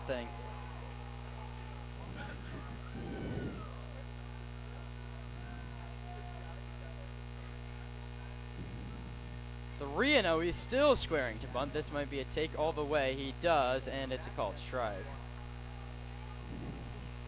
Well, if he's trying to put a bunt down, you'll take the free strike there because now he's only got one attempt to put it down. He puts it foul, and he's out of bunting position. It's been a wild one here at Sinsheimer, not over yet. Haas's 3-1 is bunted up the first base line. Lazul goes to third. The tag is not in time. I don't hate it. I don't hate the idea from Paul Lazul. I think he had a play. It was a bang-bang at third. That changes the game. It goes as an unsuccessful fielder's choice for Constantine to reach base. And now E.J. Royal has that run 90 feet away, and now you have to gun down the runner at the plate. The infield's drawn in. Yeah, and I see the idea. I don't hate it. The problem is the bunt died about 3 bounces down the line, and Lazul just had to take more time to get to it and lost. Runner takes second to get out of the double play. It's a called strike one. You can't back there. That's smart base running. Diego Murillo goes to second base on defensive indifference. E.J. Royal second and third, nobody out. Outside, and Sepulveda went into a slide into the far batter's box to keep this ball game going. I wonder if you pull someone from the outfield here and put them behind the catcher, so a pass ball, they can just run it right there, but not sure if that's legal or not. 5-man infield, how about you back up the catcher? 1-1. That one sent into left center field. This ball game is over. E.J. Royal delivers the walk-off winner for the home crowd here in SLO. One heck of a ball game between the Stompers and the San Luis Obispo Blues, and luckily enough for us, we'll get to do it again tomorrow. My goodness, what a ball game between the Blues and the Stompers. Cade O'Hara is your winning pitcher, and deservedly so. 3 innings. Nick Haas, your loser. He did that without giving up an earned run. But the real issue is that 9th inning where you give up 3 runs. A 5-2 lead disappears with 2 outs in the 9th. Yeah, and it was courtesy of the free pass. They had 4 of them, and just that's not winning baseball there. You need to go in. You have a lead. Throw strikes, get ground balls. You don't care if they hit the ball. That's what produces outs. The Stomper bullpen couldn't do that, and it led to their demise. And then let's look at innings number 10 and innings number 12. You start with the runner on second base. You get the sac bunt. He's at third with one out. And both times you find a way not to score. You're gunned down on an infield in play and you strike out. With a team that prides themselves on situational hitting could not come through in extra frames today. Yeah, it wasn't there. It was the small little moments, the key pieces of that small ball situational hitting that they didn't execute on, and it led to a loss. Yeah, and hats off to Slow. They battled to the very end. They scored 3 runs in the 9th. They matched the Stomper run in the 11th, and they get the winner in the 12th by the final score of 7-6. 7 runs, 9 hits, 1 error for the home Blues. 6 runs, 7 hits, and 1 error for the Stompers. And that leaves a sour taste in your mouth if you're Sonoma. You have to be dialed and ready to go tomorrow when you have a chance to now even up the series and end the season series tied against these Blues. The 2-game winning streak for Sonoma is snapped. They are now 7-6 on the season. The Blues snap a 2-game losing streak. They are 5-5. The Stompers fall to 3-2 on the road and 1-2 against the Blues here in 2025. That's going to wrap up our coverage from San Luis Obispo. For my broadcast partner, Roman Raffelli, I'm Kieran Costa. Your totals won last time. 7-9-1 beat 6-7-1 in walk-off fashion. E.J. Royal plays the hero. We're back on the air tomorrow at 5:45 pregame show, and these two teams do it again at 6 o'clock. For now, I'm Kieran Costa signing off from SLA.